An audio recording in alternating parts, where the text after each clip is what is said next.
All right, so I'm live now. This is the second live stream on my art channel. And what I'm basically doing is live streaming while I work on the second volume of Two Stories, which is my graphic novel. I'll show you guys right here. But it's basically my graphic novel about faith and mental illness that's hand lettered, hand inked, and then hopefully handed to you someday in print. So it's a pretty good book, and if you guys haven't yet, I would recommend picking it up from Amazon. The link is down, in the show notes.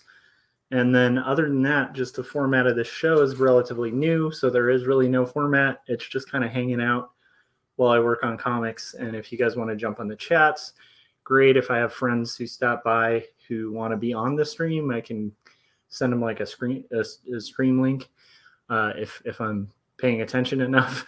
And then other than that, like it's just kind of a show where I'm going to try to show a little bit of the process of kind of creating these things. So this is what I worked on.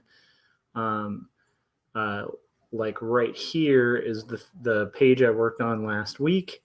And then basically, that was a thumbnail for a page, and then I'm just going to kind of hang out and do live streams while I'm kind of working on these projects. So anyhow, I had a few things up the top that I wanted to mention, like that kind of came up.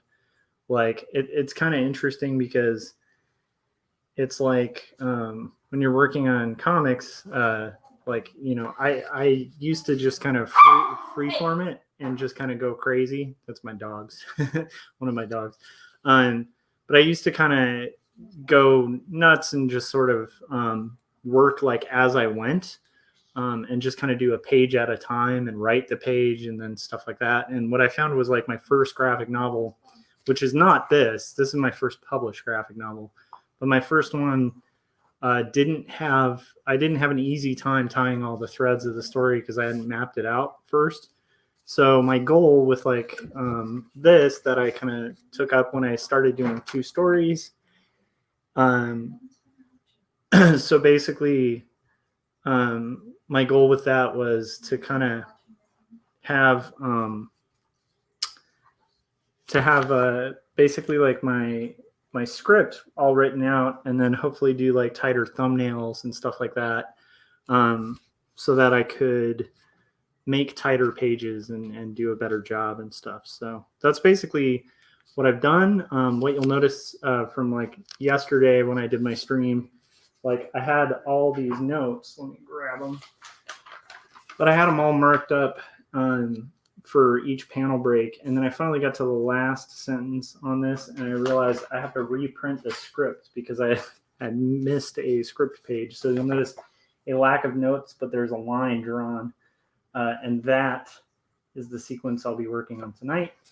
And then we'll just kind of see where it goes. So another thing I wanted to kind of show before getting into this was talk about like, I don't know, I want to share a little bit about like books and stuff that I've been reading.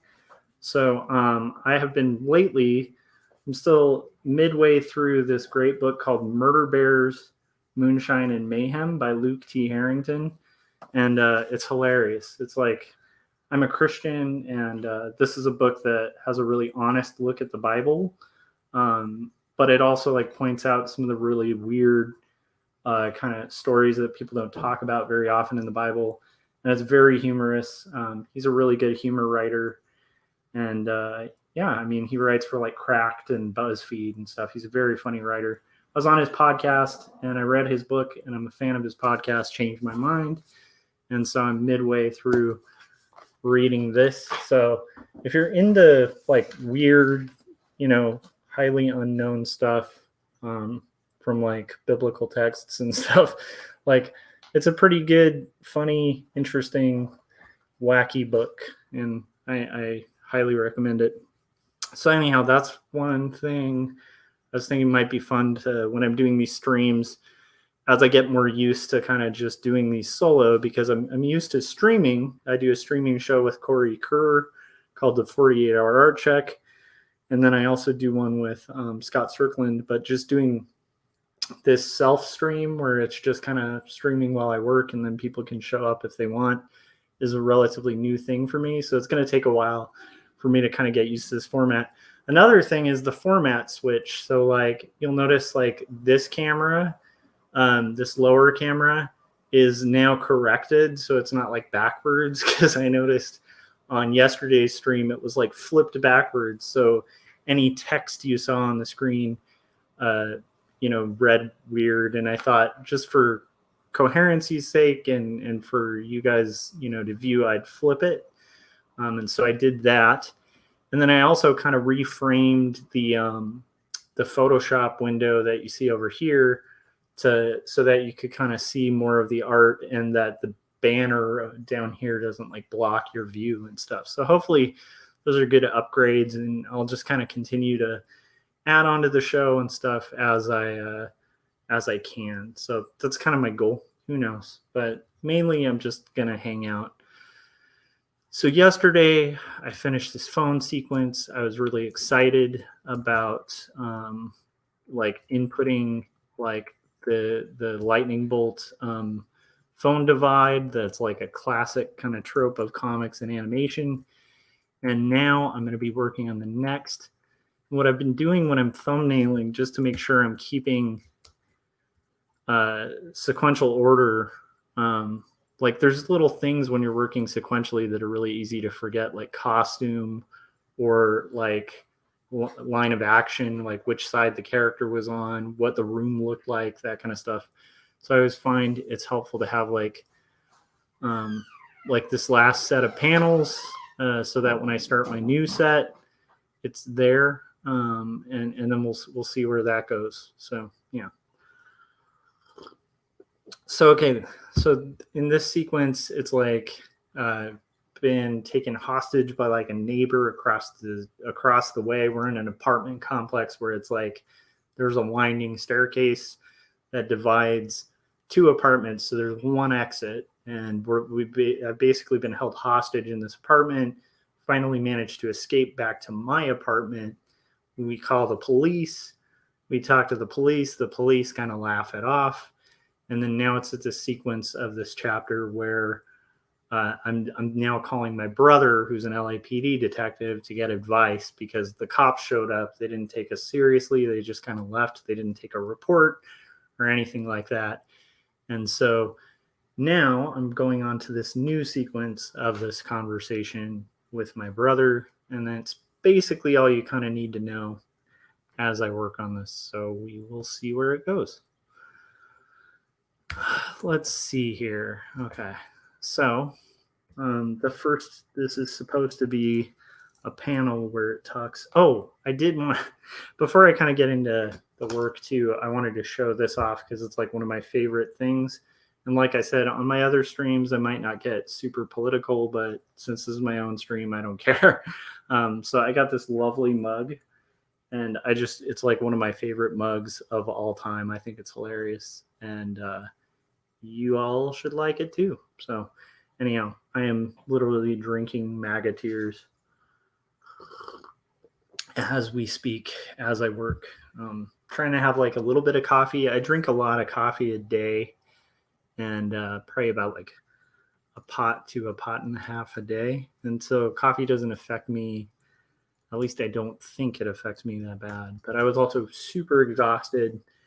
And one thing I've noticed working on comics or working out or trying to do anything positive is like the amount of resistance I feel before doing it is crazy. Like the second I'm sitting down to work on something I need to work on, everything else seems really appealing. Or I start like thinking like, well, like I should just sit and relax.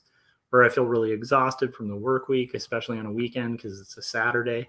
So just the process of like sitting down and starting is half the battle for me. But anyhow, so not sure where that was going, but the point being like the fact that I've sat down and now I'm going to do it is good. This might be a long run, so the stream will be going for a while. It might just be dead. This is a new stream, so I don't know who all might show up or might not show up.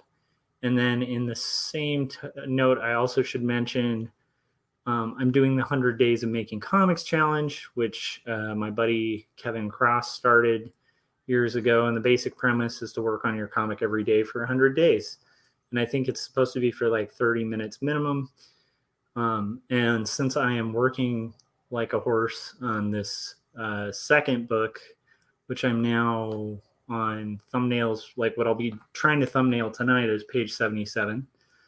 But anyhow, since I was working on that, and then my buddy Scott started the 100 Days of Making Comics Challenge, Scott Cirkland, which you can check out at Cirkworks.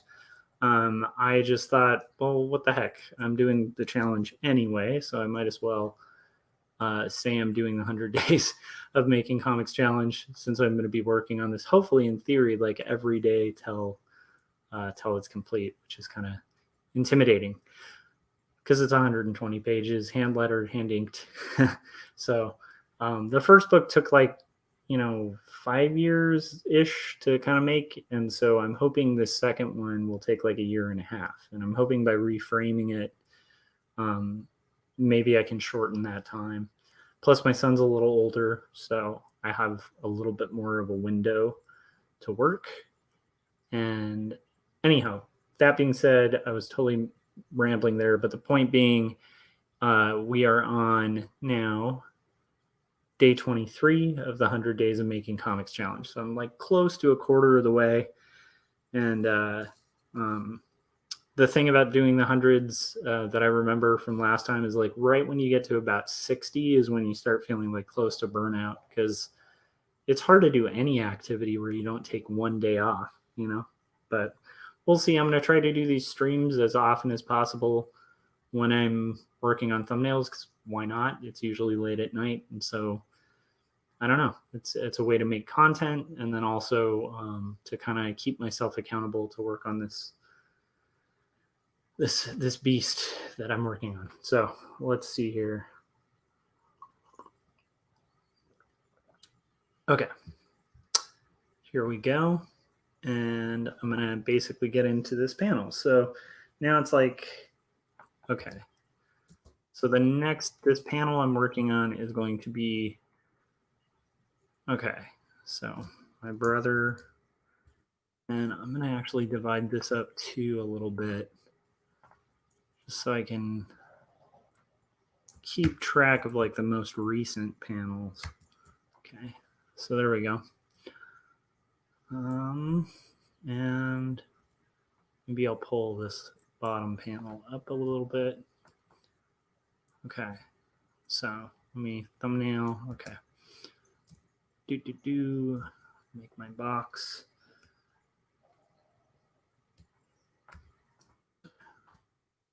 This one I might bring back the phone device. So my buddy Chris was in the chats on my stream yesterday, and it was funny. He reminded me of another one of the classic phone framing devices, which is using the cord of the phone to like separate two people talking in a conversation, which I think is just rad. Unfortunately, the time, since this is auto bio, like the time this took place was already long after landlines. So, but not long after flip phones, which are way more annoying to even sketch than like just an iPhone. Okay, so here goes. And then I will just kind of mention thoughts as they come of like things I've been thinking about. Okay, so this is going to be, okay, another one of those split panels. That's what I'd like to do. I want to line it up with the previous split panels. So let me use that. There we go. Okay, and now I'm gonna do another split panel, which will hopefully split the page effectively. So, like, working on comics can be an insanely time consuming and fairly lonely process because it really is just at the end of the day, a lot of the time, you and the page. And so I think, doing things like this stream or public accountability or anything that kind of psychs you out to where you don't feel the weight of just sitting, um, you know, I think is good practice. Um, and also like, you know, post COVID or, outside of like a COVID type environment, it doesn't hurt to have like a work buddy or studio mates or something so that you don't go nuts. um, let's see. I think that's too wide. Taking way too long on these. So in theory, I'm thinking by doing fairly tight, like thumbnails in theory are supposed to be really short. Like you just do kind of quick, jot down some quick sketches of sort of what you envision. And in this case, I'm trying to do them a little bit tighter than I usually would. In theory, saving me time later on. Because the whole purpose of like a thumbnail or a rough is to eventually like kind of save yourself time. Whoa, there are some weird shortcuts showing up here. Okay, let's see. Some hotkey got hit that I did not mean to. Anyhow, okay, so here we go. And I think I crossed the line when I had the conversation sequence. Let's see here. I don't think I'm going to need any of these quite yet. Okay. Yeah, it's a long conversation sequence. So.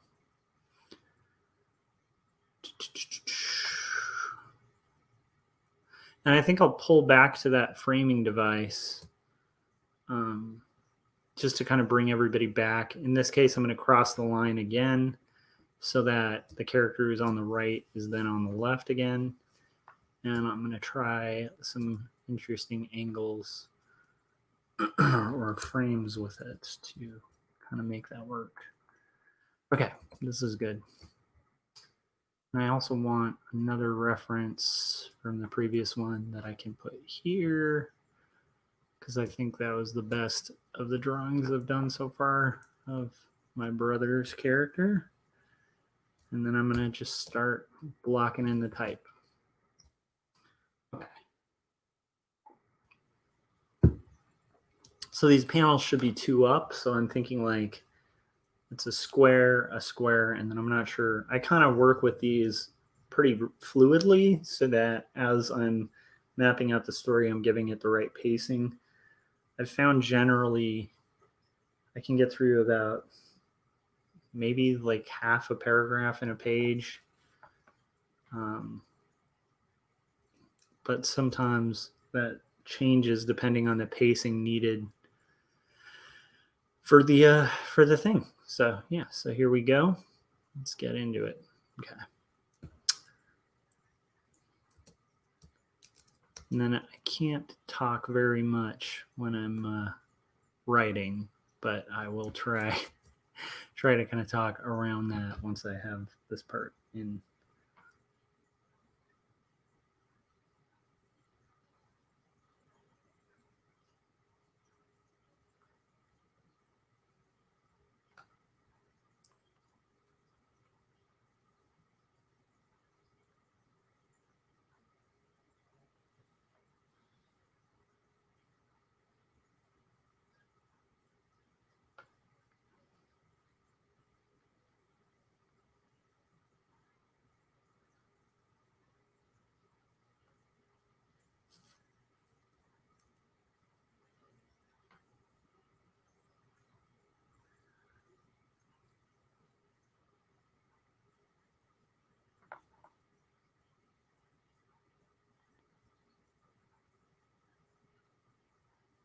This is a hard part. So I'm actually talking about the chevrons on a cop's uniform.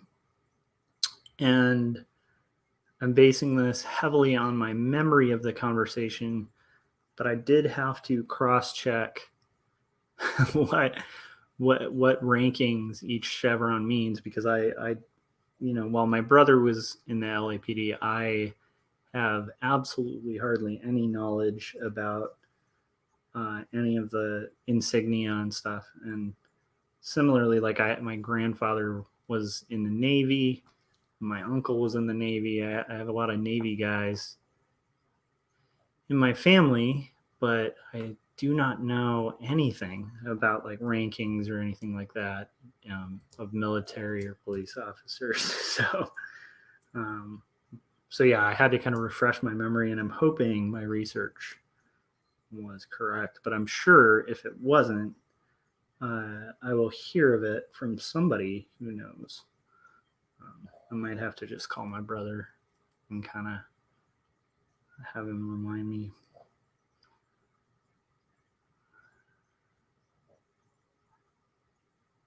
Okay. So one thing I like about having a script pre-written is it can always change as you're thumbnailing it out, but like the more structure you have with these things, like the easier it is to be creative at the end point, you know? Whereas if you're juggling panel borders and um, all sorts of other different things, like and trying to write and work your way out of like writing holes. Oops, did this on the wrong layer. So, I mean, it just adds another piece to the puzzle you have to put together, which can create a lot of confusion. So that's part of why I like to have a pre-written script, because like once I have the script part, I kind of know what I'm dealing with, and it's a little easier not to get lost in it. Okay, here we go. And I want to move, I'm trying to figure out a way to position this so I can look a little easier. So we're 20 minutes in and I've just barely started. And that is why I think sometimes if you're doing like the 100 Days of Making Comics challenge, I know like on paper, it's recommended that you do at least 30 minutes, but I would probably assume it's going to be more. Here we go. Okay, I'm going to actually do like a longer shot, I think. I might try that. We'll see. Okay. I want to have like the posture a little.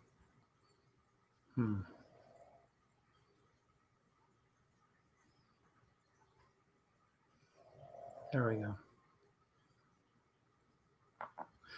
So I just really loosely am mapping out how does this go?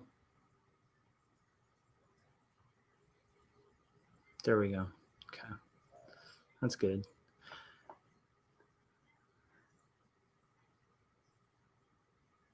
And I'm always trying to keep it really loose when I'm figuring out like sequencing and stuff. And keep in mind, these are thumbnails. So one of the frustrating parts I talked about yesterday, when in this part of the making of a graphic novel,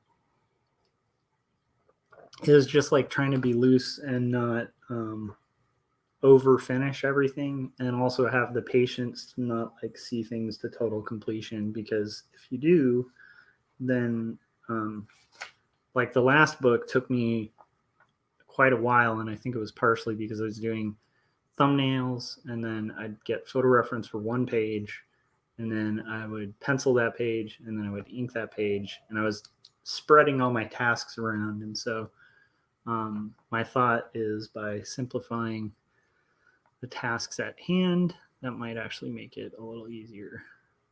So I'm going to give him like a swanky pad. Let's see here. Not too swanky, but something kind of nice. Might be too extreme.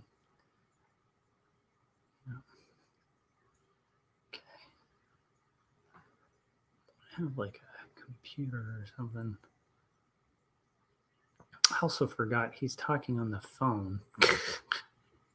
It's like little things like that that baffle me where I'm like, how did that get lost? I had his whole posture. Okay, so his arm's going to be down, and here it's going to be phone. Okay. Let's have, oh, that's right. I have like one of those IKEA type lamps. All very rough. And then like what I do once I have thumbnails and is I gather as much reference as I possibly can, and then I pencil it and measure things out. Before penciling it, I like to do layouts. So I'll do all my layout work in Adobe Illustrator, which is like panels and text and stuff like that. And then from there, I'll kind of go to finish. So, okay, another text. Oh, wait, I do want to block in the next text part too.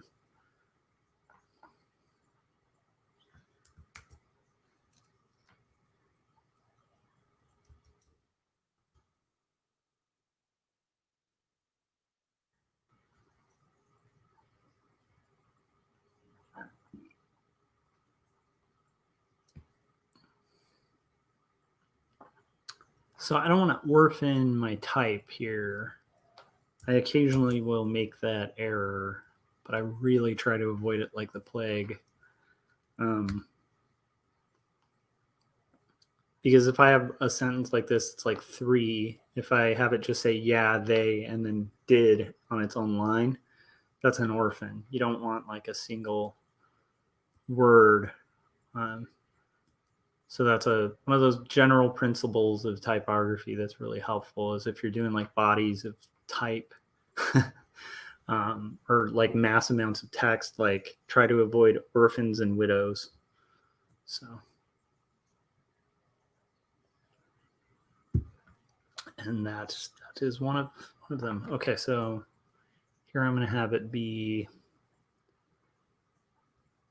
what's an interesting, maybe that person. Actually, I have a better idea. I've shown it from like quite a few angles. Since I'm trying to kind of create like a semblance of time passing a little strangely, that's why I'm trying to kind of cross the line intentionally to make it seem like the conversation goes a little bit differently. Okay, so then that'll be like the phone. I have the phone. I'm really hunching over there. Okay.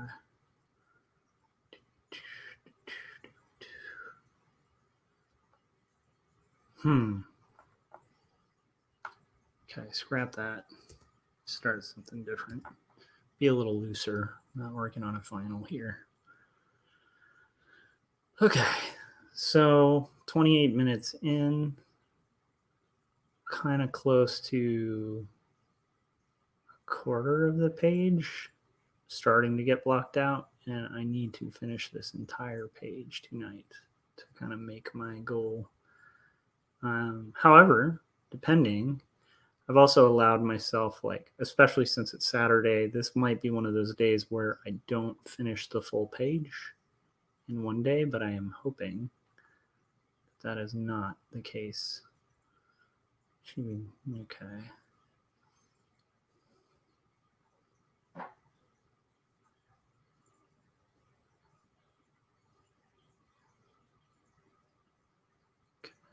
There we go. I didn't want that had to be. I also do like, I usually thumbnail, like prior to this year, I did a lot of my thumbnails in like a sketchbook. And I've actually found for like loose thumbnails, it's really nice to be able to have it digitally done because you can kind of shrink and grab stuff so you don't have to like redraw something or rescale it. Not that you'd need to if you're doing really loose thumbs, but since I'm doing tighter thumbnails, I think this is much more helpful.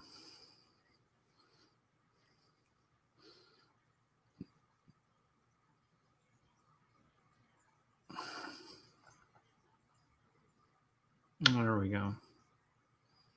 Smaller glasses. Okay. Cool. Now let's do.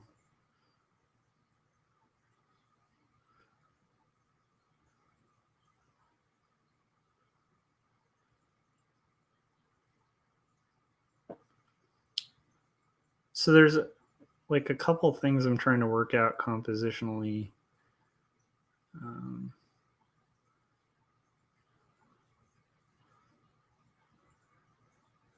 And then I'm also using a lot of hand action. So when I have characters talk, I like to like move their hands to kind of hopefully give more of a semblance of what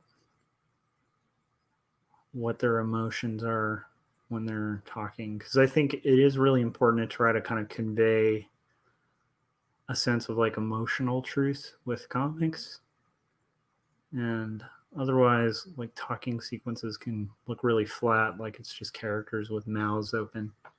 Another little trick that I like to do is I like to think about the word that the person's saying and then like try to think of a vowel that is emphasized in the word. So like in yeah, like I'd probably have it like on the E or ah, but that's the mouth position I'd probably have just to like make it the illusion that this is a talking character kind of more convincing. So anyhow, today was a good, interesting day. My son was, let's see, I weeded the backyard a little bit.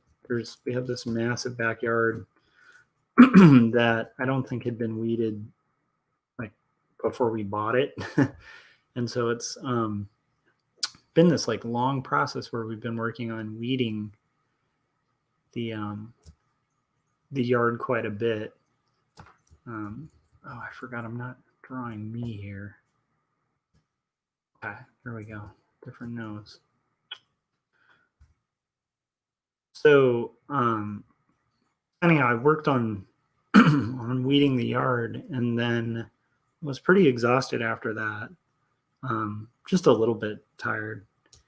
And my son runs in the room with a bow and arrow and fires a fake bow and arrow at me, like a Minecraft bow and arrow. And it was like, we're having a bow and arrow fight. So I went in his room and got bow and arrows, and we ended up having this like massive, epic bow and arrow fight. And I was like, this is so cool. Having a kid, especially like a 7-year-old kid, it's just a great age. It's a lot of fun. So we had a good day, and then like did a little walk down to the local Walgreens, got him a little toy, got a lot of stuff done that we needed to. So yeah, it was a pretty good day, and it's fun to I don't know, it's very remarkably fun playing games with kid. It's pretty cool. I want him actually going not this. I want it to be like So okay. When I'm drawing expressions, sometimes I'll just make the actual face and then kind of look at it. The nice thing about a live stream is I can look at the live stream. So while I go, there we go. Like a little bit of, yep. Okay. Spending way too much time. It's 30 minutes and I haven't done a panel. Okay. let's get this be a little looser. He is wearing, what are you wearing? Ah, yes, okay. The kind of corduroy jacket.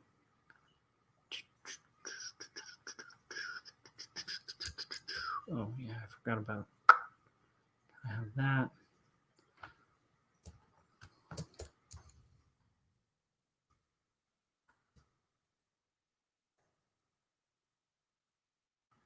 Okay. The other nice thing is at the rough stage, like character consistency is not as on point. So I don't have to worry too much because a lot of that'll be fixed in post, which I know is very irritating for any editor. But if you're an artist and it's your own thumbnails, fixing in post is possible. If you're a client and you're expecting things fixed in post, it's possible, but it can get really crazy really fast because something that's not pre-thought out requires a lot of revisions, and revisions require a lot of time and cost a lot of money. So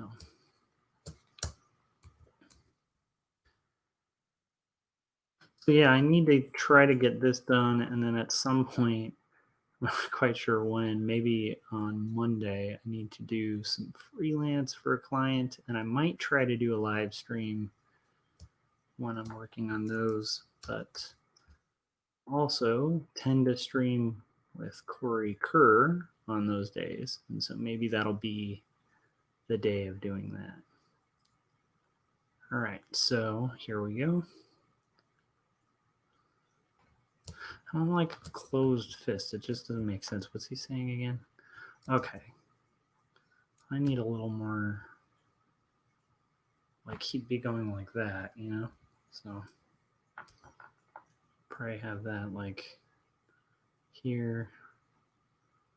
Yeah, I think that makes a little more sense.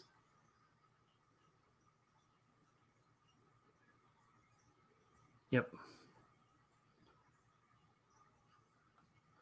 Yeah, something more like that. Okay, so getting there. One character, but it is important. Kind of have that. I also realized his scale in that thumb was pretty weird. I have tennis.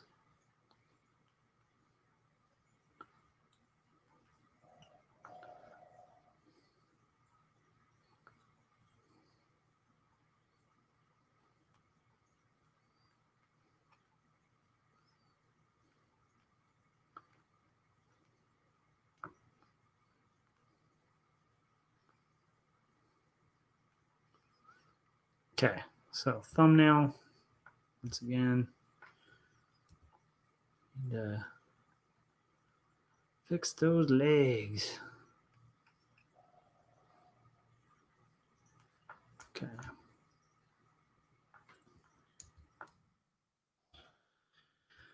All right.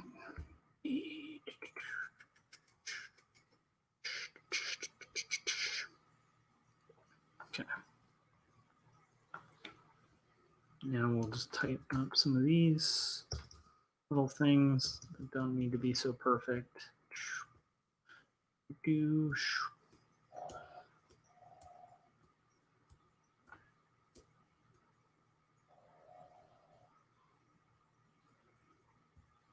like, even though I'm trying to do tighter roughs, I am catching myself like, being a little too precious with these, since they're ultimately just a map for myself as it gets further into the story, and can't afford to like spend too much time on them. So we will see.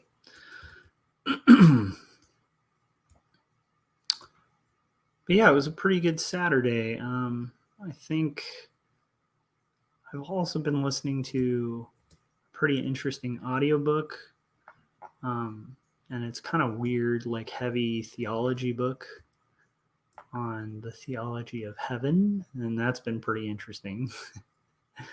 And I'm not sure what I make of it yet because it's a little different than what a lot of standard kind of interpretations of it are. But it's been pretty fascinating to kind of listen to it. I like kind of listening to things like when I'm doing something like working in the yard, like I'll put on an audiobook or a podcast or something like that and kind of try to listen to stuff that activates my brain and makes me skeptical or interested. And so I find it really insanely useful. Here, I actually can remember the costuming and the environment, so I think I'm okay on this end. And then I'm saying I'm going to do A. Cool. And I'd say like more of a surprised expression. So we'll see. Yeah, Squatchy is in the chats. What's up, Squatch? How's it going? Thanks for joining. I am just working on thumbnails of this page and trying this weird streamy business. How are you doing, Squatch? Actually, I'm trying to. Is your Instagram Squatchy? Because like I've been following your Instagram and the Squatch boxes and some of the amazing, like really entertaining, funny comics, and I definitely would like to shut them out or shout them out. Yeah, thanks. The setup is interesting. I finally figured out OBS. And so I thought it might be helpful. And then I'm trying to kind of have a camera just showing my hands so people can have a rough idea of like what I'm using. Yeah, so okay, so it is Squatchy comics on Instagram. And I would just highly recommend following that on Instagram if you guys are watching this after the fact. Some really funny comics, like just kind of rad. So I was just kind of trying to figure out like the vowel that I want this. So I'm going to do an A, so something like that. There we go. I think, yeah. Yeah, so yeah, the double cam thing's pretty cool, dude. I didn't have to get a cam either. That's just my phone, which is kind of cool. One of the cool things about OBS is you can use your phone as a camera. And I think in theory you could add like an iPad and whatever. Like, let's say you have an old phone, you could probably like end up with like a 10 camera setup when you're live streaming. Which I think is pretty amazing. So I want that to be a little less sharp down there so it doesn't look like the Joker. Okay. So just thumbnailing though, like not really working on any of the so yeah, do I like it better than StreamYard? So OBS, I'm actually using OBS through StreamYard. So I kind of like both. Like OBS, you can set up through OBS and then have it stream as a camera to Stream Deck, or StreamYard, which is pretty rad. So, and like Corey Kerr helped me a little bit with like figuring it all out. But like it's not actually that crazy hard to set up.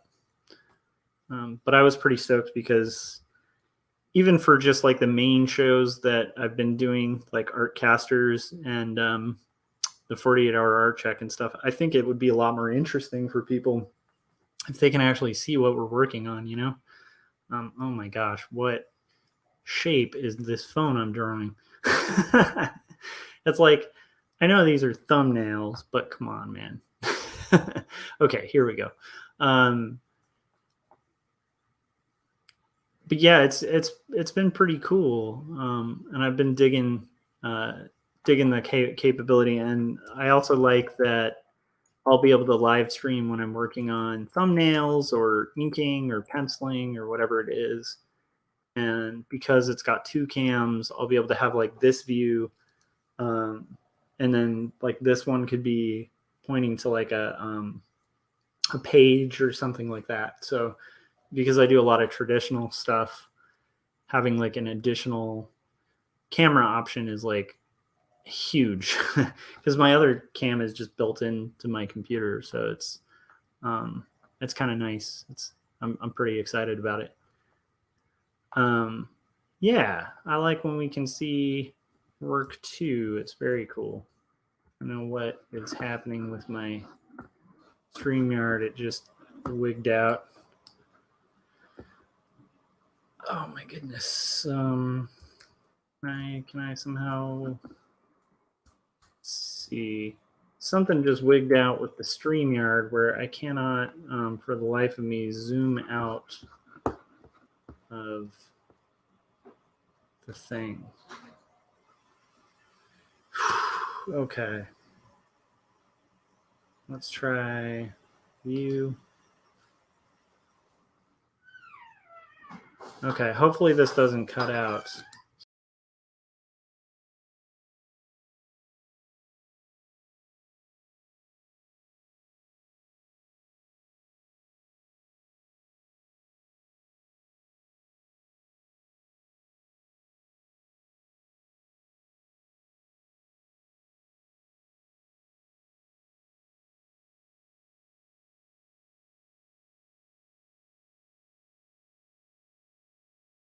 Okay, I think I got crapped out for a second, but it's still going, so that's good. I have no idea what just happened there.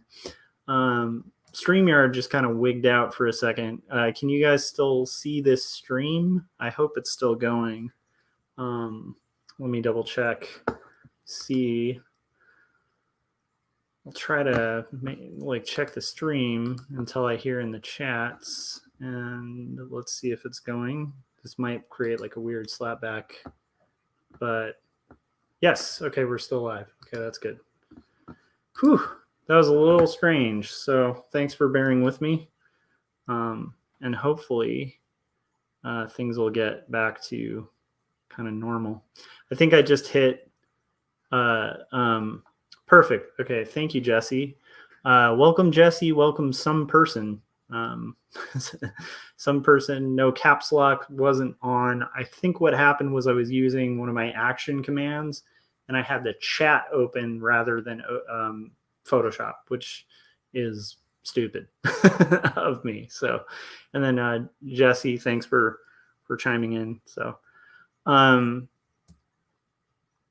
yeah. So anyhow, just kind of working on thumbs and trying to kind of figure that out. I think that's the right pose. So these are just thumbnails to kind of like block out the general book, and I'm working on book 2, like the second graphic novel for 2 stories, which was like my main graphic novel that was just released last month. So if you guys haven't and you're following along in the chats, make sure you pick one of these up because I'm working on book 2, and hopefully you guys can pick up book 1 before I complete book 2, which I'm hoping will be fairly soon, but we will see. So I'm literally on page 77 of the thumbnails, and I'm trying to kind of hit doing a thumbnail, like a tighter thumbnail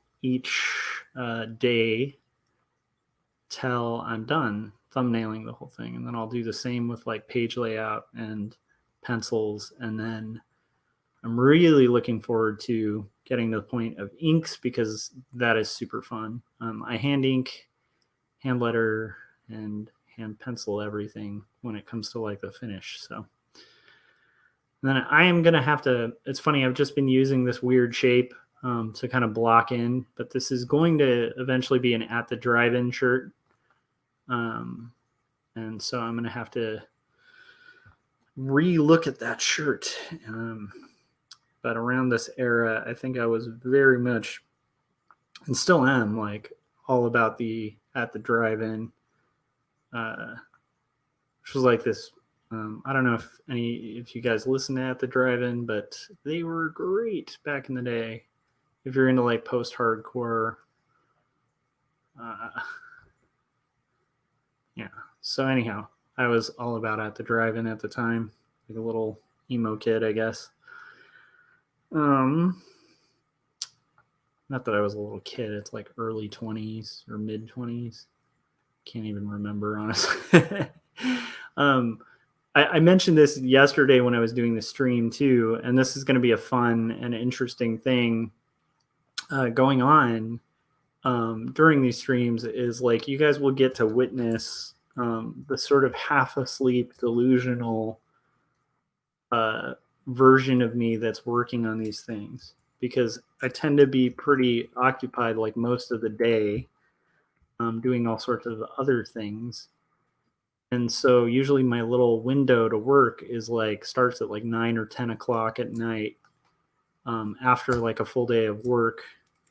Like today's a Saturday, so it's an exception, but usually I'll be like working, I work full time as an art director, and then have a long commute, and then I'll get home and hang with my kid and do all that stuff and family stuff and obligations, and try to do a workout. And then by the time I'm hitting my comics, it's usually about 9 or 10.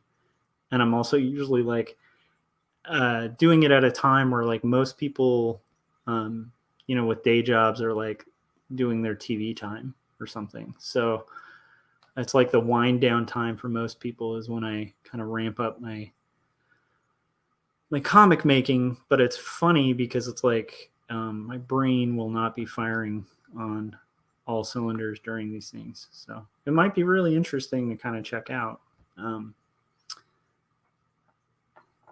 Anyhow, so if you guys are still in the chats, what are you all working on? Are you guys working on comics? Are you working on creating stuff? Are you reading anything cool, checking out anything cool? Let me know. And that'd be cool to talk about. But in the meantime, I will also just continue to ramble as I'm working. So now I'm going to add like shadows because I like to work out lighting because I'm doing slightly tighter roughs. But I mean, as you can see, it's still rough, But I'm just trying to get like a sense of mood and lighting and where my light source is going to be. So when it comes to like photographing or like reference and composing drawings and stuff like that, it's like I'll be able to have a better idea of like what kind of atmosphere I'm creating. It also helps clean up like my rough thumbs to where they're a little more legible. So, Corey's here. Dude, I should send you a link, Corey, so you can hop on if you want. Well, let me know in the chats. If you want to hop on, Corey, I'll send you a link. If not, if you want to hang in the chats, that's cool too. But yeah, so Corey said he's about to sit down and ink something or animate something. You can't decide. Yeah, dude, that is, that's one luxury I'll say to like this whole thing with comics recently, where it's like, because I have this like crazy mission, like that I kind of put myself in, where it's like I spent so much time focusing on the first 2 stories book and graphic novel and spent years doing that. And because I have gotten a publisher for it, it's like I actually need to get the second volume done. And it's an indie publisher, a great publisher. I'm really happy they took the risk on this book, but Marcosia. But because I have that like weighing over me, it's like I definitely don't get hit with a lot of like, what should I work on kind of moments. And I'm really nervous actually about when because I'm going to pour probably like a year or so into this. I'm a little worried about like that moment whenever I finally finish this, because the second volume is going to be it for this story, and then it's on to another story, which is both exciting and terrifying. And I get worried about getting hit with like those questions of like what should I work on. But at the same time, I also envy that question, because it's so cool to have that. I think it's cool to have that open possibility. Corey, because I'm always pushing for comics and graphic novels, I'm telling you, man, you should just work on your comic. I'm kidding. Corey makes amazing animations and stuff. I'm sure you guys already follow his stuff because we've been doing a 48-hour art check for a while. Jesse G in the chats said, I do the odd Japanese storefront illustration, some watercolors, hoarding of art supplies, and love seeing the process. That sounds really cool. Storefront illustrations, dude, are Jesse, I love it. 2 stories arrives for me on the 5th of February, so I can't wait to have it on my hands. Oh, that's exciting. And I will tell you, I can't promise it because I don't know, but I will say I have been noticing people who order it have been getting it a little earlier than the estimate. I don't know if that'll happen, but I hope so, and I hope you enjoy it, Jesse. That's really cool. Thanks for ordering it, man. So I've done storefront illustrations, but now I'm really curious. What's the odd Japanese storefront illustration? Now I'm really curious what that means. Because I like, when I'm thinking storefront illustration, I'm thinking like there's a client my wife and I work for called Fade and Rot, or I think it's Fad and Rot. Sorry, and they have a store in Germany, like that's close to like Hidden Sea, which is like a I think like an ocean side kind of area. And they've like, she's hired my wife and I for years to do like t-shirt designs and stuff like that before she had a retail location. And she had me do their signage, and it was a really cool moment where I got all these pictures of like like this cool shop, like a mom and pop clothing store that's like pretty, I call it mom and pop, but it's like pretty high end, like the stuff she makes. It's very like fashionable and cool. But it was still cool to see like something I drew on a computer, just like this giant signage of the store. I was like, in some other country people are walking into that. That's pretty cool. But I'm kind of curious, is that what you mean by storefront illustration? Anyhow, I'm curious. Some person said, making comic style panels, I usually paint, but I wanted to see if I could do comic like rendering. Cool. Painting and comics are not totally separate. They're similar. I don't know. It's weird. Like for me, I also paint, or used to paint, and my favorite medium to paint in is like oils or like acrylics. And then I also, like, when I was in art school, a lot of our projects we do in gouache, which I do not miss. Although there's times where I kind of miss like this, finding this sweet spot with gouache where you'd have to like mix to this perfect milky consistency. Anybody who's worked with gouache would like know, but it's like when you're creating like gouache paintings for illustration, it's like it has to just be like almost like milk, like the way so it lays flat.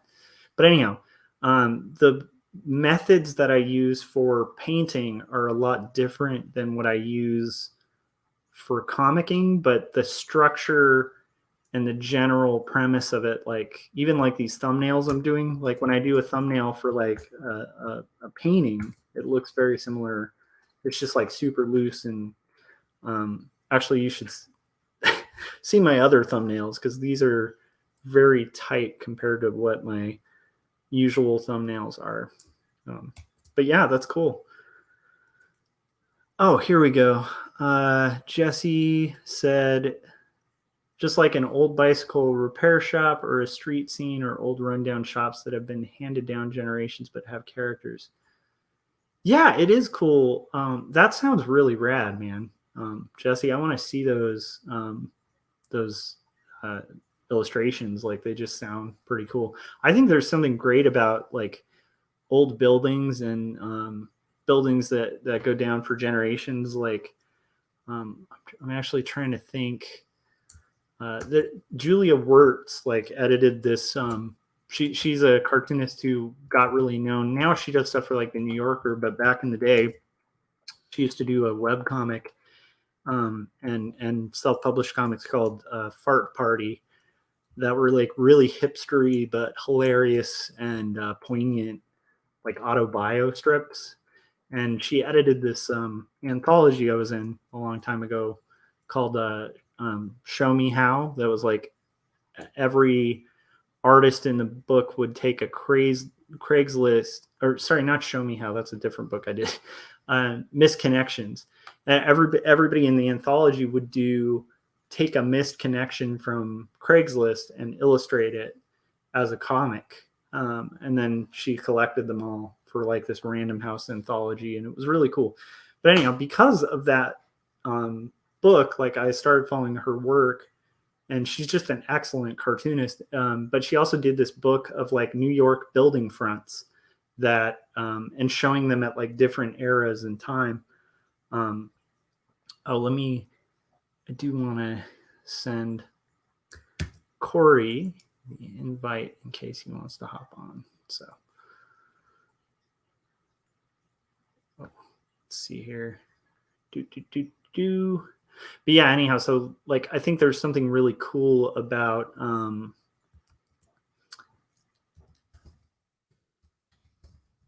there's just something cool about that is all. Like there's an R. Crumb quote, and I'm gonna misquote it, but Robert Crumb was explaining why he uses photo reference for all the different buildings that he has in his comics and stuff. And he talked about like why he uses photo reference is like all these weird things that are on buildings that you just never would imagine. So like if you just draw from your head a building, it's like you kind of forget like the weird knobs and pipes and just random crap that's like built onto a building. Like even a house, like you kind of forget about like the electrical, grid and like or whatever that's called, that box, the fuse box and the gas line and all the extra stuff that's like on the outside of a house, or just like weird stuff on the roof, like antennas. And it's hard to invent that stuff because it is so kind of random and weird. So yeah, anyhow, I love old buildings and history. Man, I could keep talking about buildings now. Jesse, you got me all excited about buildings. It's awesome.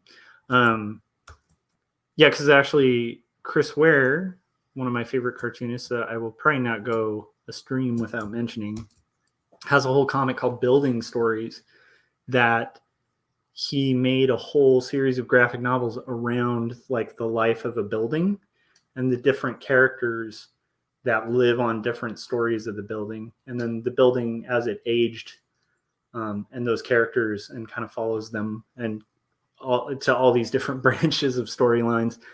But a similar thing where it like, you watch these buildings kind of age and change and modernize, but they still have like the root of like this old city in it and stuff, which is pretty awesome. So anyhow, I'm totally rambling about buildings now, and I need to get back to my thumbs. But yeah, needless to say, that sounds like a really cool project, Jesse. So I want to see that when you're done. And I like. Oh, I love this. Yeah, Will Eisner, brilliant comic about a neighborhood. So, yeah, I just think, buildings are fascinating things, and I think environments as characters is kind of a cool idea to explore, So that's one thing I'm kind of curious about, like whenever I'm done with this. Oh, let me focus on this panel for like 2 seconds. So now I've got this part where I've crossed the line, like, so I've flipped the character so there's a semblance of more time passing. And now I'm going to work on this next bit, but I have to actually work that out.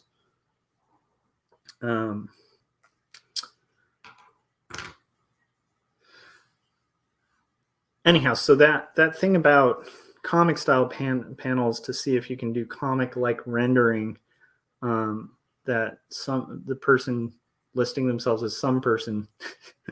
I actually think I don't know.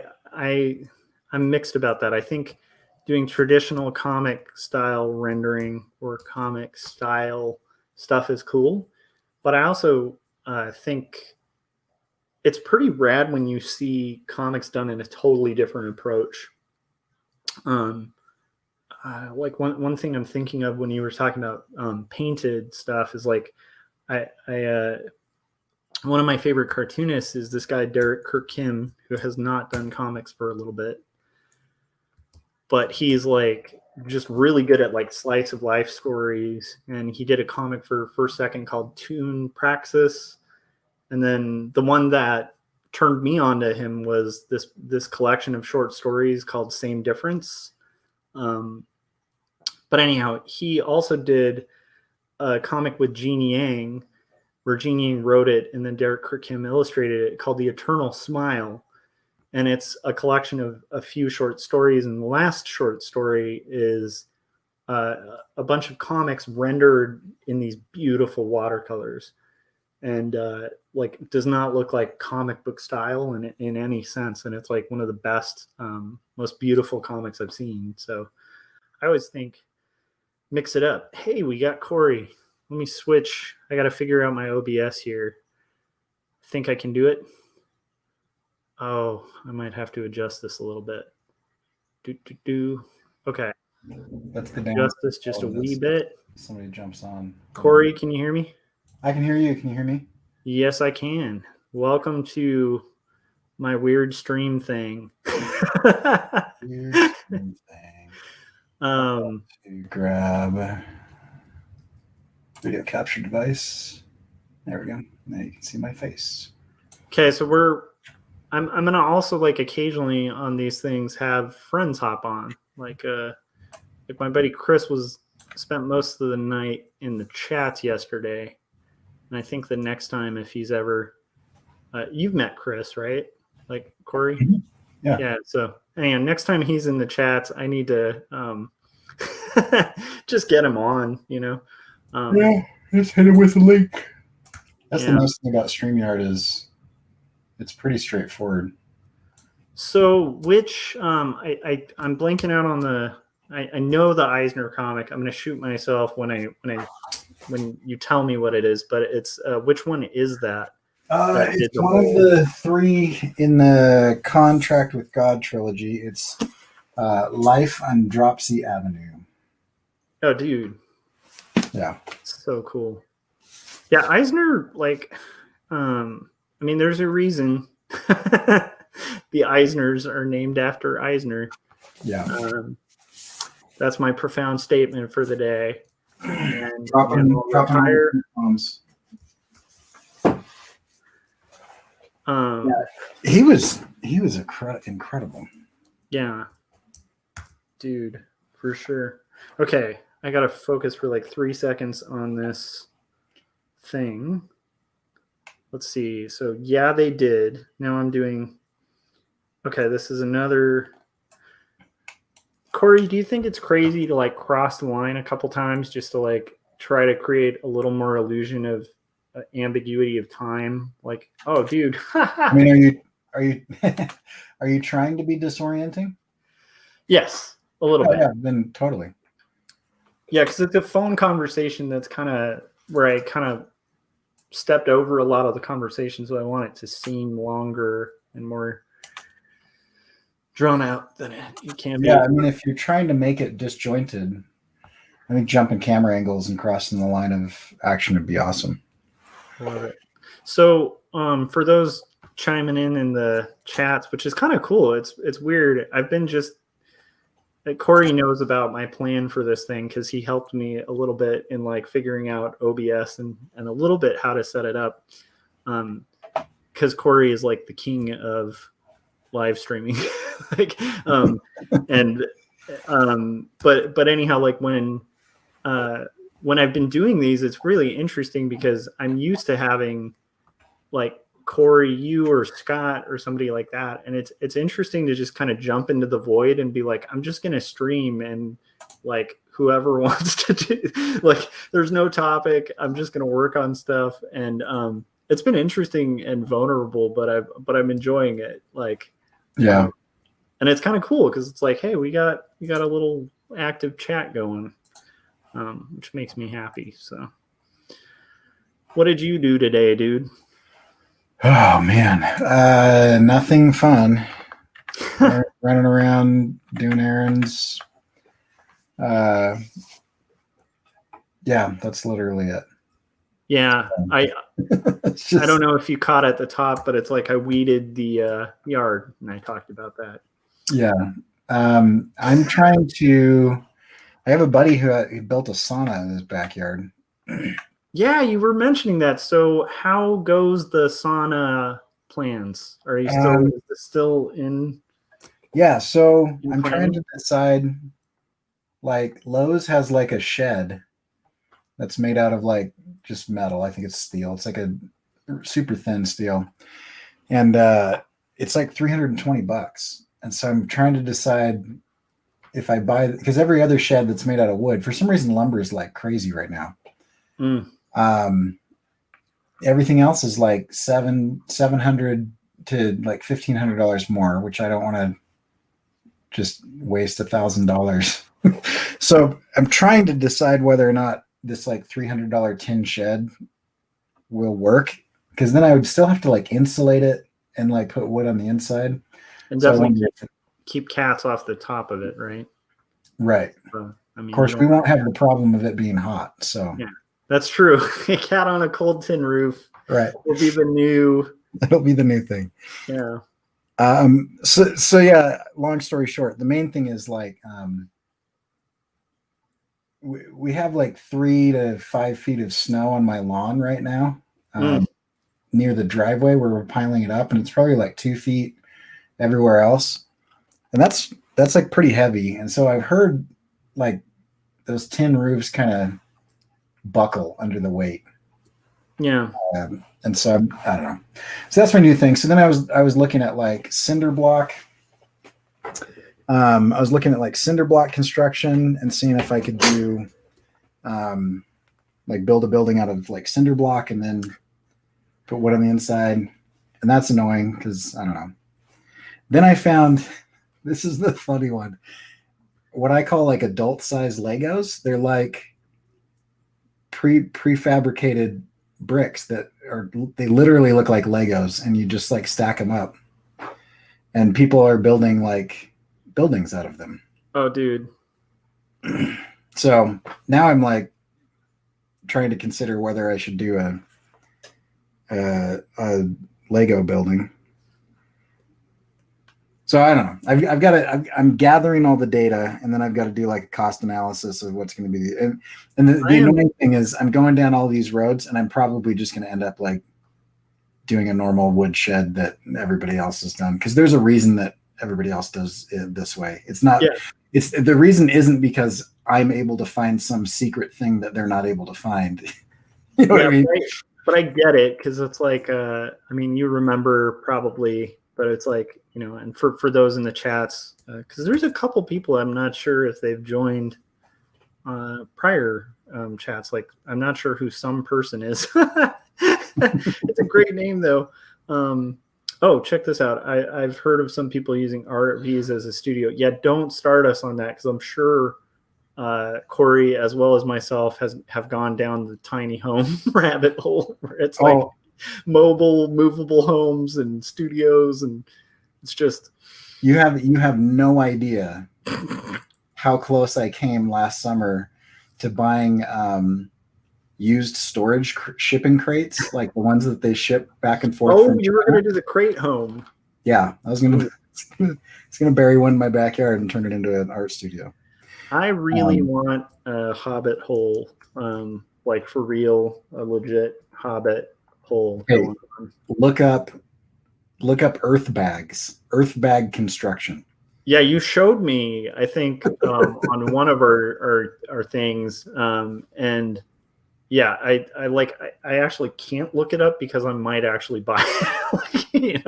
But people are building like entire things, like entire little homes. And it's probably only like a 700 square foot home for like $400 because it's dirt.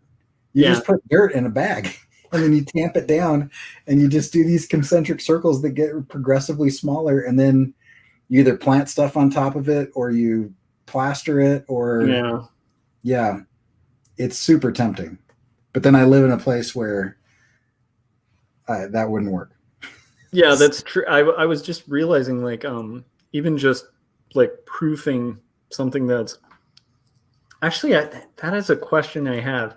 So there's basements in your area, right? Like, do they do basements? Yeah, most people have basements. Okay, so do they have a lot of basement flooding problems because of the snow? And yeah, I've had my basement flood a few times. The main thing though is you've got to grade your yard so that the snow melt drifts around your house as it melts. The real problem is if you have like a pipe burst because like this, I might have this problem. Yeah, because I forgot to do this. If you don't unscrew your water hose, your like garden hose, then all of the water in the garden hose freezes, and then it begins to freeze up into the spigot and into your home. yeah, I've heard about that actually, because I had an uncle growing up, like a great uncle who he lived in Colorado, and he's probably like the most similar to like your living situation that I've known. And they had to do that every year, where like because they were in Boulder, and so it's like, oh yeah, there's like maybe a month where it's not snowing. yeah. Anyhow, yeah. So anyway, I love our black and white thing going on here. It's like the coolest, most punk rock looking thing. Yeah, I thought I'd be cool like you and go black and white. You should join the black and white resistance. Of course, I could also do like this and just go like really low saturation. I like that too. I mean, it's a little cool. But I've been trying to figure out how to like do like a monochromatic color, but I can't figure out which like combination of filters to run. Yeah. Anyway, that's really cool though. Yeah, Corey helped me quite a lot when setting up this thing, and I think it's going to be fun because and this is just my thinking on it, but like I have lately been following a few Twitch streams, partially because I'm like a political junkie, right? And there's a dude I like. I'm not gonna name drop because Twitch people get into all sorts of weird stuff, and I don't want to get dragged into some like weird internet battle or something. But anyhow, I like his streams, and he'll just play video games and then like debate people, and he's really good at it. So if people are familiar with Twitch, that wouldn't be a really hard thing to figure out who that would be. But anyhow, the point being, the format of the show was so interesting because I realized like it's kind of fun to hear conversations or debates or discussions and then also see a process during it. That's not a tutorial. You just kind of get to watch. So I figured like that's something I'd like to do here, where it's like I'm just going to show the art and the process, and like it, I'd imagine that would be helpful for people too. And also it's like an art studio where you hang out, you know, like, because we're all working weird hours and stuff. So I figure, I don't know, it might be crazy, but I think it's fun. I think it's cool. I've just got to figure out a way to do it in a way that doesn't that I can actually get work done, because I've got to get used to like talking and working. Well, that's another thing, is I'm not trying to put pressure on. I even said this to myself when setting this up, but I was like, I am not going to pressure myself to constantly talk, and I will be just stream of consciousness with it. But it's like, if I need a minute to write something, I'm going to be like, hang on a sec, you know. I feel like if I was doing this by myself, that I would be doing. I'd like slip into like tutorial mode and start like being like, and now I'm pushing this button on the keyboard, and like everybody would be really bored. Yeah, but like I've done a little bit of that too, and I've noticed, although I don't do the tutorial mode part so much, but it's like one thing I've found interesting and kind of fun about it is I'll kind of start talking about crossing the line and like what I'm thinking while I'm doing it, and it's like stuff I wouldn't usually, like, I might mention the line of action, but I wouldn't mention it in real time when I'm thinking about it, you know. So Right. like that, I think that's kind of fun. But yeah, it is hard to balance. Speaking of, I need to figure this out. Okay. Oh man, should I cross the line again? Yes. No, I can't. This has to be on the left. That's fascinating. I didn't see that one coming. Text box? Yeah. Yeah. Okay. So I gotta go to, let's see, what am I doing here? I got too many windows open now. Oh, that's what I was doing. I was gonna so there we go. I think it's cool that everybody in the chats is working on their own projects, and like Jesse was mentioning, working on these illustrations of like building fronts that have a lot of personality and stuff. And I would love to do that. I think that's like one of the, I don't know. I mean, that would be a fun, like, it would almost be fun to do like a series of paintings. I feel like after I'm done with 2 Stories book 2, I'm going to have to paint for like a year, just be a painter for a year or something. That'd be cool. But there'll probably be like some other story that comes up, and then I have to work on that. I don't know. So, okay, let me grab this. All right.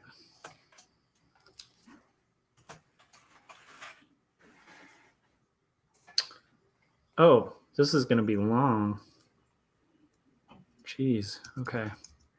So this might be a slightly dull moment in the stream because, like I said, it is hard to type and talk, you know. What are you typing?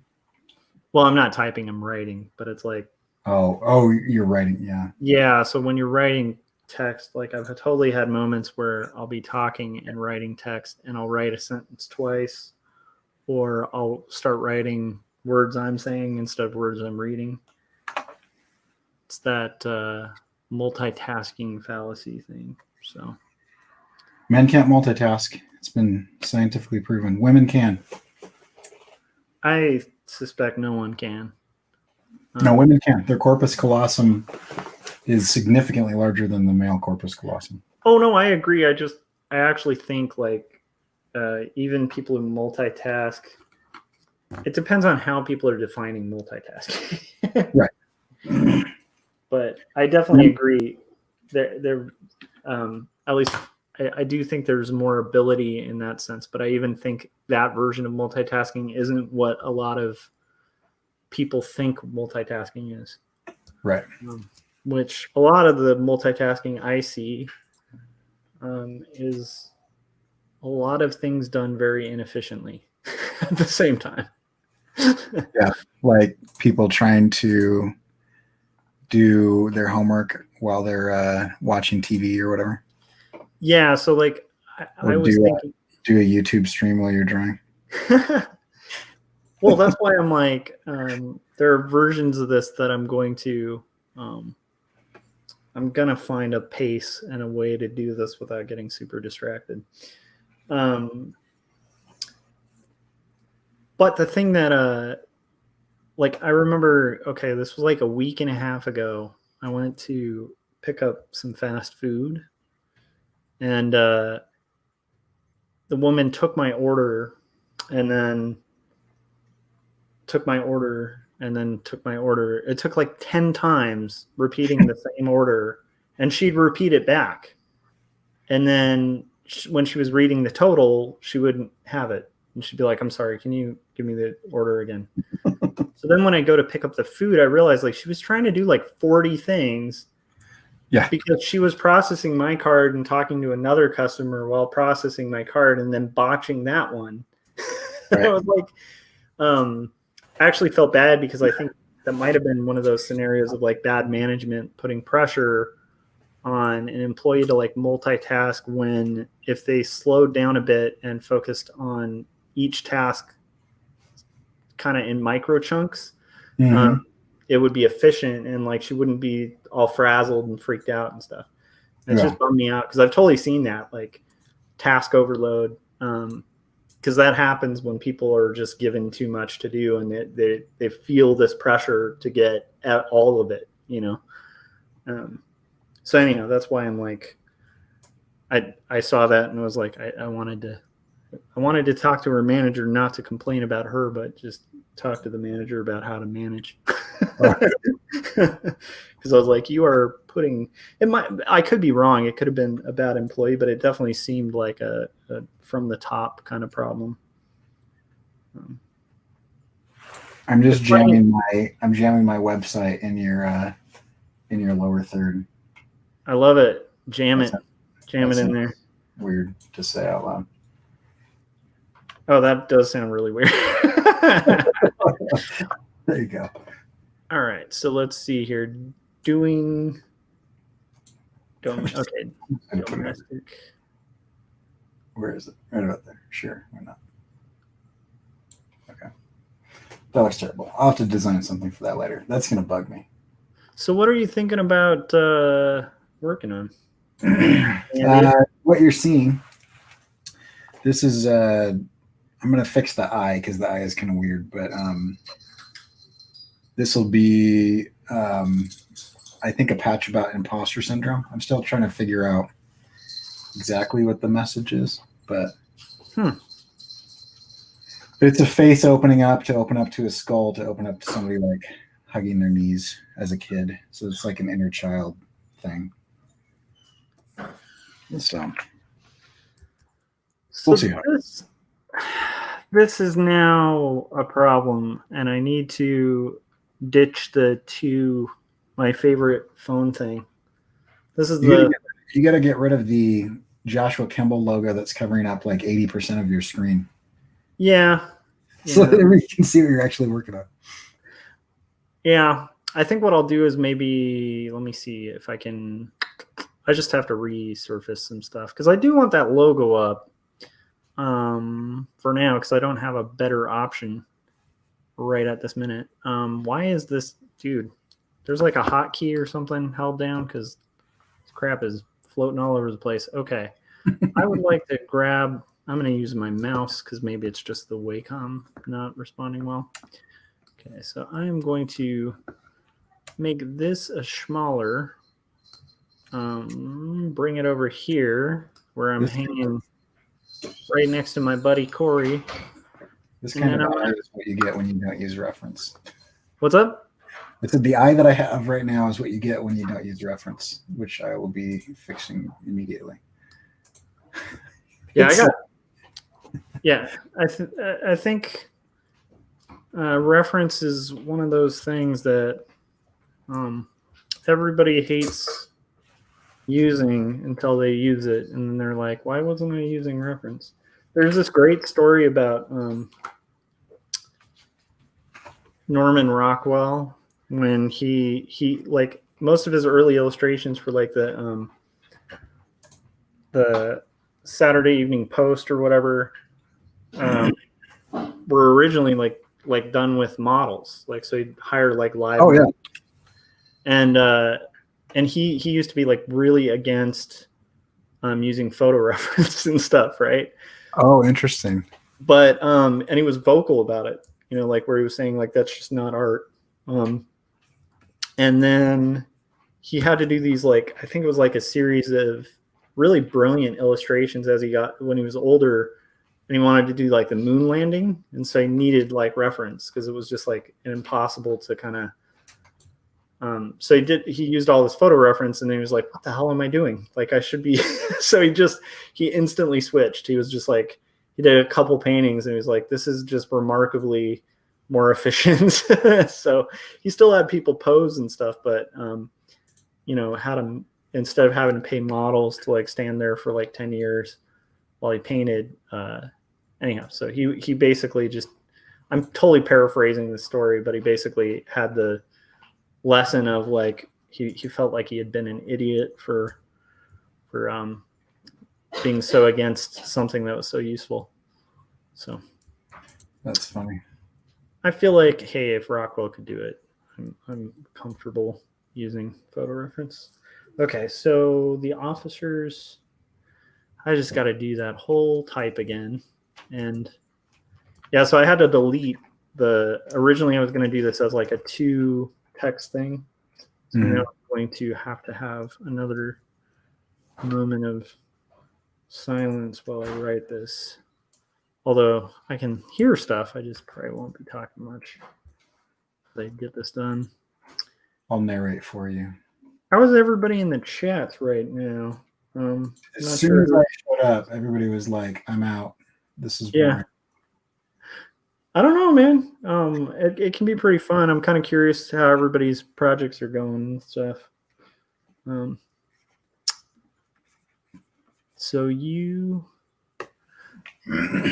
So what is this you're working on? I'm kind of seeing it, but it's like kind of, it looks all pixelated and stuff. I'm not sure why. Oh, it shouldn't be pixelated. On my screen, it's fine.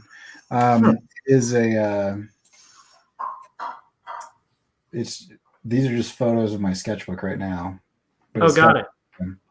It's got like a face with a skull with a kid, and then on the other side it'll be a mirrored image. And so it's like opening up layers, and on the inside you have like the inner child thing. I don't know what I'm trying to say with it yet. So I'm still trying to like. Do you ever like sketch for meaning? That's kind of where I'm at. Is I'm like trying to like decide. Yeah.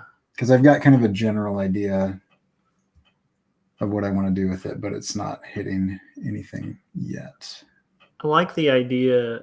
I almost wonder, well, I don't know. It's not like a new idea. It's not even, I mean, I've seen a ton of people do it, but yeah. I think I'm trying to relate it to imposter syndrome is where I'm kind of headed. Imposter syndrome is a beast, man. I had that pretty bad on like the few interviews I did recently, like not super recently, but like each one, it's just like it kicks in.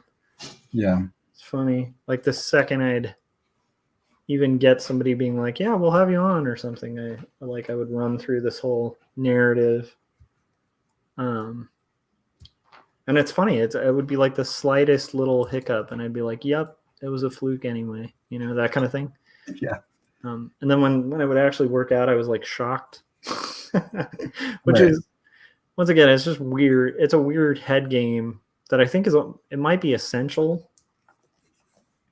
I don't know. Well, I wonder. Recently, I realized that like the Dunning-Kruger effect and the imposter syndrome are like semi-related, and I'm trying to figure out like a visual representation of that like relationship. That's a hard one to. So Dunning-Kruger is like the idea that, like, you know more than you know. Like right. Basically, if you're less of a expert in a field, you're going to actually be more prone to thinking you are an expert. Right. The less you know about something, the more confident you feel in it, and the more you know about something, the less confident you feel in it. But I actually saw somebody recently talking about like well, I'll just draw it since everybody can see my screen. Okay. So it was like this. So let's see. So let me do this on a new layer. So it was like less. Oh, that's off screen. So less skill, more skill. So that's skill and knowledge.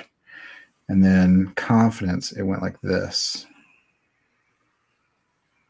But then over here, it shot up. That makes sense. And so what they were claiming is like in this area, which I'll do in blue, in this area was where imposter syndrome was. So you're actually quite skilled, but you're feeling the effects of Dunning-Kruger because you're starting to realize all the stuff you don't know. But then I think I've heard this described as simplicity on the other side of complexity. Because like as a kid or somebody who's inexperienced about something, you see things in a very simple way. And the problem with that is you oversimplify them because you don't understand enough of the variables to make it complex. Yeah. So you think it's simple, which gives you confidence. But then you hit this part, and this is complexity. Complexity on the other side of simplicity. And it's overwhelming. It's an overwhelming. The more you learn, the more you realize what you don't know, because everything that you learn opens up like 2 or 3 more variables that you didn't know before. But then after that, and this is where I think I might be. I think I kind of oscillate in between, back and forth in between those. After that is simplicity on the other side of complexity. And simplicity on the other side of complexity is that you understand that things are complex, but you also have gained confidence in your ability to navigate the complexity. And so it seems more simple because the unknown isn't terrifying anymore. It's just another variable that you've yet to learn. Yeah, that makes sense. I mean, it's weird because it's like I definitely have, personally, I definitely have imposter syndrome when it comes to certain things. But yeah, but I don't know that goes away. What's up? I don't know that it goes away, but I have can imagine it. Yeah, I have noticed that it's not as prevalent, and also I'm able to just like, when I have it now, I'm able to say, oh yeah, that's what that is, and then just move on, Yeah, I usually just kind of make it into almost like a joke, because it's like trying to think of a good descriptive analysis of like how it goes. Okay, so somebody agrees to have me on their podcast. It's a podcast that I really enjoy, which is like rife for imposter syndrome right there, because I admire the thing. And so therefore me being involved with that thing that I admire, that's where like the little head trick comes in. And usually I'll have thoughts like by some fluke, this is happening. And then, like the second, like I said, I'll get an email like, it'll be like the time of the show or whatever. And I'm like, that's where those thoughts come in, where I'm just like, oh, well, they obviously like must not want to do this, because I'm not, they're not actually going to go through with this. And that's like up to the minute that I'm actually on the thing. And then even when I'm on it, I'll be like, well, they'll probably lose this recording, or they'll probably get bored during this interview and then not print it in a newspaper. It's like stupid little thoughts like that, but they come up. And for me, like the best, most effective way to deal with that for me is just to shut it off and be like, yeah, that's stupid. Like, I'm being stupid, in the sense of like, it's not it's like any sort of, I think, negative thinking, where there's some root in truth to all negative thinking, but in that case, it's not even reflective of reality, so Right. I don't know if it makes sense. But I always find it really fascinating and challenging to do, kind of navigate that doubt and stuff. What's weird though is like, and I've talked to you about this, Corey, but it's like with my comics, I don't feel I think I'm more on the end of that spectrum. Not that I've mastered it, but I feel pretty confident about the book I made. Like I don't have a mass amount of doubt about it. And that's a weird thing, but it's like, no, this is a pretty good book, which is weird because maybe I'm, Dunning-Kruger effect there, and it's a terrible book.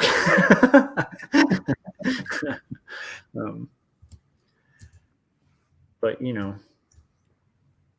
it's funny. I find myself saying stuff like that. And I think like subconsciously, I'm hoping that people disagree with me. You know what I mean? Like it's like that middle school thing that where you're like fishing for compliments or whatever. Yeah, that's a tough one because it's like I hate fishing for compliments, but I also get that. Although it would be funny if somebody said something like that and literally the response was like, well, that's good you think that. You have an accurate understanding of the situation. That's good to see. Yeah. That's funny. That would be brutal though. If you're like, I feel pretty good about this animation. I'm like, that's good, Corey. I'm glad you do. And it's like, wait, what? Oh man. So I am going to step away from the screen for like 2 seconds because this is a casual stream and I will be right back in like 2 seconds. So I just decided what I want to do with this. Oh, hang on a second. Let me figure this out.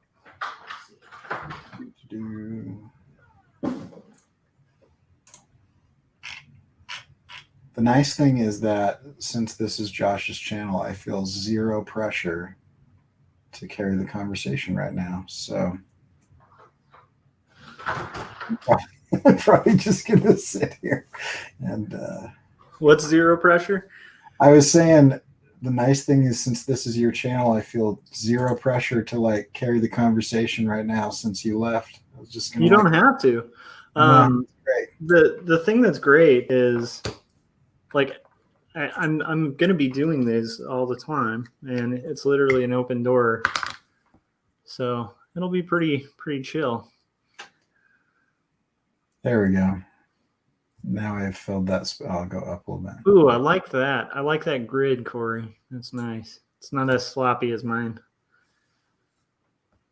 I'm gonna try to kind of keep this as a setting though, that this is so like when people hop on, if they so choose, like I can have whoever kind of wants to jump on. And what's fun is because it's like it's just art. It's like if I want to like have someone on and have like a hardcore political debate, and like they aren't even an artist, I'll be down. Like it's like there's a bunch of like avenues you can go where it's like it's pretty fun. It was kind of neat too yesterday. Like I didn't expect Chris to be in the chats. I mean, Chris is a really good friend, and it was cool. He texted me after, but it was like it just reminded us both of like art school and our hangout nights where we'd like work till like 2 a.m. on illustrations. Yeah. So that's kind of, I don't know, in theory, that's what this will be. And then I'll get more adept with this. And I think that'll help for like, if we launch like a review thing or something like that, where I'll be a little more used to like knowing how to use OBS and navigate. But I did miss doing, totally rambling, but that's kind of what this is a little bit. But I did miss doing blogs. Like I used to do vlogs a lot. Yeah. And so I think this is a neat way to kind of be able to keep that. And also like, I do have some subscribers. I don't have a ton, but I feel like if I expect any of this channel to grow or anything like that, like I need to be making content that is like a reflection of me, that is consistent. Like, and I was thinking about it. It's like, I just can't do that in a car, because then I have to edit it. That's where I used to do my streams and stuff. So it's like this just seemed like a no-brainer where I was like, I actually enjoy watching those like Twitch streams where somebody's just playing video games and kind of talking. It's funny to me that you got into Twitch. Well, I don't watch Twitch. It's weird. It's on YouTube, but it's a so they're like reposted. Yeah, it's a huge YouTube channel. But it's also, the reason that all the people involved in these streams have like such a huge YouTube is they're like rock stars on Twitch. Right. And then some of them have been moved from Twitch, or removed from Twitch. Anyhow. Deplatformed from Twitch. Yeah. It's kind of interesting.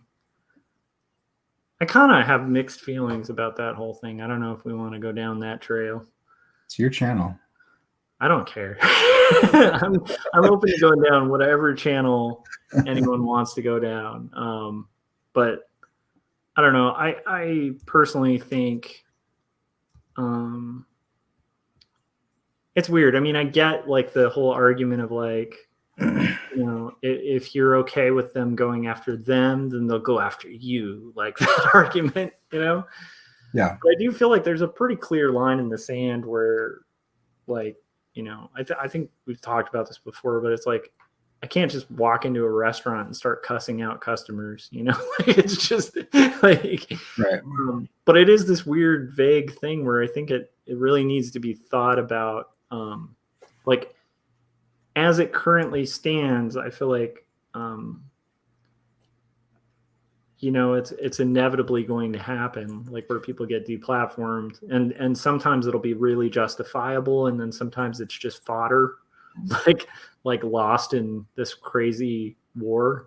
Let's go down your analogy of the restaurant. Well, hold on. Let me finish my point, and then I want to go into that. But my point was, I think it's going to be problematic until we start redefining or figuring out what exactly this thing is that we have. Because it's a hard line to say, especially like the part of me that, how I lean politically. Like I'm very pro social programs, but I'm still a capitalist, like that's kind of my theory on things. Like I just think you need a little bit of modification to pure capitalism, because I think capitalism is pretty brutal, like, which is part of why it works. I think pure any political theory is pretty brutal because. Yeah, I totally agree. Like pure socialism, and this is where, like, even though I'm very left leaning, like a lot of my left-leaning friends would be like, oh, you're not a pure socialist. It's like, no, I don't want to go that route. Like there's been a lot of that in history that didn't work out too well.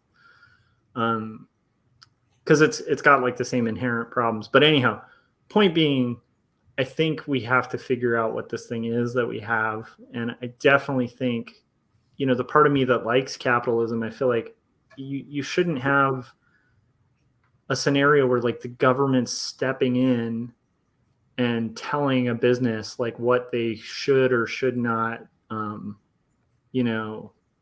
have. But then at the same time, like, outside of just regular speech limitations that apply to everybody here, where it's like we have freedom of speech, but I can't talk about, like causing violence or something, you know what I mean? Like there's certain limitations to what we can say. So it's just hard because it's like, do we call this a platform that's, it's like a new podium, but it's not on public land. Like that was one of the big arguments of free speech. Like, if somebody got up on a stump, like that stump's in a park or something like that. Like the stump isn't necessarily like walking into like the restaurant analogy. You're not just setting up a soapbox inside a restaurant and then saying whatever you want. It's weird. I just don't know where I land on it. So I want to hear your thoughts. So let me throw some ideas at you. Okay. What if there's 3 restaurants and they're the only place that you can eat? Ooh.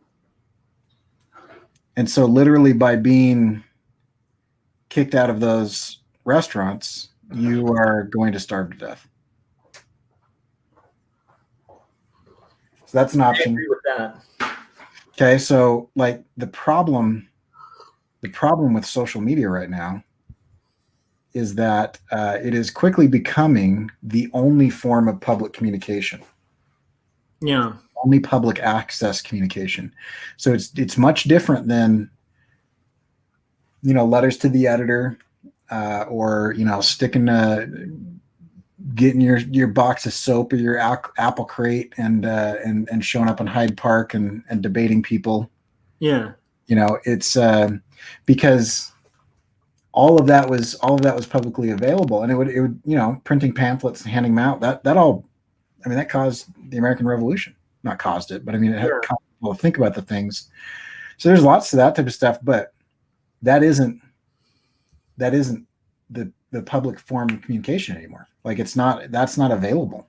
Yeah, but like this, I mean, definitely, I think regardless, like people need to start looking at like monopoly laws when it comes to like these larger entities in general. Like, and I think we really miss that quite often, where it's like you don't want to interfere with like a streamlined area of the market, but you also don't want to quell or encourage the crushing of any potential competition to a business, because then you stifle innovation and you end up with like less efficient stuff, right? So okay, hold on, because I let you go. Yeah. You brought something else up that I wanted to challenge. Go for it. Just a little bit. All right. And me challenging you on this is ironic, given where both of us are politically. You said that you don't like the idea of the government coming in and telling a business what to do, right? Depending. Like, Depending, I did qualify it by saying if it causes harm. Yeah, no, I know it wasn't a blanket statement, but yeah. We've privatized prisons in America. Mm-hmm. And they're very regulated by the government, because those prisons literally have the ability to control people. That's why they're regulated. They're not regulated enough, in my opinion, and I don't think we should have privatized them. I agree with that. Yeah, I think that's where I just can't feel like that's a apt comparison, because like that is literally an industry that should not be privatized. And I think that's exactly why it's a perfect comparison. I think that is a discussion we're having, where it's like, because I think this is a similar thing with news too, where I've been thinking about this a lot lately, but it's like, I think it would be beneficial for us to start doing more publicly funded news. Have you seen what Rolling Stone just did? Yeah, that's I saw your tweet, and I couldn't even. There's some things that just make me so furious I can't. I just can't. With that, I was like, I can't even reply to this, because it's going to be like a book length. That's. Yeah, I mean, you're going to pay a magazine to be a journalist for that magazine. Yep. I mean, this is just. But that's kind of where the market's going with a lot of things, and I personally feel like it's really important for us to have like access to like news, and like a semblance of news that's not necessarily like driven or run by profit motives. Yeah. Because profit motives interfere with journalism. Right. And they always have, and it's like that's where like local papers were always really great, because like the larger media organizations and stuff would be able to skew things, like perfect example, the guy who defined like immoral journalism in America, like William Randolph Hearst, right? Where it's like he just kind of ran most of the major newspapers in Chicago. So if you sidestepped him, like suddenly every article was just, creating this totally bizarre narrative that didn't fit reality. But one thing that kept him in check was all like the local journalists and like small news organizations, like local newspapers, kind of helped keep him in check from being able to totally paint false reality. And we don't have that like now. Like most local newspapers are owned by larger entities, and so it's like there's a real problem with like misinformation. And I think like we need something like more like the BBC, but like in journalism, and then we probably need something like that for social media. Well, that's what I was saying the other day. Yeah. Yeah, I think there's some of that needs to happen, but also I would argue that relying on profit-driven centers for public communications is as problematic as relying on private companies to imprison people, because then there's a profit motive for imprisonment. And if there's, if you have private companies driven on ad revenue for communication, then there's a profit motive that is counter to the good of the society. There's a profit motive that will drive them to make people angry, make people upset, make people huddle in their holes and ignore people. And I don't think the Republicans would hate the Democrats and Democrats hate the Republicans if it weren't for the gasoline that's been thrown on that fire. I disagree. I do agree that I'm talking hate. I'm not talking like disagreement or dislike. I'm talking like othering, vilification, hate.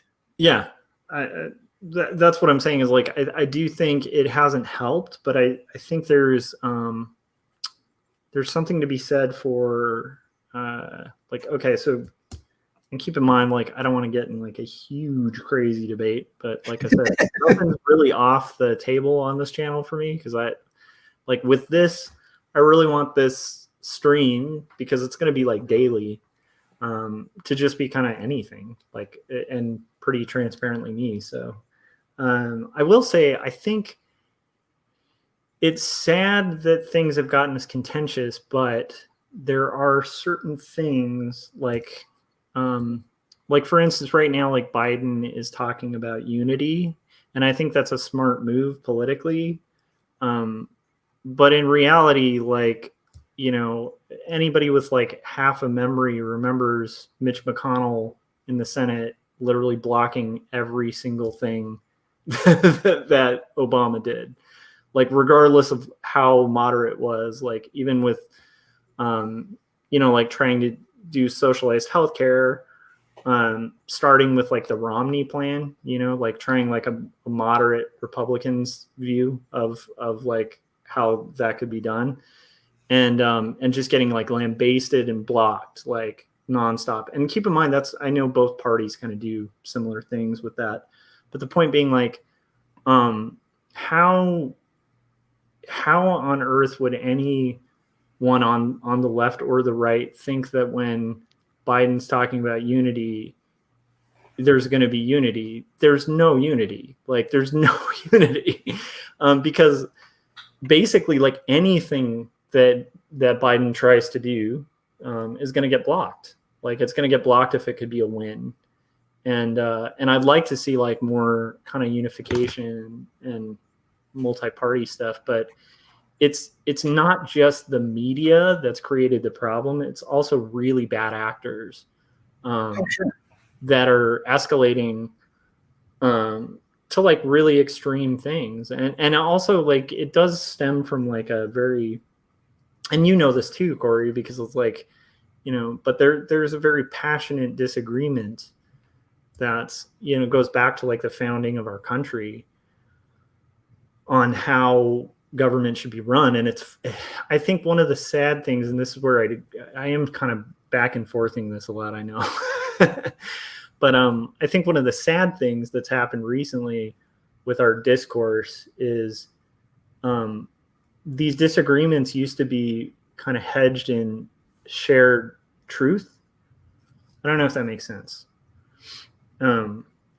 Like the disagreement, the disagreement philosophically between the right and the left That's sort of just gone from the beginning of our country.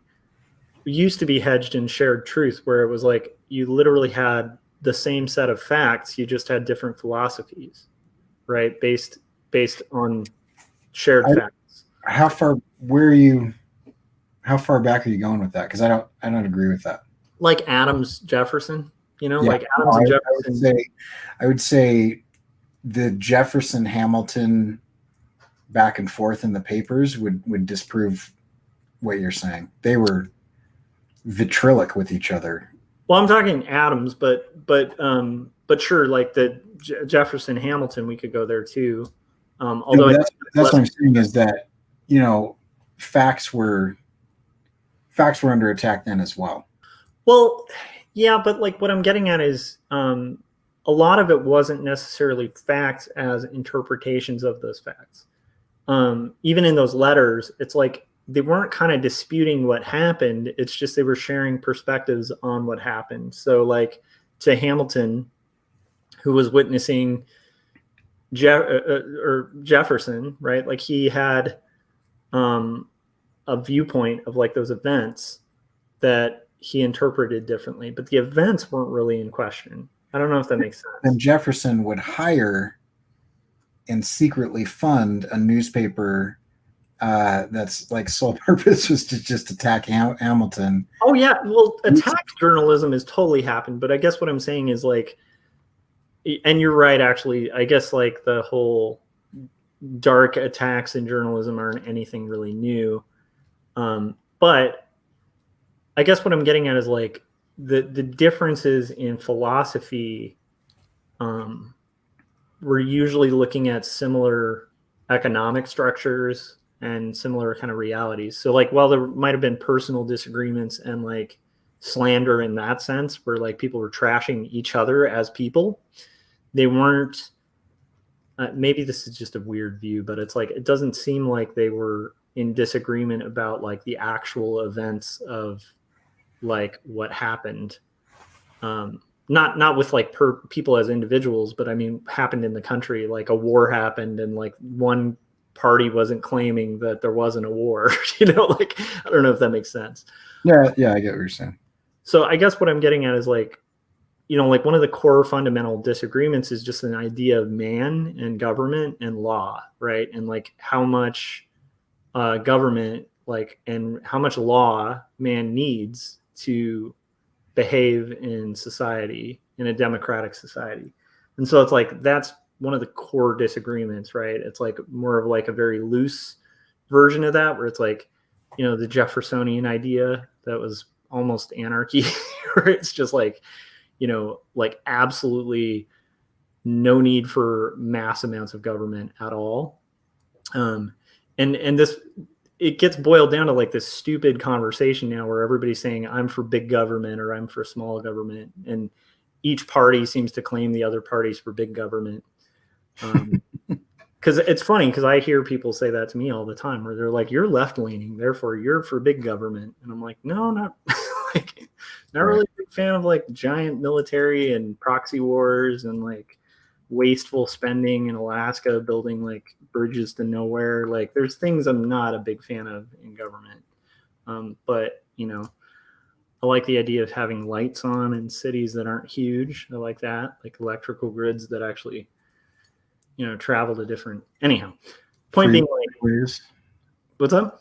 Freeways are nice. Yeah, freeways. And it's funny because like people always get mad. Sewage systems. I have friends who are libertarian and they always get mad. They're like, again, you're bringing up the freeways. And I'm like, yeah, the freeways get brought up because it's a really good point. It's a problem. Like it's kind of like, if I'm talking to somebody about Christianity and they bring up like some of the more like problematic things, like what's with the problem of pain? Like that's a really good question to ask someone who's religious or believes in a God. Like the idea of suffering being allowed in a world, like there's all sorts of philosophical ways we can answer that as believers, but we should be aware when we talk to somebody who doesn't believe what we believe, like that's a really good, deep question that is not going to get a fulfilling answer. Yeah. And, anyhow, so like, I feel like that's like the roads thing. I'm totally rambling, but whatever. It's a stream. It is, man. But yeah, I don't want to defend. Clearly. What's that? I can see that clearly now. I don't know what was happening. It felt like it was all pixelated for a second there, but it's good now. Yeah, this is what it is so far. Dude, nice. So I'm digging that. We'll see how it looks.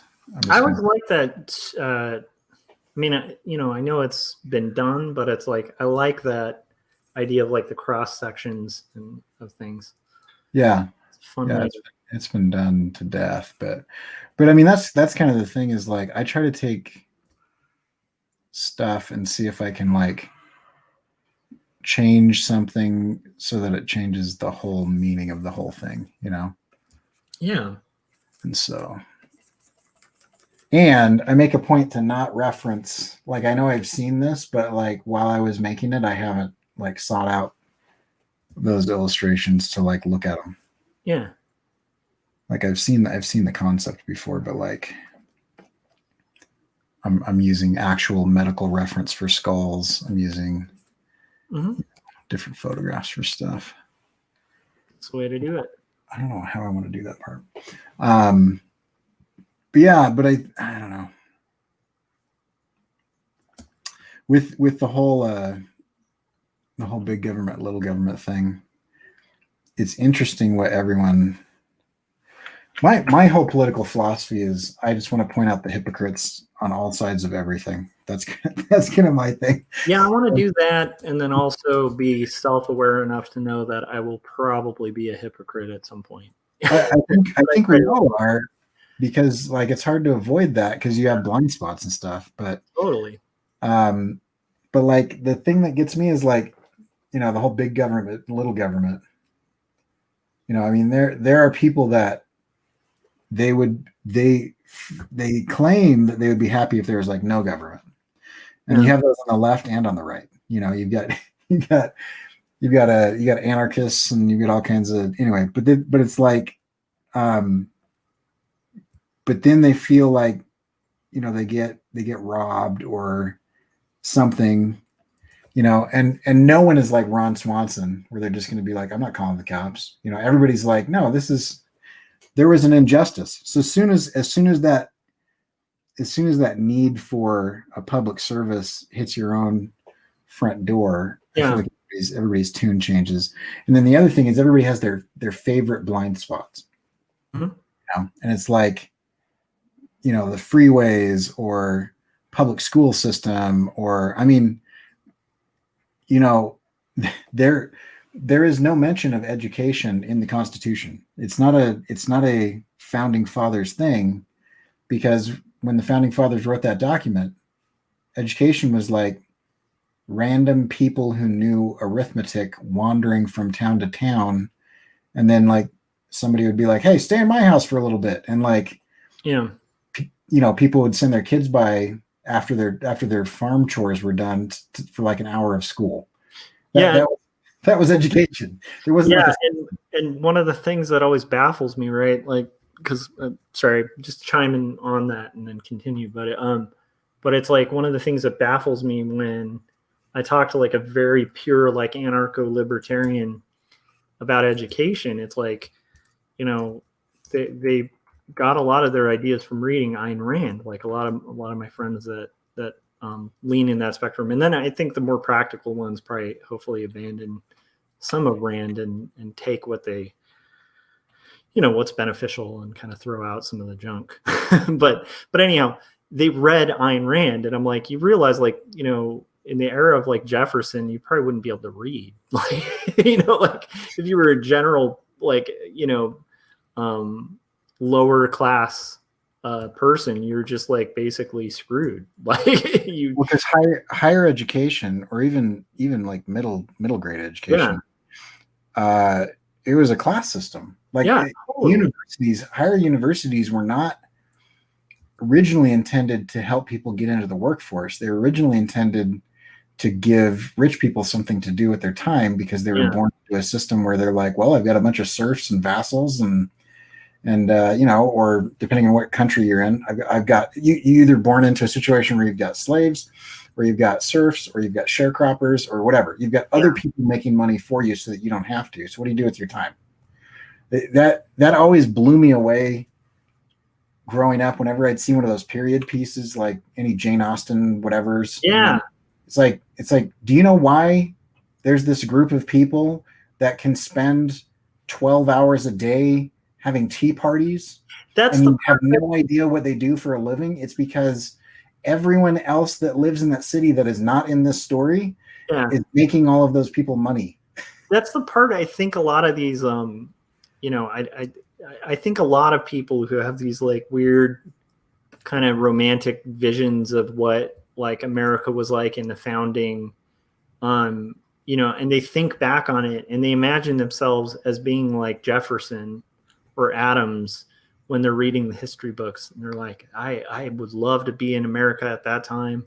And I don't think they realize like they would be a foot soldier in a war who's dead in like a week. Like it's not like the class system was not like set up where like Adams, was fairly wealthy. Like Jefferson was wealthy. Like these were wealthy people who were fueling and being intellectuals, fueling a revolution. But and some of them fought in the revolution, but for sure, like they weren't. A lot of them weren't foot soldiers in the revolution either. They were like officers and higher ups and stuff. And the mode of battle at that point in time didn't put officers into mortal danger most of the time.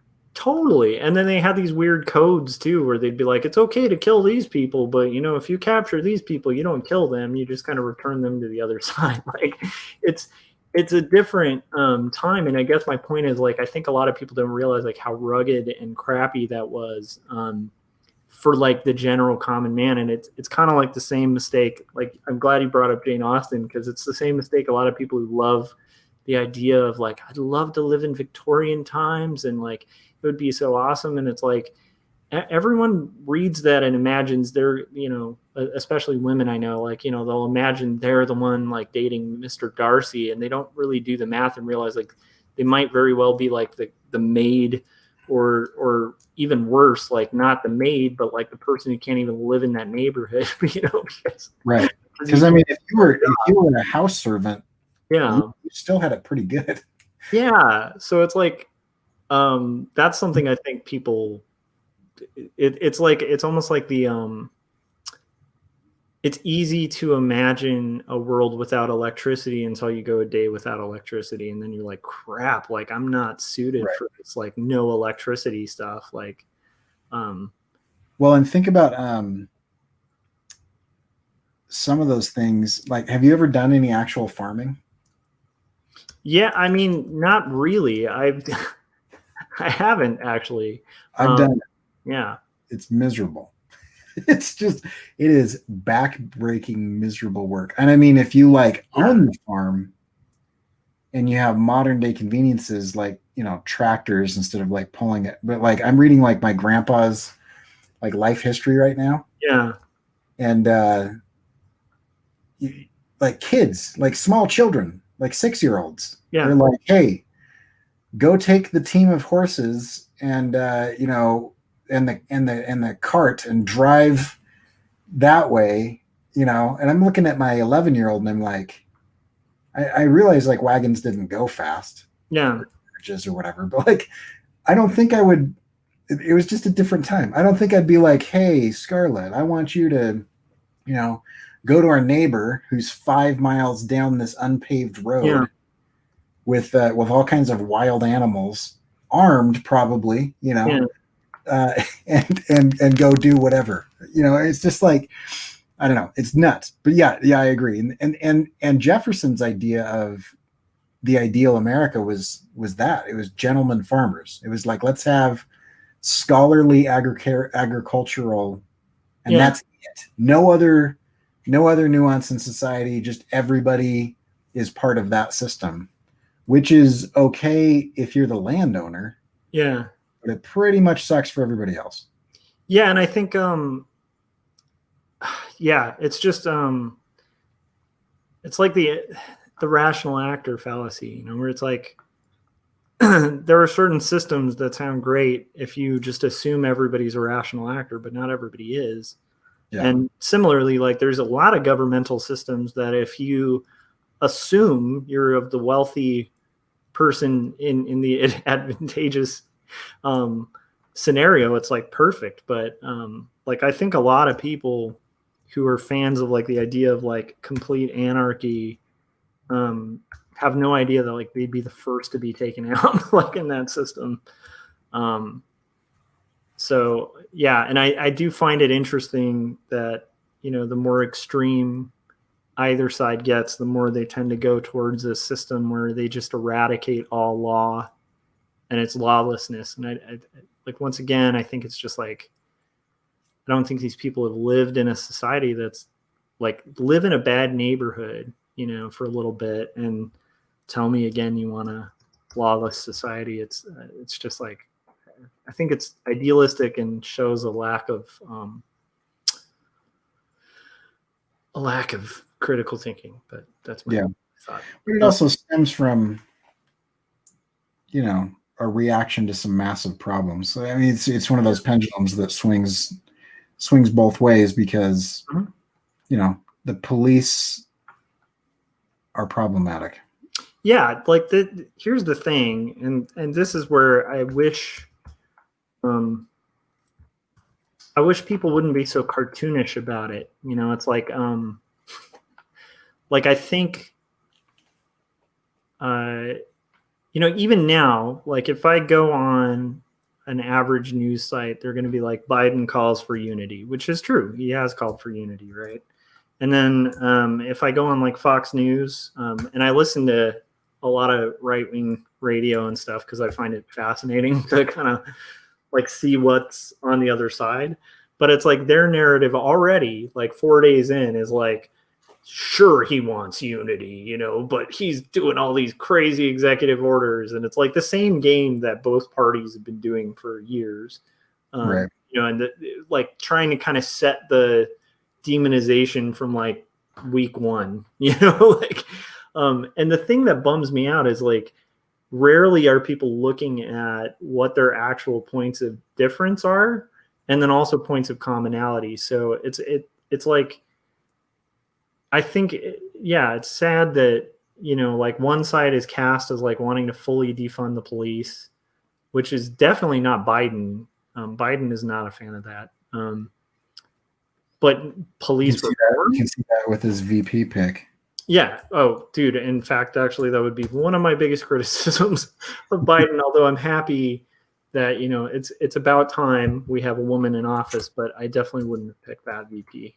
Having lived in LA and seeing some of the legal stuff, but at the same time, like my point is, it just would be nice if. It would be nice if people stopped cartooning the other side and kind of realizing like, hey, you know what? Police, it's good to have police in a society, but maybe we should like not have like unchecked power just running around with military grade equipment who are allowed to use chemical weapons that they aren't even allowed to use in war, you know, to disperse crowds. Like maybe we should rethink that a little bit, you know. I think that's a common ground thing, but unfortunately people just get caught in this like, they hate the police and want to defund the police and we're pro-law, so now we have to fund everything and be all about everything they do. It's kind of just sad that people feel pushed to extremes, you know? Yeah. I don't know. You know, but it's the main, I mean, yeah, it's just tribalism. Yeah.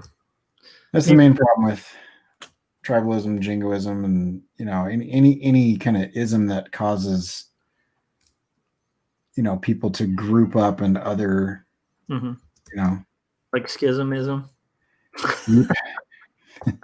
Sorry, I don't even know what that would mean. I just thought that would be a funny ism, is like if somebody was really into creating schisms and they'd have a schism. I mean, that seems to be a pretty good if you want to make some money. A pretty decent business plan is just go out there spewing hate and vitriol and fear. Just become a fear monger. Just sell fear as much as you possibly can. Ooh. That seems to be a really profitable business model. All right, here I'm gonna try a pitch here. Let me do this because I just finished a panel. This is taking me way too long, and I need to finish this page. So, by the way, Corey, you are not obligated to stay on the stream the entire time, just so you know. But because I don't want you to feel obligated to be up till like 4 a.m, because I might be doing this for another hour or so, because I have to finish this page. But I'm gonna try this. How can I do a fear pitch? Okay, you guys, life is really frightening, and sometimes like we're afraid of our neighbors, and we're afraid of all these different possible ways we could die, which are surrounding us 24/7. What can you do to solve this? This book. Which is a really bad way to sell, because this is a really tense, kind of uncomfortable to read book, but you guys should pick this up and it will solve all your fears. Okay. Like there's an asterisk that you guys can't see that actually says this book will not solve all your fears. I don't know. I think you need to work in like a specific group of people that is trying to take away something that your target audience feels deeply about. Don't let them take away your books. They want to come and take your books. Yeah, that would be a good way to push books.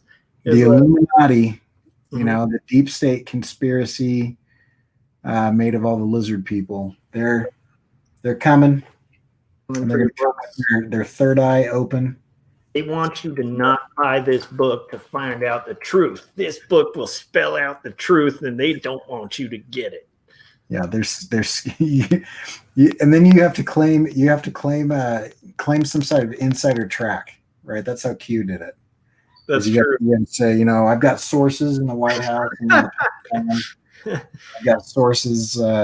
You guys, I talked to the president. Every day. He called my wife recently and told her. Don't just believe what I say. Do your own research. Trust it. Do your research. But when you do the research, you're going to find that research on my website, hatetheother.com. My GeoCities site with an eagle and freedom at the top. Anyhow, so that skeleton's cool. I'm digging it.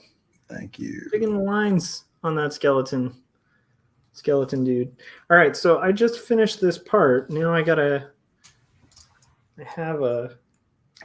let's see. All right. That looks weird. We are 2 hours into the stream, so I do need to take a temporary break. If anyone's in the chats, let us know if you have any questions or if you're working on stuff, because we want to know. And then I will be right back in about like a second or two. So, because it's like 2 hours into the stream, I do have to hit the restroom. I'll be back.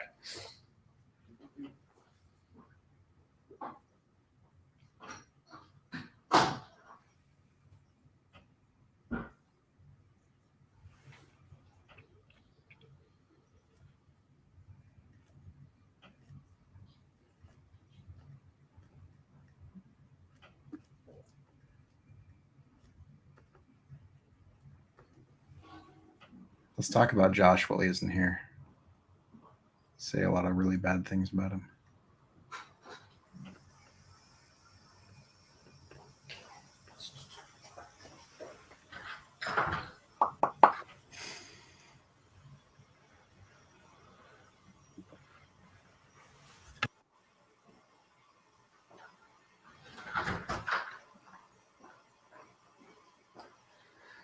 All right, so I have some stuff that I've been thinking about recently. I have been thinking about ramen. Do you eat ramen still, Corey?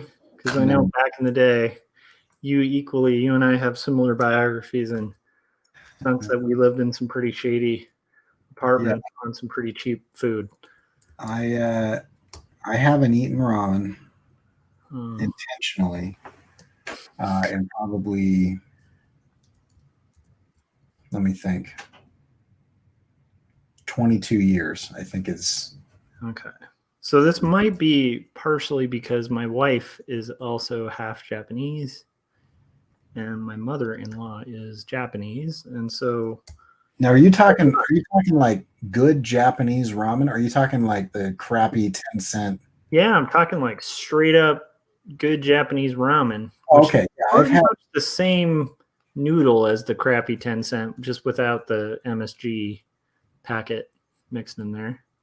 Yeah, okay. So I've had decent noodles.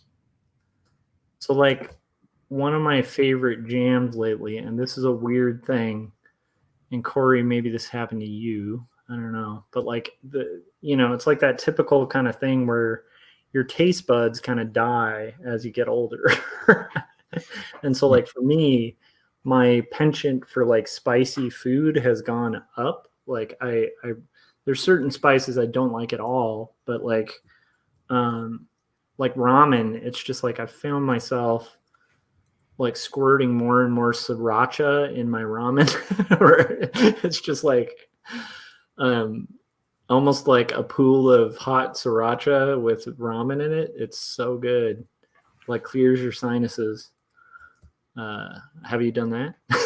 Uh, I no, I mean I can probably think of like 2 or 3 times in the last couple decades that I've had ramen. It's always been at a restaurant.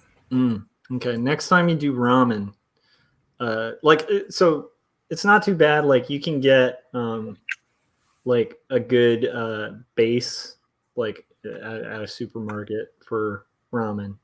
That's Mhm. not MSG. It's like comes in a bottle, and then you just fry an egg in that crap like while it's boiling. You boil the egg. You like boil fry it in there, Okay. and then you just dump a crap load of sriracha in it and try it out on a day where you may not have to work the next day. Because that can be a regret the next day kind of food too. Yeah, I mean I eat a lot of quesadillas and I use that term loosely. I will pan fry tortillas with stuff inside of it, which, I call a quesadilla, but it's not actually quesadilla. So it's so funny because up until I was in college, I remember having a roommate who just looked at me like insane because I was buttering. Because I grew up in like a very like white family where it's like we'd have like tacos, but they'd be like they weren't real tacos. It was just like a we'd actually put ketchup on tacos and stuff instead of Oh, like it's just like weird stuff that you grow up like and then like typical kind of Midwest like poor food, which is like you have a side of like rice and then you just like put some sugar on it. Like as a kid you're like, oh, there's sugar in my rice, which I can't even imagine now, but like that was pretty common back then. But so I remember having this roommate where I was like buttering my um tortilla to like fry it, and they were like, what the hell are you doing? Because I was like, that's how you fry a tortilla, right? Like I had this weird conception. So um, they showed me like how to do just, you have the free range, like you actually just put it on the stove top and just fry your tortilla. So I man. do it right now, but yeah, I get what you're saying. Quesadillas are pretty good. They are a great food delivery system. You can stick anything in them. They're Mm, awesome. for kids. Yeah. So Any any leftovers in our house, no matter what it is, will probably end up in a quesadilla as I finish it off. I kind of like. I can't get over melted cheese. Oh Um, man, it's so awesome. that would be the hell of veganism. I was lactose intolerant for 10 years. Ooh, That was rough because it's like even during that time I was like I don't even know how to make stuff without cheese on it. how do you lose being lactose intolerant? Like, I didn't know that was something that could go away. Well, I mean, everyone is lactose intolerant.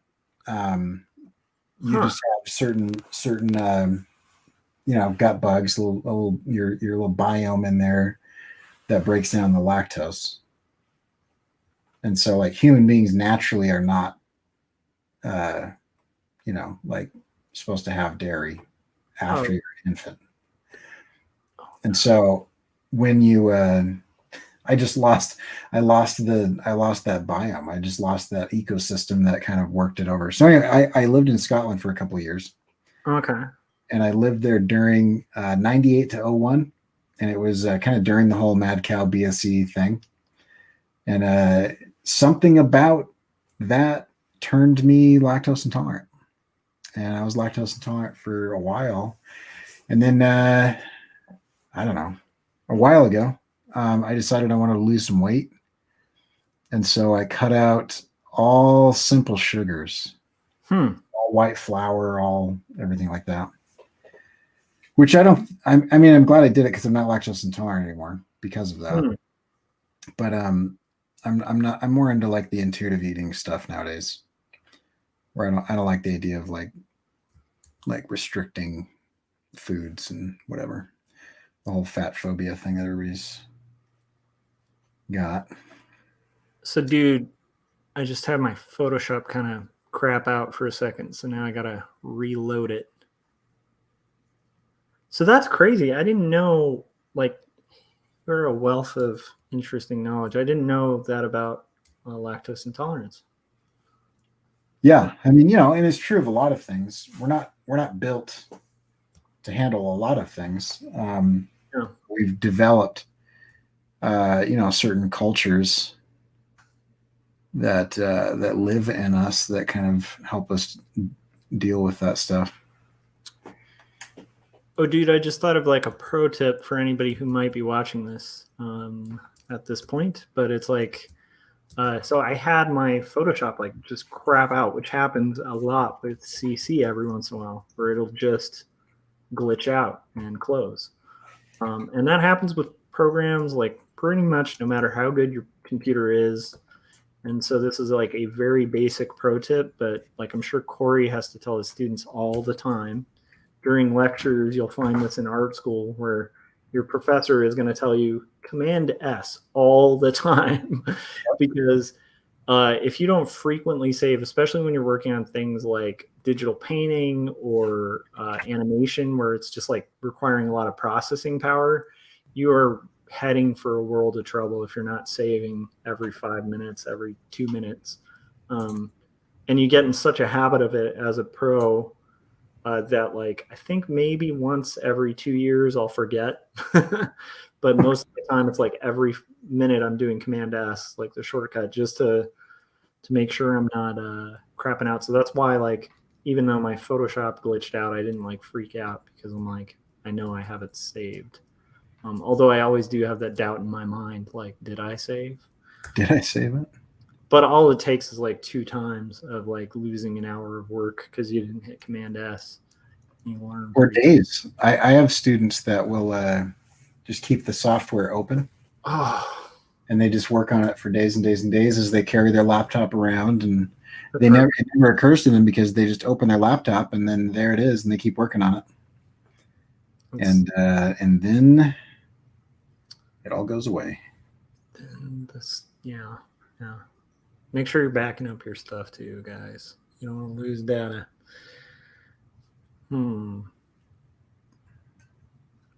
Let's see here. Okay, I gotta get in on where this is. So I was originally going to have this as like 2 separate panels. It's funny because this is not really complex or finished art. And the reason it takes me a while is partially because I am learning the streaming while working thing. And then it's also partially just because it takes a lot of thought to like lay these things out. This is why it's funny. So Chris was in the chats yesterday and he did layouts professionally for like a book for Dark Horse. And now I'm going to blank out on the name of it. but I guess they had a new penciler working on a comic, and the penciler was kind of new to sequential, and so they hired Chris to kind of help pace out and do layout and like all of that for the comic. So basically, do all the roughs and thumbnails. And he was saying after that process, he was like, "I'll never do that again for because it's just so time consuming, as opposed to like doing the finish and stuff. Like once you have that base, I even found that strangely, like our little intro that we did for 48-hour art check, Mm-hmm. because you had done the animatic, it took barely any time to make the assets. Oh yeah. I feel like that animatic part is like half the work, like at least. Yeah. So. Because it's all the decision making. Yeah. But like once you have that base, it's almost like the underdrawing, Yeah. That's why like a lot of the Disney, for anybody still watching or whatever, but that's why all of the Disney guys, like the 9 Old Men, they didn't need to do the in-betweens, They didn't need to do the cleanup. They just needed to get those beautiful gestural keyframes, right? And then, the grunts would do the in-between and cleanup, because it's like, that's where the work is, like in that basic thing. And then the really big dog guys in animation usually work in story, because that's where a lot of the heavy work and heavy lifting goes into making the thing. So, fun times. Did you see Tom Bancroft is launching his own animation studio? That's cool. He did a presentation for, Tom, not Tony. Okay, never mind. Oh wait, hold on. Did I get his name wrong? I don't know. Which one? The director of Mulan, or the guy who did I forget the name of the dragon in Mulan, but the key animator. Oh, the one who did the dragon. Okay, that's Tom. So you got it. So he's doing his own animation studio too? That's cool. Yeah, he's launching it with some big dudes. He's got, let's see, Tony is an advisory board member. That's amazing. Steve Macbeth, 25 years of leadership experience at Walt Disney and Wellpoint. Ash Grayson, 20 years media experience. Lionsgate, Sony Pictures, feature or Focus, Paramount. Nice. Attractions. Aaron Blaze, Disney director, writer, animator. Christopher Joe, who is an investment guy. So he's been on the investment side. And then there's another studio that works with Netflix and Walmart and stuff like that. Jason Brown. Anyway, he's crowdfunding it, but not crowdfunding like Kickstarter. Crowdfunding like WeFunder, where you can actually purchase shares. Oh, so really? I bought 40 shares. Oh, cool. It's so funny. I never I don't buy shares. I don't really do you do stocks and stuff? I don't really like stocks. I used to do, I mean, now I'm just like, now I'm in a situation where I've got like a pension and a 401k and a Roth IRA, and I kind of just like, I just kind of like put money into those. And then I've got like an employer match.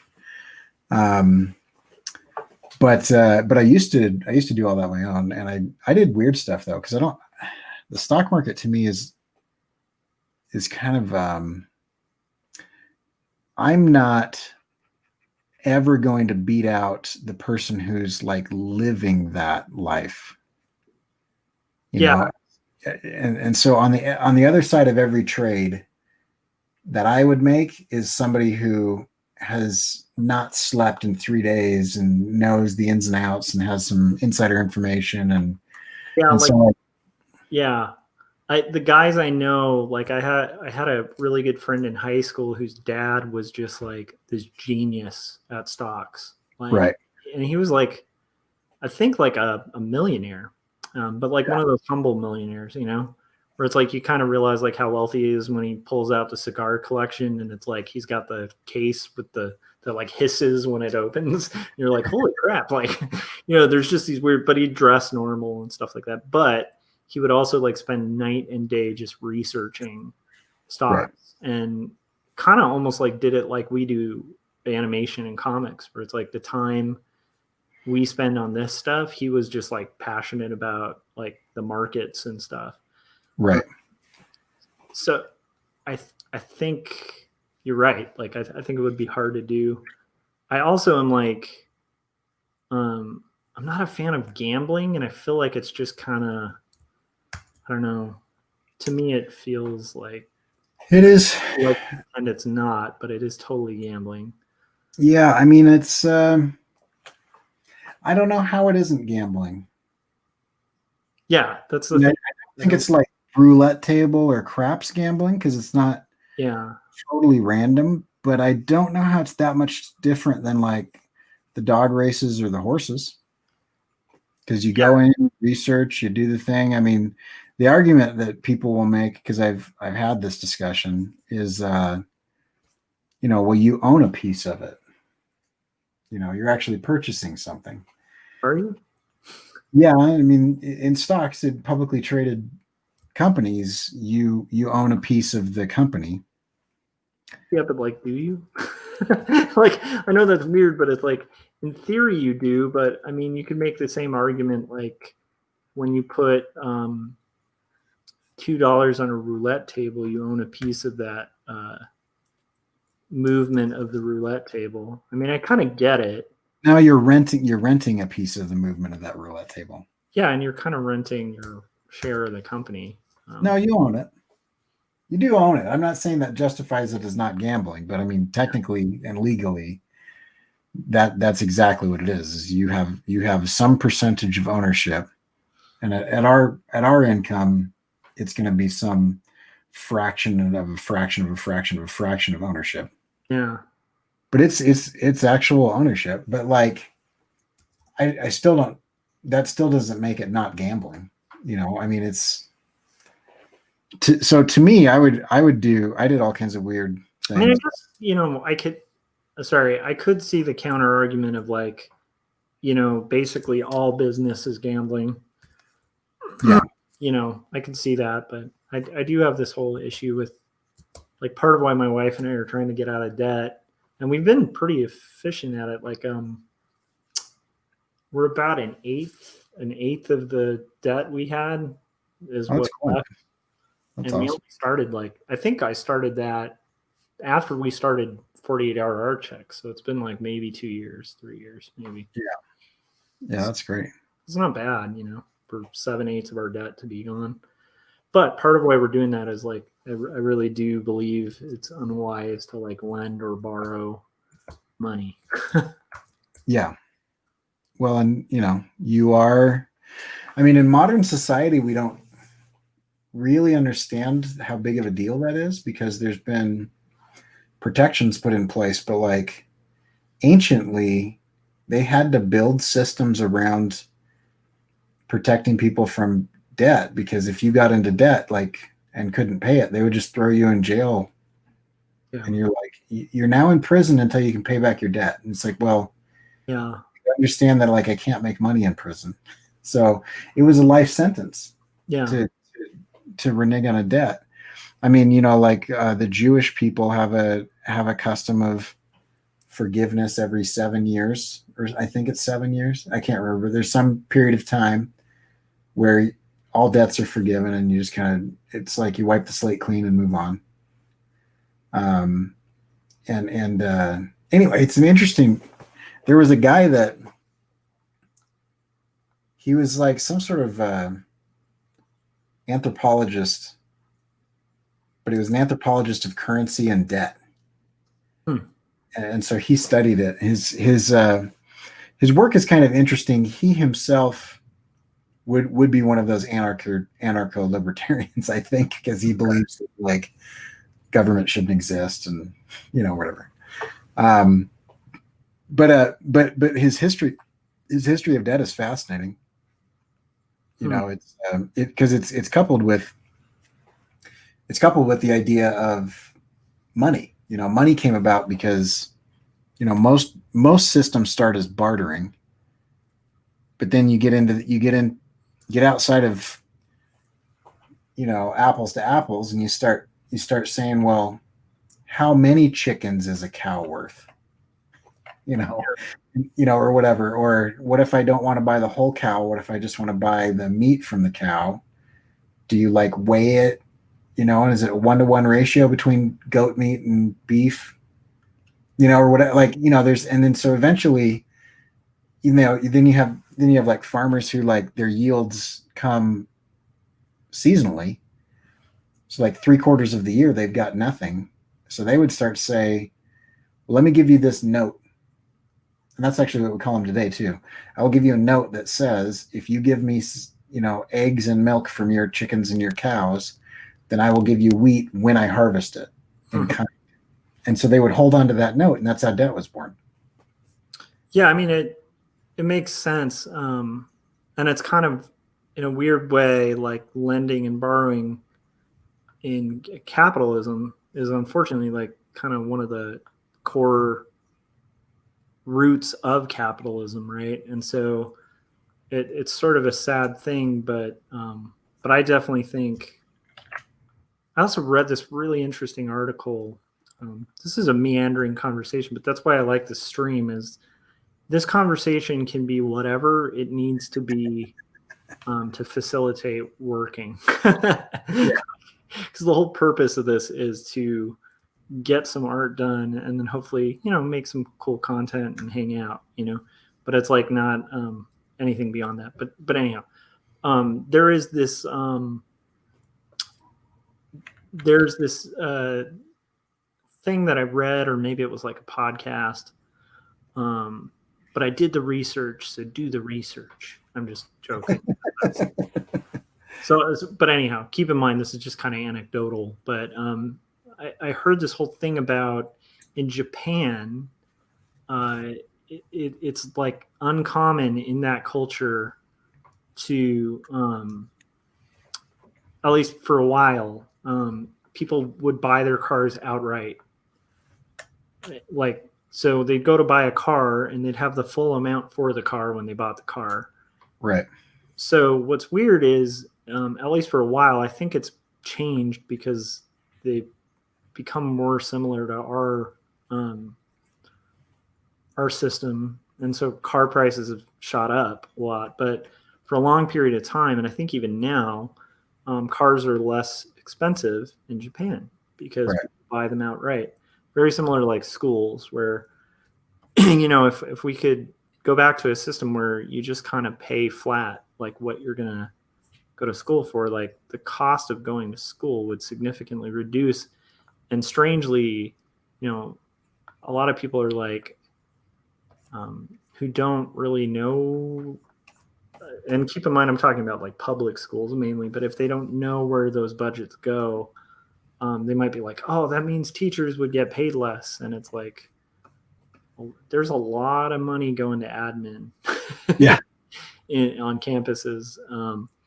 And there's a lot of unnecessary positions that open up on campuses that have more to do with like recruiting and retention and sports, like political positions, that might actually be improved if the budgets of schools more properly reflected like a realistic cost for the students. But the problem is, because everyone started borrowing to go to schools, and schools were able to change the rate of what schools cost, and so the rate of schools went up. And similar to cars, like cars cost this absurd amount because people are willing to pay it, because they're paying with loans rather than outright. Right. If they weren't paying with loans, like the cost of cars would actually be significantly lower. Oh, absolutely. I mean, that's debt removes the price discussion. I mean, wow, I was way too zoomed in on that. Holy crap. I just realized these lines are not going to come out.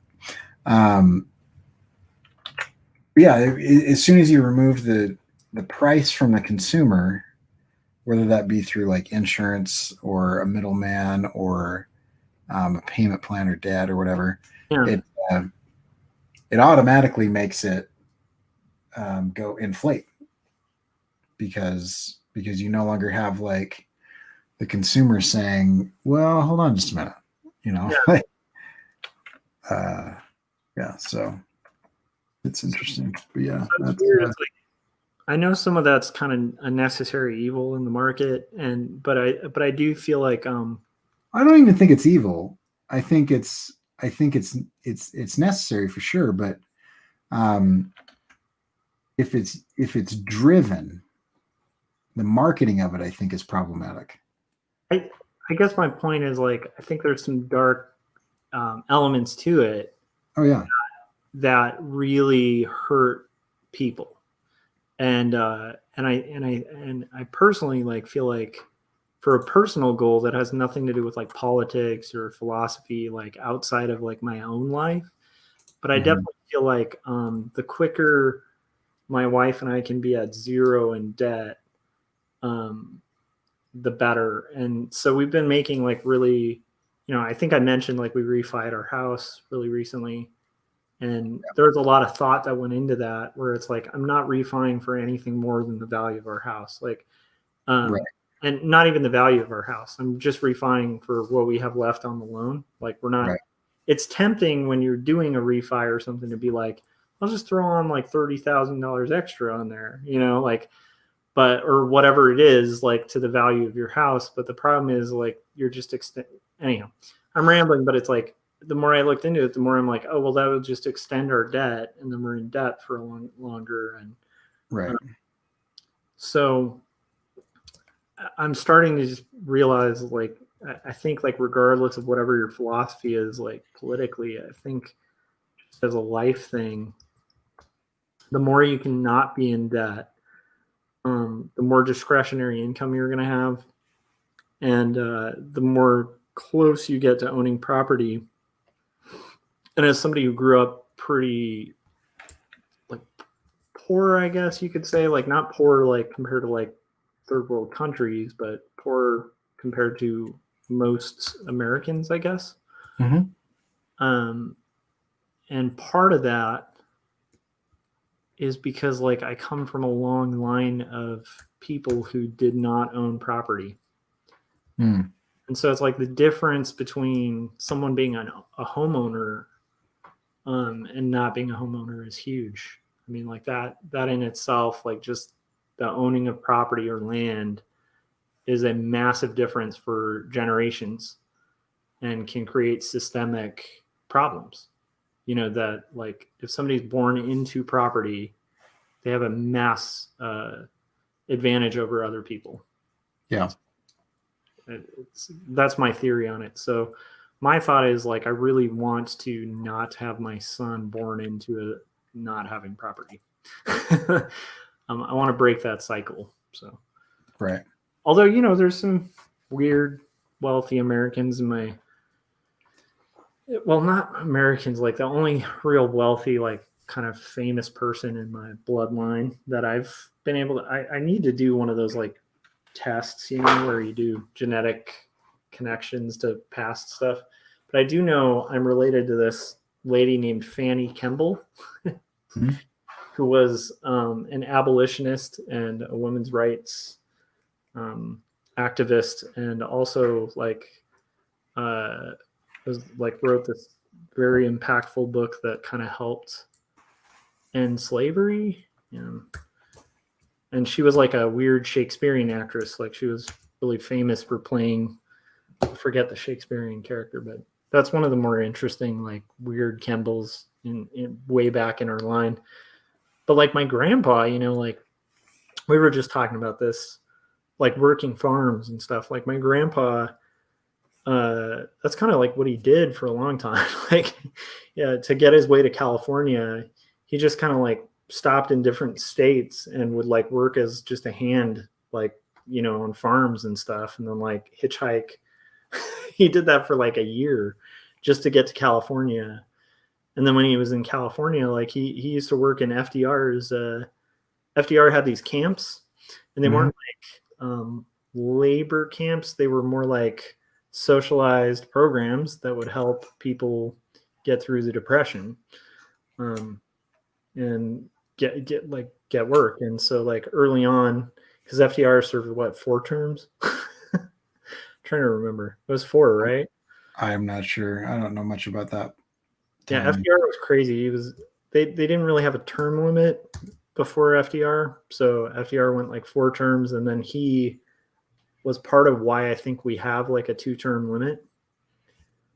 Because after doing it, it was like, it's just not good for anyone to do this for 4 terms. Like, I think it was 4. Man, historian friends are gonna murder me for saying that, but if I'm off. But anyhow, like, so he created these camps that were like, for like people to be able to make a living, and then ended up kind of doing Navy and stuff like that. And then my grandma was like a riveter during World War II. My grandpa was a ship chef in the Navy on a naval ship. And then on the other side, like my grandfather on the other side was a street preacher in Chicago. So there's no money in that. So yeah, it's like we kind of come from this like fairly humble roots. And so, but I do feel like looking at that, like, I think one of the big determining factors is having property. I don't know if that's crazy. Maybe that's a crazy idea.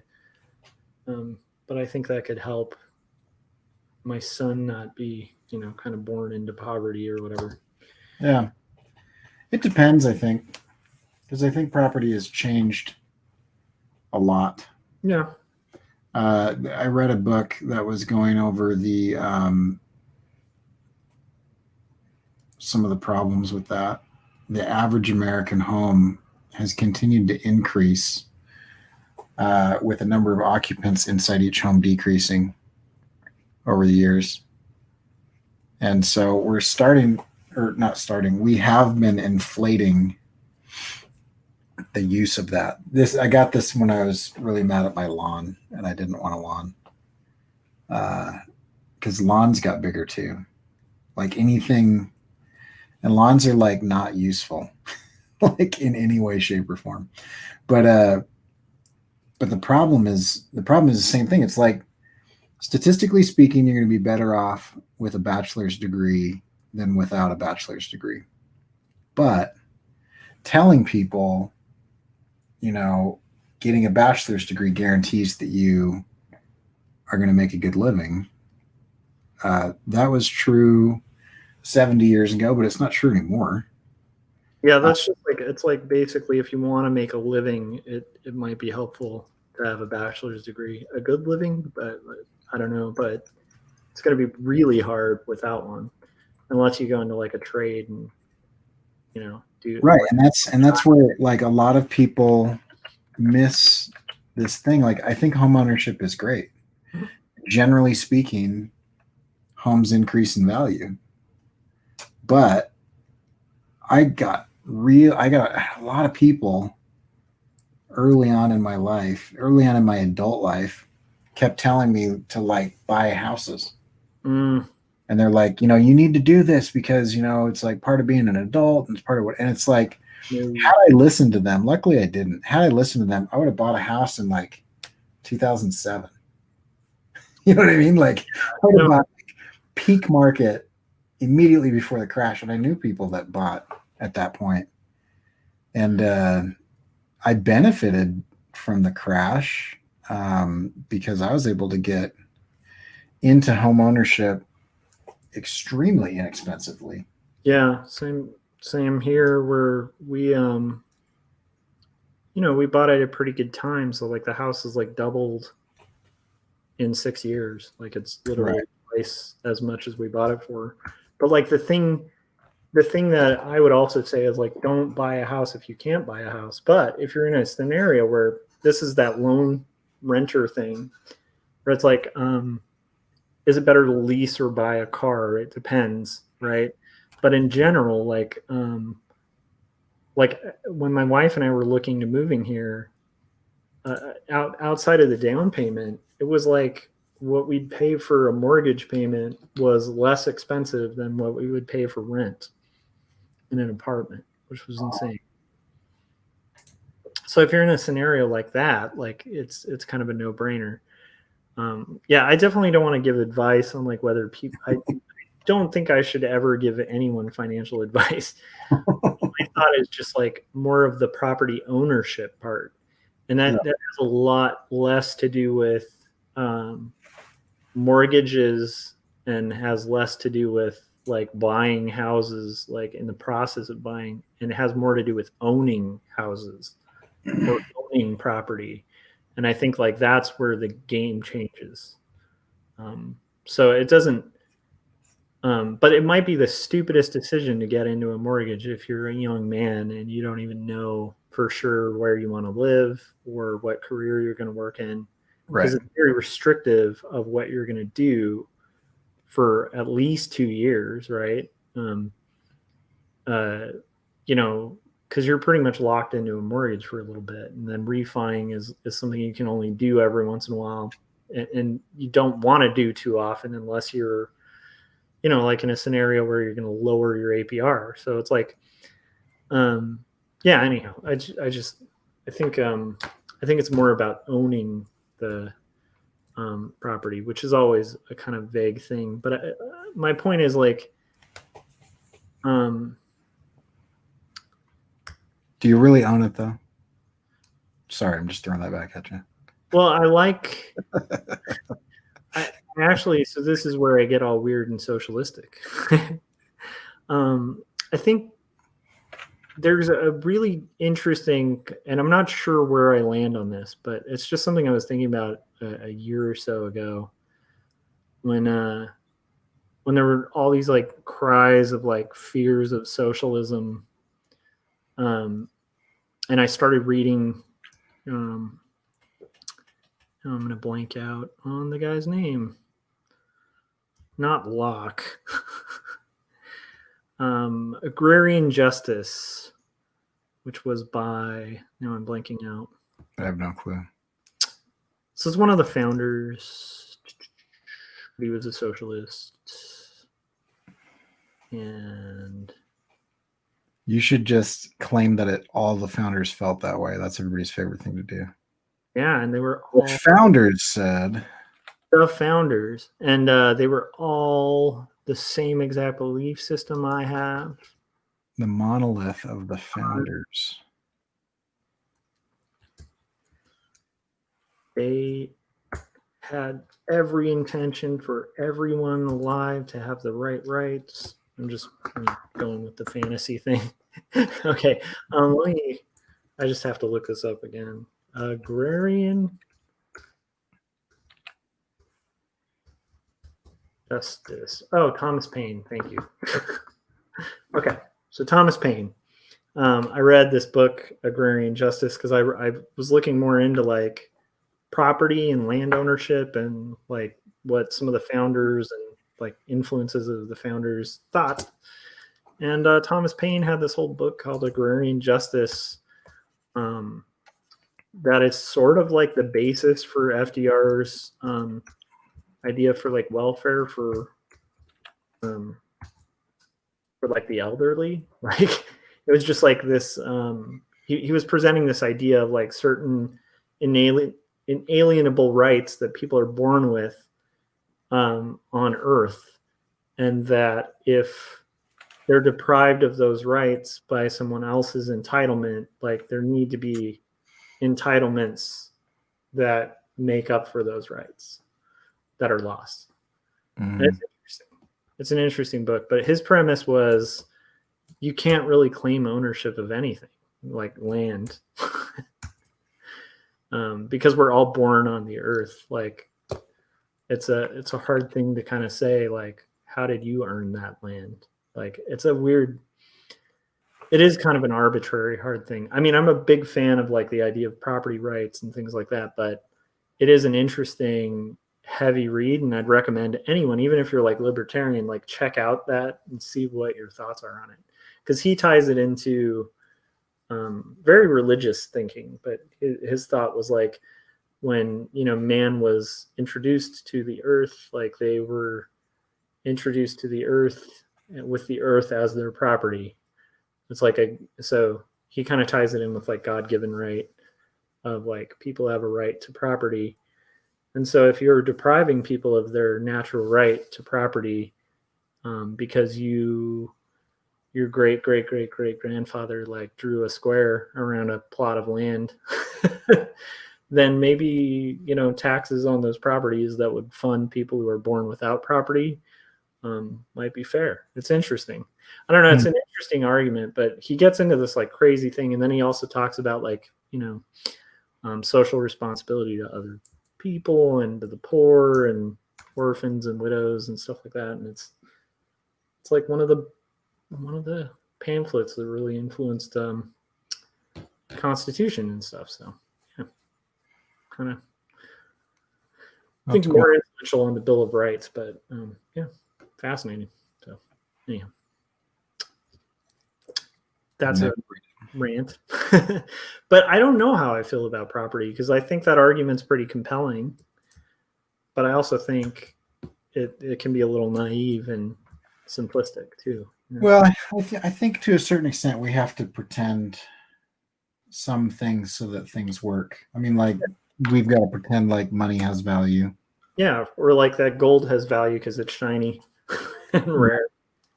But it's like, you could easily pick anything that's shiny and rare. That's one of my favorite DuckTales episodes. Is Scrooge McDuck finds this island where they don't have soda. Oh, I love that one, dude. The caps. I literally saw that like 2 days ago. Oh, I haven't. Did they redo it in the new show, or are you watching the old one? Disney Plus. I watched the original DuckTales. That's awesome. Anyway, yeah, it's rare, and so they all these people are like wanting these bottle caps, and eventually he's just like, I'm just going to give everybody bottle caps, and so then he just buys a couple planes full of bottle caps and dumps them on their island, and then he gets ticketed for littering. I can't remember because I watched it like 35 years ago, but that's in essence what I remember. So, but I always thought that was an interesting lesson in supply and demand. But yeah, I mean, like I do actually like Ayn Rand's description of money and why it works. I don't like a lot of what she says about stuff, but like generally the idea that that money represents the work that I've put in to make that money. I like that concept, and that people naturally respect effort and work and quality. I disagree with it, though. I mean, I think it's a fantasy, but it's no, that's what I'm saying. I don't think it's true, but it's helpful if it's just a piece of paper. But communally, as a society, we've decided to collectively buy into this belief system, and that makes it work. I mean, the economy in and of itself is a system that works based on if we believe it's working or not. If enough of us believe that the economy is good, it is then. Yeah. If enough of us believe that it's bad, it's bad. Well, it's similar to like democracy, where it's a system that really relies on people believing in it. Right. Because if you don't believe it, then it's hard to have a stable democracy, because if you think like the whole thing's fake, then you aren't going to feel represented, and then there's going to be anger and vitriol and chaos. So right. It's like there's a lot of shared beliefs. So I'd agree with that kind of. My only issue with Randian interpretation of money is sort of this odd kind of presumption that there for. Like, so she'll go the extra step from just money, currency is, maybe that's the origin of currency, is like it's something we all agreed had value, and then we exchange value for value. But there's this implicit assumption that I disagree with Rand whenever she talks about money, that's how it always functions, and it's not. It unfortunately, like, just because someone's wealthy does not mean that what they've been offering has value. And Sure, that's it almost becomes like a prosperity gospel of Ayn Rand, where it's like, that person's rich, so they must be righteous or intelligent. Yeah. And also, she just writes really boring, terrible fiction with like really obvious analogies. So even if you agree with her philosophically, it's like they're poorly written philosophy books because they don't address any loopholes or problems with the thinking in it, and they're poorly written stories because they're trying to write philosophy through like characters talking, but the characters are just doing this on the nose, like beyond metaphor, like, well, I should be able to do that because I am like Atlas balancing the world on my shoulders. Like, it's almost dialogue that transparent. So Yeah. I'm not a fan of Ayn Rand, although I really did dig Atlas Shrugged in like 7th grade. I know that's weird, but it's like, there are some compelling ideas, but I think it's too idealistic. Well, and that's my thing. My thing with her is, I think a lot of what she's describing is true, but she's taking the fact that it's true and trying to make it morally good. Like she tries to moralize greed. Like, I do think that she is describing why capitalism works because of inherent self-interest. But the problem then becomes, like, just because that is a driving factor that she claims is the only driving factor. Yeah. She then moralizes it and says, thus it is moral and good. And it's like, no, like that's where this starts to break down. And then the other thing that I have a real problem with her is she takes her philosophies and she's like, so, because I've described, this economic principle this way, this is how everything is. And that's where I think her writing gets really bad, is she tries to make human interactions really transactional, like love. Like, love is supposed to be some sort of transactional system where we keep score and stuff. And it's like, I would lose my mind if I was in a relationship with a scoreboard. Yeah. And I also think the transactional thing is a really good point, because she devalues people's inherent value and kind of makes people's value based on what they can offer. Right. And that's true in markets or in capital. The failure of Rand too is she kind of extends something that's a business thing to all of reality, to the point where it almost like defeats the whole purpose of like even having a job or having a functional economy, in a system where raw capitalism becomes the purpose of everything. I mean, that's great if you think the whole purpose in the world is to make a crap load of money. But if you take yourself out of that paradigm and think there's value to things outside of just what they can offer, like you were talking about with the scoreboard, where it's like, there's value to human beings. Like, a blind person has equal value to a person who can't see. Now, they may not have equal functionality in a workforce, right? But they have equal value. And the thing that I think Ayn Rand like really oversteps is like this idea of trying to moralize selfishness. Right. And it's like a similar thing. Dawkins has a similar problem, with the selfish gene, where he tried really, and there's some really cool arguments in there and some really solid like science, but he's trying to create morality from science, and it's a fool's errand, where it's like, there's a old quote about the limitations of science and ethics, and it's like basically like science can tell you the heat that your water in your tea kettle will boil to when you're making tea, right?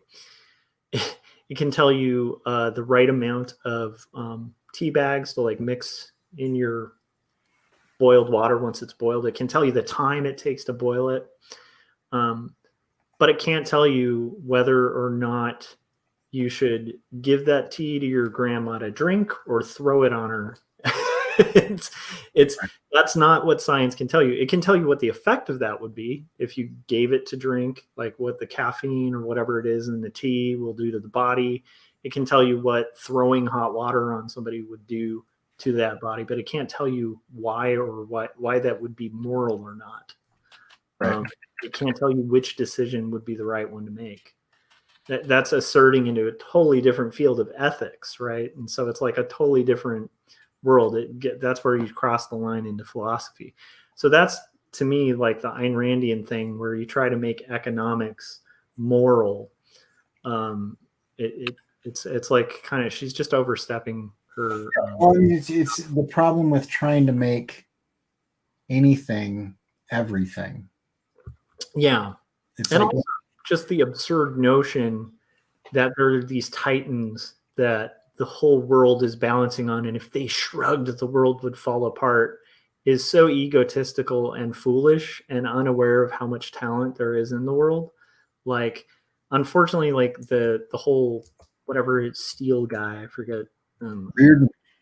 Yeah, so Reardon Steele, like in the real capitalist system, if Reardon Steele was developed and it's this perfect steel and he fell out of the market, like another genius at steel making would take his place quickly. Like, it's not, we don't have a world that balances on the shoulders of two men. But I think in like an Ayn Randian, this is just my own opinion, but it's like in an Ayn Randian sense, I think people who like Ayn Rand like playing and pretending that they're the Atlas that the book's about. Well, you know what's really interesting? The character in that book, that is Reardon's love interest. I don't know, the sister of the evil guy. Yeah. That owns the train company. Her assistant is painted as not one of these, Atlas characters that's holding the world up. He's just a good guy. Yeah. It's the best symbolism in the book, and I don't think it's intentional. He dies in the middle of nowhere because the train breaks down and there are no superhumans on the train. He's a good person. He works hard. He fits into the system. He wasn't born with, hyper intelligence or whatever she claims Reardon has. We just don't know what happens to him. The story moves on because he's not important to her. And yet I actually think that he represents 99% of the people that enjoy that book. and they don't identify with him. And I was like, well, what happens to that dude? Like, he's just, the train breaks down and then what? And then we move on with the story and he's left in the middle of the desert with all these other people. They just starve to death or they die or they're eaten by wolves. So do you think this ties into the like imposter syndrome and now I'm blanking out on the other thing where people Dunning-Kruger? Yeah, Dunning-Kruger. I mean, I think that's a definite Dunning-Kruger where you have these people reading this book and just being like, yeah, I'm Atlas. Like, I'm that guy. I'm that genius of the market. And it's like, I think it's like very similar to like what we were talking about with like anarchists who just imagine that they wouldn't be the first person taken out under that system. Like, anyhow, whatever. It's interesting. Yeah, I don't know. But I do feel like that is one of the things in that book where I'm like, I actually would be very interested. I think you could get rid of like 1,000 pages of that book if you just said Reardon thought that this girl was attractive. I think that would just eliminate 1,000 pages of that book. It was so intensely trying so hard to show how deeply they cared about each other to justify their affair and their whatever that they it was just, it tried too hard. But then the other thing is, ironically, she skimps on the science just by almost making it magic. Yeah. It's just, she doesn't even try, like 20,000 Leagues Under the Sea. He's very, very wrong on most of the science. But I enjoy the fact that he came up with a theory of like how this submarine was able to go so far down because it had like this perfect, whatever, like a perfect symmetrical circle. And he goes into like the detail of like, but she's just like, the method was good because he is a magic genius. Moving on. Yeah. Well, and it's also like 80% of the book talking about human relationships being transactional. Yeah. And the thing that kills me about like the Ayn Randian system is like, there's no place for the poor. There's no place for like the blind or the weak. It's like a survival of the fittest scenario. And they are like that in her world. They are like that because of their own decisions, and they should starve to death in the desert when the train breaks down because they're horrible, because they're bad and they have no value. And that's the thing. Like I can't buy into a system that's trying to justify being a selfish jerk. Like I mean, it's just a weird thing where it's like, and I know that's like a criticism that people make of the left, where it's like they're empathetic and they're just thinking with emotions, and therefore they make decisions that ruin the economy because they're emotional. And actually, it's horse crap, because like no one's making a decision on anything without emotion. Like the idea of an emotionless decision is a foolish notion. It's like the statement of like, it's not personal, it's business. All business is personal. Everybody knows that. Like you can't separate the person from the business. Like well, but there's that theory, right? There's that economic theory. I can't remember what it is, but it's based on the idea that everyone in every purchasing decision that they make will weigh all of the factors and all the variables and naturally come up with the most quality for the least amount of price. Mm-hmm. And yet, like there's clear scientific evidence over and over and over again that that we make irrational, emotional snap judgments in our purchasing. Mm-hmm. That you buy things because of the way it makes you feel, not because you've weighed like they've done study after study after study after study. But like it's nice to think that, and I actually think if that were the case, the invisible guiding hand of self-interest, like pure capitalism, it would work flawlessly. Yeah. But the problem that makes capitalism not work flawlessly is it's full of people that are imperfect and make imperfect human decisions. Well, and the other thing is like capitalism's flaws in its pure form are like mirror images of pure socialism. Like they both have equal flaws. Right. That like they constitute like what's good for the masses and sacrifice like the minority. Like it in theory, like that's what they claim, but both kind of lead to utter destruction. Like impurity, because like a survival of the fittest, dog eat dog kind of scenario, like capitalism is in its purest form. It's like that is not a world where anyone comes out winning. Like that's a world that just causes war and bloodshed and competitiveness and like a kind of like system where like and I see this with CEOs and stuff where like there's even like a lot of the kind of like top business schools will have even like competitions where students have to kind of do the lifeboat scenario to explain what they're going to add to the lifeboat before they get thrown out. Mm-hmm. that's capitalism in its purest form, is the lifeboat scenario where you have two people on a life, or sorry, five people on a lifeboat, and there's only room for three. So you have to justify your existence through what you can offer. That's a terrifying world where we're only thinking about what people can offer us. I think that's foolish. Yeah. And don't get me wrong, I think some of it's necessary for like products, right? Like if I'm making like bike tires or something, right? And am I going to hire somebody who can't make a bike tire to make bike tires? No. Like that's just, you do need some functionality and stuff, but Yeah, and that's where it always comes down to me to like nuance and reason. yeah.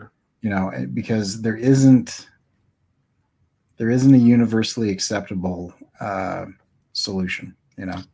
Yeah, for me, like the thing I get from it's been a while too. Every once in a while, I'll watch the terrible Netflix movies.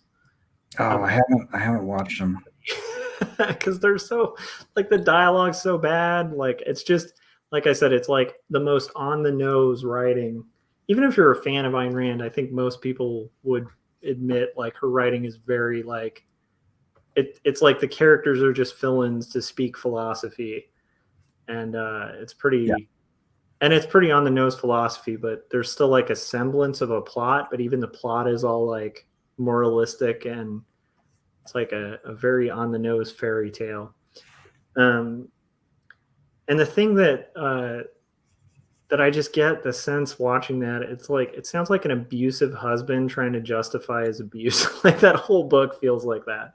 There's like, it's somebody trying to justify like the worst human behavior and say like, no, this is the good behavior. It's like trying to just kind of redefine good. You made me do this. Yeah. This is your fault. Yeah, totally. You see how you've caused this, right? Yeah. Why are you hitting yourself? Stop hitting yourself. Made me do. So that's the feeling I get, like reading that, where I'm like, I'm not buying it. Like, I just don't buy that you can be a selfish jerk and use people, and that's all we're doing. And I think like maybe if that's somebody's frame of mind, like, then maybe that's why that's such an appealing, book, where it's like, Well, I mean, yeah, if you're looking to justify bad behavior, yeah, objectivism is a great philosophy for you, because it gives you ultimate license to do anything. Because if you can get away with it, it means you're smarter than the other person. mm-hmm. There's no objective morality. There's no right and wrong. There's no societal impact. There's just, if it works for you, do it, and that's great. My favorite thing about her, though, my favorite thing is her argument that anyone who feels like any government program is needed worships death. Like, she actually makes the argument, like if you feel like the government should step in and do something, then you are in love with death and you worship death and you hate life. There's like a whole tirade she does in that book that I'm like, I was kind of with her until that point. It's kind of like, yeah, hard work, like, yeah, go get them, because a lot of it, if you take it out of context, it's very motivating. It's like, yeah, meritocracy. I can work hard and get results for my hard work. It's like, it's a hugely motivating system until you start like looking at it too close. Say that again. I agree. It is like even the meritocracy idea is so appealing for people who have a fantasy that that's all people judge people on. And it's like, you just have to understand, like, a meritocracy is not, even Ayn Rand's meritocracy kind of self-collapses, right? Because it's like your looks matter. That's not a merit thing. You don't earn your looks. Like like you could, if you're born ugly, you're screwed in a meritocracy. in Ayn Rand's world too, But because that's the whole thing is in her world. Like even when they get to like the island or yeah, sky, I can't even remember what it was, some gulch. They like it's like it doesn't make any sense. Everyone's being super transactional, like trading gold and stuff, but like literally somebody just showed up on a plane and had nothing. And the first person that they met was like, well, you can stay here and I'll pay your way, even though you're adding zero value to the situation. And then they actually tell other people that. Like other people are like, hold on, I'm not going to feed this person. And the guy's like, don't worry, I got it. And it's like, why? You literally have said in your book that altruism is a lie and somebody who pretends to be altruistic is a deceiver. And yet the main character, the godlike character of your book, Galt, right, just starts paying everybody's way. Anybody that can make it to his gulch, he buys them lunch for free, and then tells everybody, "Oh, don't worry about it, I got it." When everybody's like, "Wait, this isn't how this society works," he's like, "I will pay for them," and no one questions it.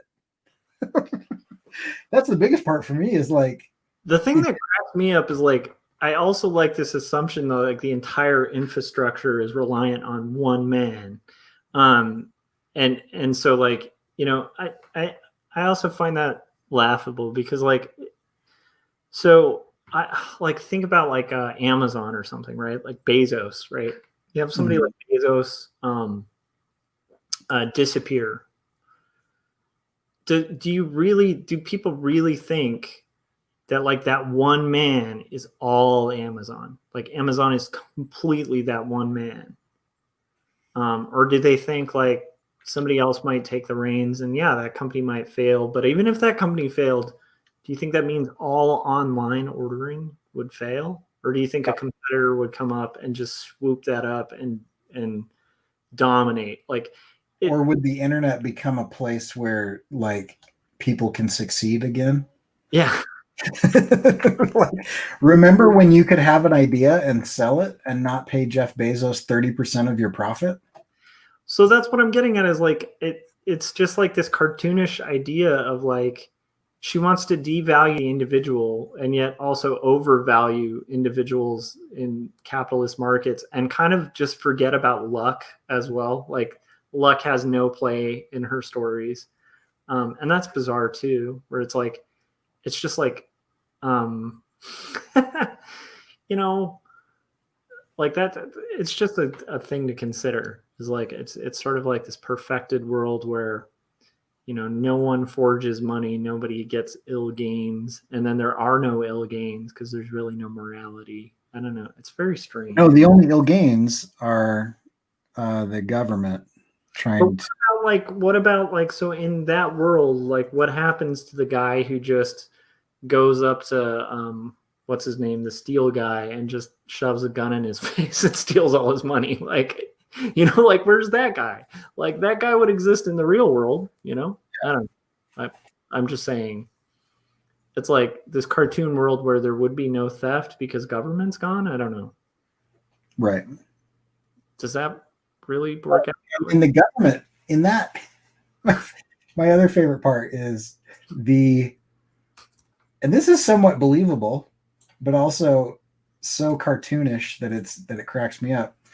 The government's master plan, like the reason that they were like stealing Reardon metal and everything, was so that they could build a giant death ray and kill anyone in America at any point in time from their giant death ray. That was the government's that's in her mind, that's the antithesis of hard work, is just killing people. It's like either you work hard and you believe in free market, the free market and the meritocracy, or you are into governmental death rays. Like those are your two options. Yep. That was it. Government that was the giant conspiracy. Sorry, say that again. I was just saying. So basically, you're for big government or small government. Yeah, you're either for giant death rays or Reardon metal. What's your flavor of thing? Do you like death or do be like selfish jerks who cheat on everyone they know and basically are complete opportunists who will mow over anyone for their own ill gains. It's one or the other. You're either for mass death of all society or you're for that. But you notice the good people in her her stories, they never lay anybody off or anything. They don't have, they're so well respected that they don't have like employee problems or motivation issues or anything. Yeah. And just, not only are they incredible metallurgical engineers, they also happen to be like the most charismatic people that have ever walked the face of the earth. And everybody just wants to follow them because of how amazing they are. It's like, have you met really highly intelligent engineers?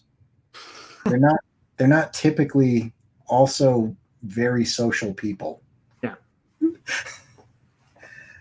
I don't know. Anyway, I enjoyed that book in my late 20s. I was into it for a while. I don't, I just like I clown on it, but it's like,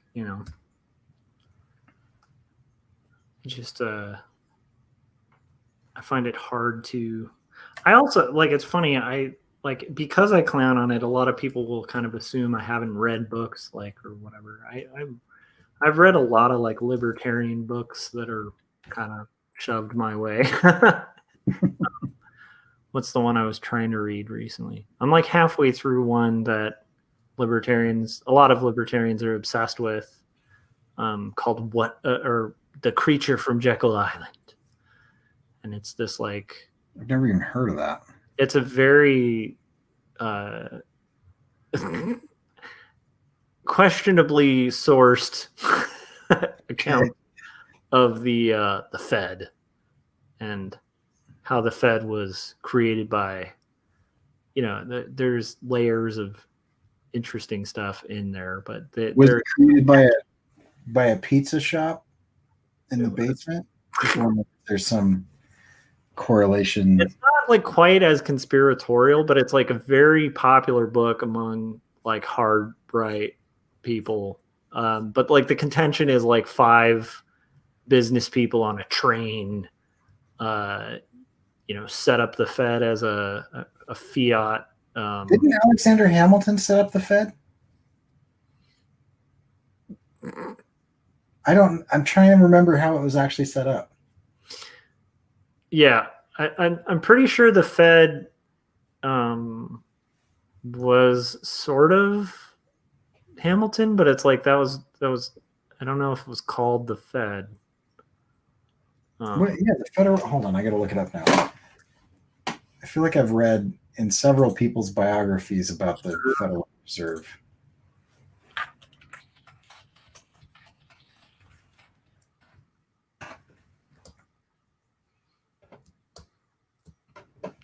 I keep making this mistake of like drawing my own face when I kind of zone out. I have to kind of. Let's see.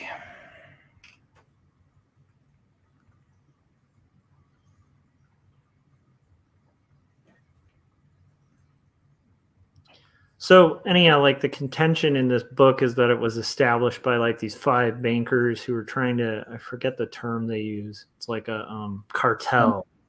Never mind. I'm way off. Yeah. Because I think it was around the time of FDR, like a little bit before. It was Civil War time. Oh, okay. So in 1863, as a means to help finance the Civil War, a system of national banks was instituted. Interesting. So this is like a contention that the Fed was exploited or something like that to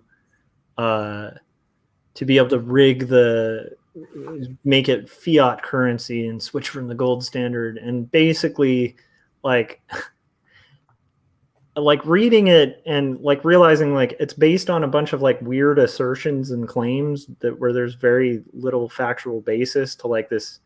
It's written kind of like, when a questionable novel about history kind of has like a dime store kind of mystery thriller kind of vibe to it when you're reading it, kind of like that, where it's like they're on a train, and this is during, I think, FDR's evil takeover of currency, but it's like these bankers get on this caboose on a train, and then the train drives, and then it switches like cabooses to like another secret train, so they can have this meeting like off the books. Isn't this an Agatha Christie book? It's it's pretty similar to an Agatha Christie novel, yeah. But anyhow, like, so the whole gist is that like they rig the market to, like screw over the economy and run like a cartel, and it's all obsessed with this word cartel because it's government run. But the thing that really baffles me is there's like this ongoing assumption. I mean, it's definitely very anti-Semitic, like the whole thing, because it's like there's like 5 people who happen to have like a certain ancestry who met on this train who screwed the whole government, right? Right, of course. But it's also like just really I don't know, it's interesting because it makes a lot of weird assumptions, like that, like we didn't have any issues with money until we left the gold standard kind of thing. And you weren't aware that we were problem free before that? Yeah, I mean, the good old days. But yeah, it's just baffling because it's not really well sourced, and then it just kind of like builds on all these false premises until it builds this whole crazy conspiracy theory about how the Fed was created to kind of keep people in perpetual debt and and just enrich certain bankers. And the sad thing is it's rooted, there is some truth to like what I'm reading in it that I think it's sad gets kind of bogged down in all the nonsense, Yeah. It's like, yeah, there are wealthy people. And like, for instance, it keeps tying it into government, but like the whole premise is based on the idea of these like 5 bankers like meeting so that they could rig the government to allow them to create this system that, took advantage of capitalism to enrich wealthy people. And it's like, but the government, and it's very strange because it's like you can't have it both ways, where you have like all these people in a free market meeting to try to overthrow any regulation that would prevent them from doing this, so that they can do it. But like that regulation wouldn't exist in a free market, so it'd just be easier. That's weird. I don't know. I get baffled by it, but it's an interesting book. It's boring. I haven't been able to get through the whole thing, honestly. You just contradicted yourself like 6 times. Yeah. Well, it's interesting because it's like it's boring. It's interesting because it's like kind of like Ayn Rand, where it's like people are really into this, and I don't quite understand why. Like, I mean, I understand like if it's like a first time, but it's hard.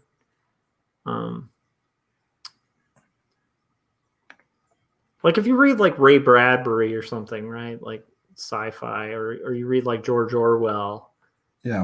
And it's like, and then you read Ayn Rand. It's like there's one writer of the 3 I just mentioned who like formally is a crappy writer. Like just formally doesn't structure plots well, like doesn't use proper English, like like yeah. It's just like even if you like the ideas, it's just like I don't know. It's hard to understand. I don't know. Okay. Well, it's the old thing. If you want to have people follow you and make a bunch of money off of them, don't tell them the truth. Tell them what they want to hear. I like that. Because if you can give them moral rationalizations for the things that they feel shame for, then they'll follow you. I mean, that's what Hitler did. That's what a lot of people who rise quickly to power do. That's what people who are selling you, quick fixes on diet stuff. And I mean, anybody that's trying to sell you on you're not accountable for this, it's so and so's fault. Corey, that's got to be our new thing on this stream, is we'll talk about how comics are not work at all. Like this is a no sweat work thing. That's why I'm almost 4 hours into this thumbnail that in theory should take like 30 minutes. But these take me a long time, but I'm happy with how it's coming out. Sounds good to me. We'll just tell everybody why comics are really easy. Yeah, it's easy. Like if you're working hard on comics, you're doing them wrong. Let's teach you the easy method to make this just like a no sweat thing. And all you need to do is buy our book, 2 stories. My book. Buy this book. Look through it. It'll all make sense. It's super easy. I'm just doing book plugs. And then while you're at it, you should also watch Corey's animations, which take no time at all to make. Just, it's a 2-step process, right? I'm actually really confused that more people don't do them because they're so easy. What's up? I'm confused on why more people don't make animations because they're so easy. Yeah, totally. It's just a simple thing. Are you losing sleep animating? Join our program. That's coming out really cool, Corey. Oh, thanks. Ink. Yeah, I kind of wish I was inking it traditionally. You wish you were what? Inking it traditionally. I don't know, man. I do dig the digital inks though, but I like traditional inks more. It's all right. Process of doing them. That looks pretty convincing though. What is that in Photoshop? No, this is a Sketchbook. It's the desktop version of Sketchbook. They have some pretty classy ink lines. Well, thank you. Okay, I think this is about that 2-hour break moment. So I'm going to be back again, Corey. Happy to have you. You don't have to hang out if you don't want to. If you're still into doing the art, I don't know. Stick around, but I don't want to make you feel compelled. I don't. Good. Compelled. I do what I want. That's right. Nobody. This is a meritocracy. I have the right. Okay, so let's see here. All right, I will be right back. If anyone's still watching or hanging in there, thanks for joining us for like 4 hours into the process. But I will be doing these on a daily basis until I am done with this comic, which might be a couple years. So bear with me.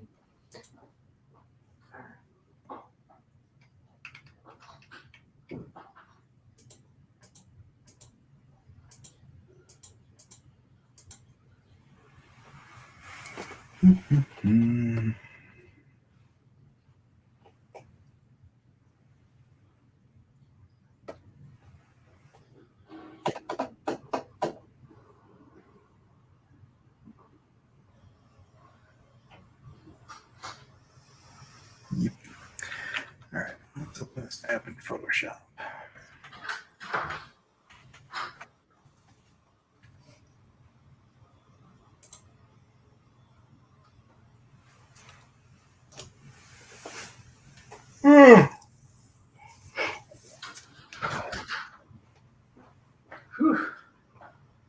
I hate that partially because having kids and also just partially because of how I'm wired. I'm a night owl.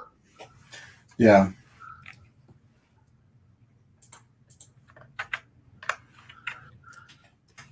I'm switching over to Photoshop. For color? Just the rest of what I'm doing is way easier. If I don't know, I can probably do it in the other one, but I know Photoshop better. I like inking in it for a number of reasons, but any tweaking of those inks I like to do in Photoshop. All right, so where am I? I'm kind of a fan of that. It's funny, I'm going to have to do some freelance at some point. I have no idea when I'm going to do it, but it's a good client that I like. That's the only thing I take nowadays. If it's like an old long-standing client or something that's just like too cool to yeah to not do, but it's like It's funny too because the client's German, and so when she hired me, there was this funny translation error. So it's asking me to draw an amber fisherman, like a person like I guess people like catch amber from the ocean in nets, like. Oh, interesting. But and I've been doing these kind of this whole series, like you've seen some of them, they're on my website and stuff, but it's like sailors and stuff like that because it's a huge trend right now, and they're kind of fun because it's just like detailed renderings of like people with flowy beards and tattoos and stuff. And anyhow, so she also said, I also need a cheese maker, and I was like, wait, what? I was just imagining this fisherman like churning butter and making cheese or something. Like, what is like a steam cheese maker? And so I spent a little bit of time trying to decode it, and finally it was just like, I need clarification. I have no idea like what like fisherman's cheese maker looks like. And I guess there's something about German for amber that turns to like cheese. Oh, interesting. Just thought that was funny. That's one of the things about what am I being hired to do here? That's one of the things about this stuff that I love is you just learn the weirdest stuff that you would never know. Like that. Like I would never know that amber came from the sea, or whatever. Like I just, there's so much stuff that you just learn. Yeah, I didn't know there was like a coast in Germany where there's like just mass deposits of amber that just wash up on the shore. So like dudes, like especially old men, like will get in like these, like fishing trousers or whatever those are called, like Waders. What's up? Waders. Yeah, see, you would know that because you live in an area where there's actual fishing. They sell them at Walmart here. I'm sure they kind of have them here. But most of the lakes I live near are like stock lakes, Yeah. It's like you could literally just walk out in the ocean and grab a fish. Or just kidding. It's not that great in California. Don't worry. They're stocked here too. I think a lot of I don't know how fish work, but I think a lot of rivers and lakes are stocked. The only time I had a fishing license, I was like a very little kid. I have not ever. I wouldn't even know how to go about fishing license. It's funny. There's a lot of things about me that are very kind of cliche liberal, where it's like I don't have a gun license. I have no interest in a gun license. There was a time in my life, like I remember I was in like did you ever do like Boy Scouts or anything like that when you were younger? I am an Eagle Scout. Nice. I was in Weeblos. I never got to Eagles because I kind of was like, I don't like doing this by then. Yeah, I hated it most of the time. Cool. You learn like woodworking and like, that's cool. Yeah. The rest of it is weird. But there were like these BB gun competitions, and I did those, and I was pretty okay with a BB gun. And then I went shooting with my grandpa. I mean, not grandpa, uncle. So, said uncle who lives in Colorado. Right. That's fun. I do enjoy shooting ranges. They're fun. Yep. I've done a number of shooting ranges and whatnot. If I could wish. Sorry, go ahead. I feel like I might be misunderstanding Idaho or something. Maybe it's a cartoon in my head, but it does seem like an area where you'd have to develop some pretty keen skills, like to sort of hang in that area, because it's just not like the most. I mean, you're around a lot of raw nature, Yeah, but it's not like Alaska. Oh, okay. There's still like civilization. Is there? I don't need to like trap my food. You're like I don't. So there's if you're into the it outdoors, isn't like northern exposure or anything. right? Yeah, it's nothing like that. Yeah, I mean, there's a lot of that around if you're into it, but you don't. It's not a necessity by any means. Yeah, I had like a weird view of Utah too, till having relatives live there, where I always thought of it as like very like rustic and stuff, and it's like super like it's just like a big city, like a pretty thriving You city. realize like it's got worse pollution from the inversion than like LA. Oh, dude, I heard about that because I went up when it was snowing and it was all nice, and I was like, "This is really nice. Like the weather's so great." And they're like, "Just wait till like summer, and then you get all it all just." I guess they were talking about like how it stays because it's like a bowl. Yeah, it just hovers above everything and slowly kills everyone's ability to breathe. Jeez, Not in Idaho though. In but I think Idaho, that's more just like that has less to do with the city and more with like the location. I think well, like it's that there's so many people living in such a small area, and then also the natural landscape of it traps all the pollution. it's rough. Yeah. But yeah, you don't get that much up here. At least the part of Idaho I'm in. I mean, Idaho is kind of like California in that you can go near the panhandle and you're in a completely different situation. I just think Panhandle. I think because there's a character in old Mickey Mouse cartoons named Panhandle Pete. He's like a Uh, miner. I think he's a miner. But anyhow, when I hear Panhandle, I just think of like you know, um, like cartoon. Yosemite Sam. Yeah, like cartoon sort of prospector types. Right. I don't know.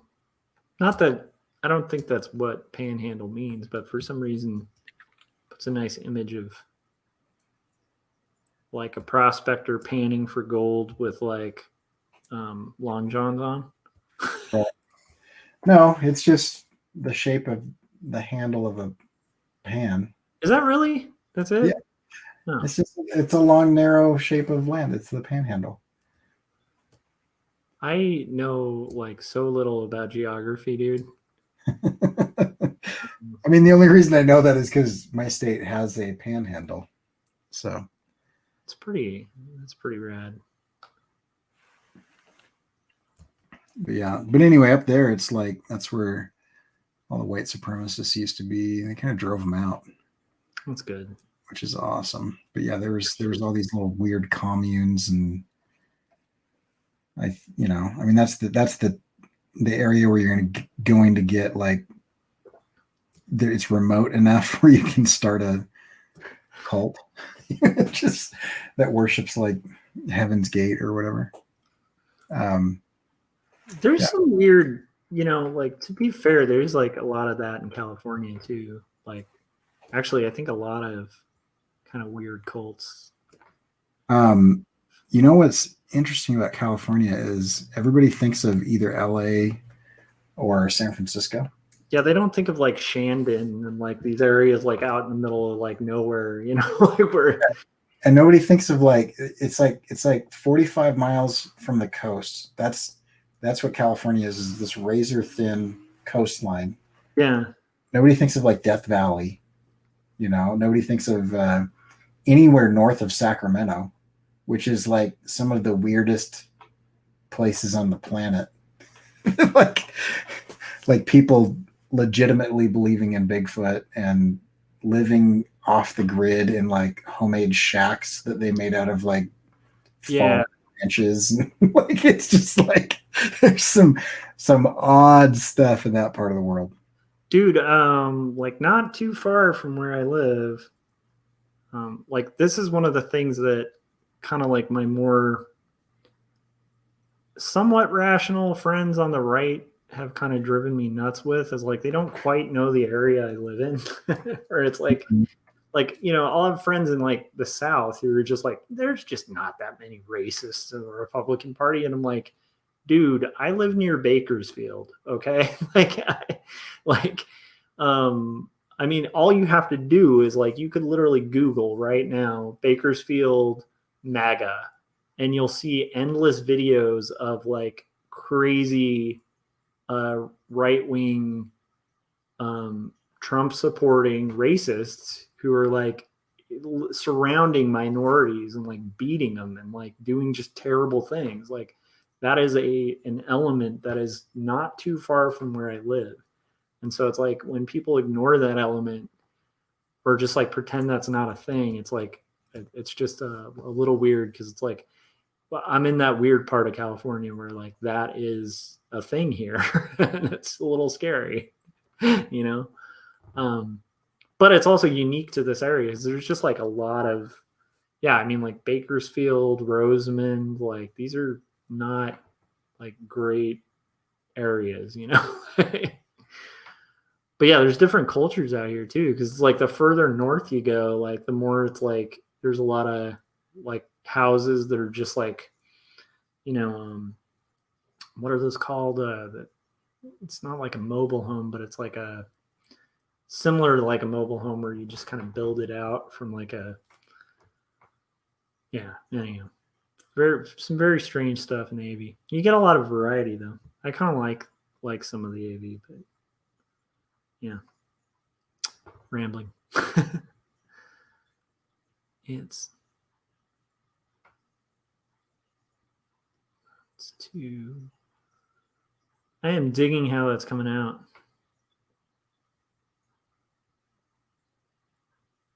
Yeah, it kind of rocks.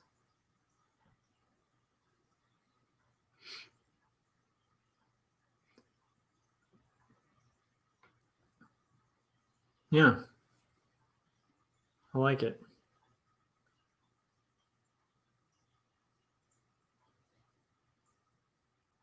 Corey, do you have volume on?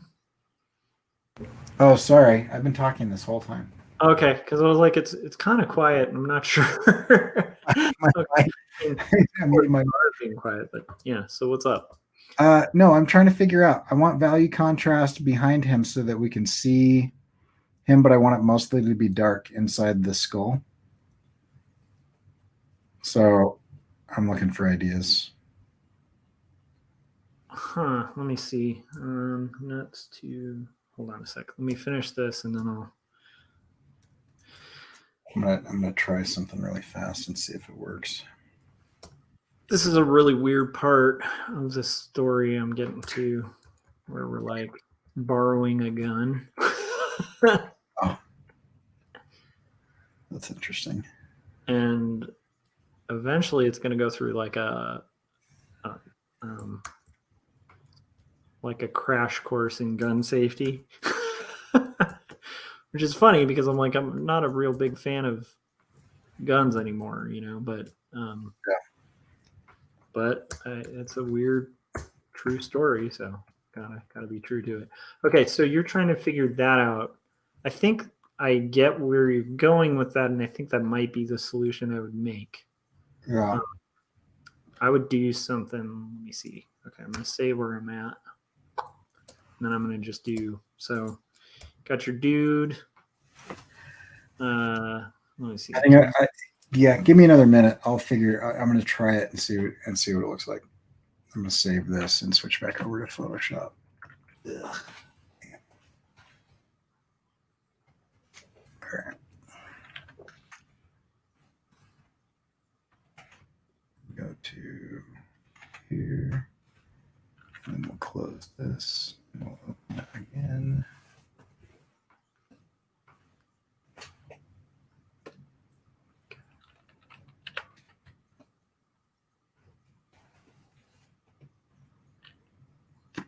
All right, so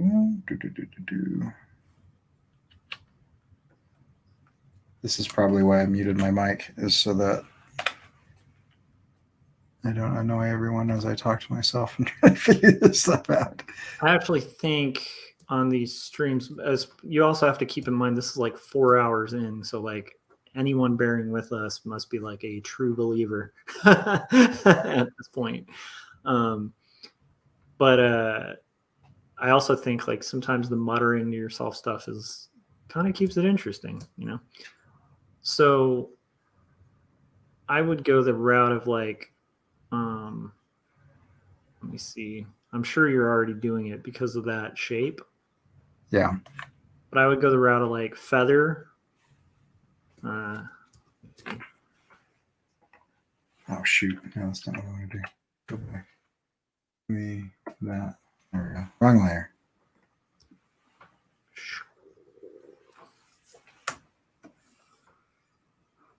Yeah. Just, try. And then I got to get back to my roughs, but let me see. I may not even cross hatch. I kind of started doing hatching, and I think just directional feathering would be good. So that might be an option. I'm wondering though if that is going to send the wrong, because I don't want it to look like energy or have like a burst effect. So the other option, I almost just want him to be kind of trapped by the light. Ooh, so then maybe the other option is just go totally black? I don't know. Yeah, but then I lose the contrast on his hair. So but you just rim light it. Rim light the hair. Yeah, I could rim light it. I'm going to try this circle, and then if I don't like the circle, then I'll see. I do think that circle is a good shape for it. So it might be good if it's like a solid without feathering. But I like it. Yeah, but rim lighting it is a good idea too. I like that idea. Okay, I'm going to get rid of my little doodle there. Okay. He'll figure it out, though. Okay, I need to get more coffee. It's baffling these things take so long, and in my head, I'll be like, "Oh, this will take 10 minutes." That's why I think. That's why I think making contracts and bids is really hard. Oh yeah. We massively overestimate our understanding of how long things take. Yeah, it's very hard to estimate. You know, something like this, though, I have to admit I am a little like new to this streaming too, and so I'm like, I think that is extending my creation time, but it's not by much actually. I do spend a bit on these things. I shouldn't, but I do.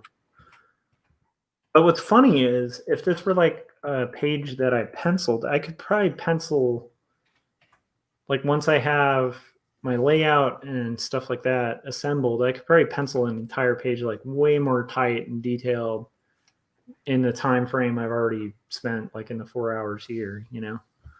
Yeah. So it is kind of a weird thing. I do personally, for me, I think there's a trade-off with talking as well. Yeah. But what's weird is there's also different processes where it's like to talk and work, like if I'm inking, I can totally do that. Yeah. Talk and work when I'm penciling, that's going to be interesting. I'm not sure. Yeah. Different levels of focus kind of required. That's looking really cool, Corey. Thank you. I do dig it.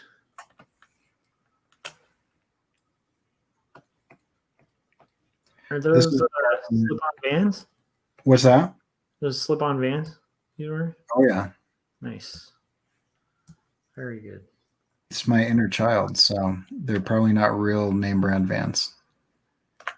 They're whatever the cheap Kmart equivalent would be. Because I don't think I was at the same poverty level that you were, but I definitely wasn't wearing name brand clothing. Yeah, I very vividly remember the term jokelies. And I also remember Pro Wings. So yeah. Yeah, that's actually one of the things that is kind of sad that, like, I think as an adult, it's like really easy to forget. I forget sometimes like how like commercialized like even children are from watching commercials and trends and stuff. Oh, it's terrifying how good Scarlett remembers ads and things. And like I do remember, I don't know if this has improved in schools. I'm guessing it probably hasn't, but it's like I remember as a kid there being a big social divide just based on like this person has an alligator on their shirt and this person has a shirt that looks exactly the same, but that's not an alligator on it. Oh yeah.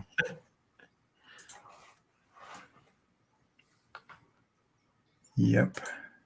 So I think that is something I hope will not exist when Ben is a kid, or hopefully I'll just have raised a kid who's just like, whatever, you're a moron. Yeah, it's tough.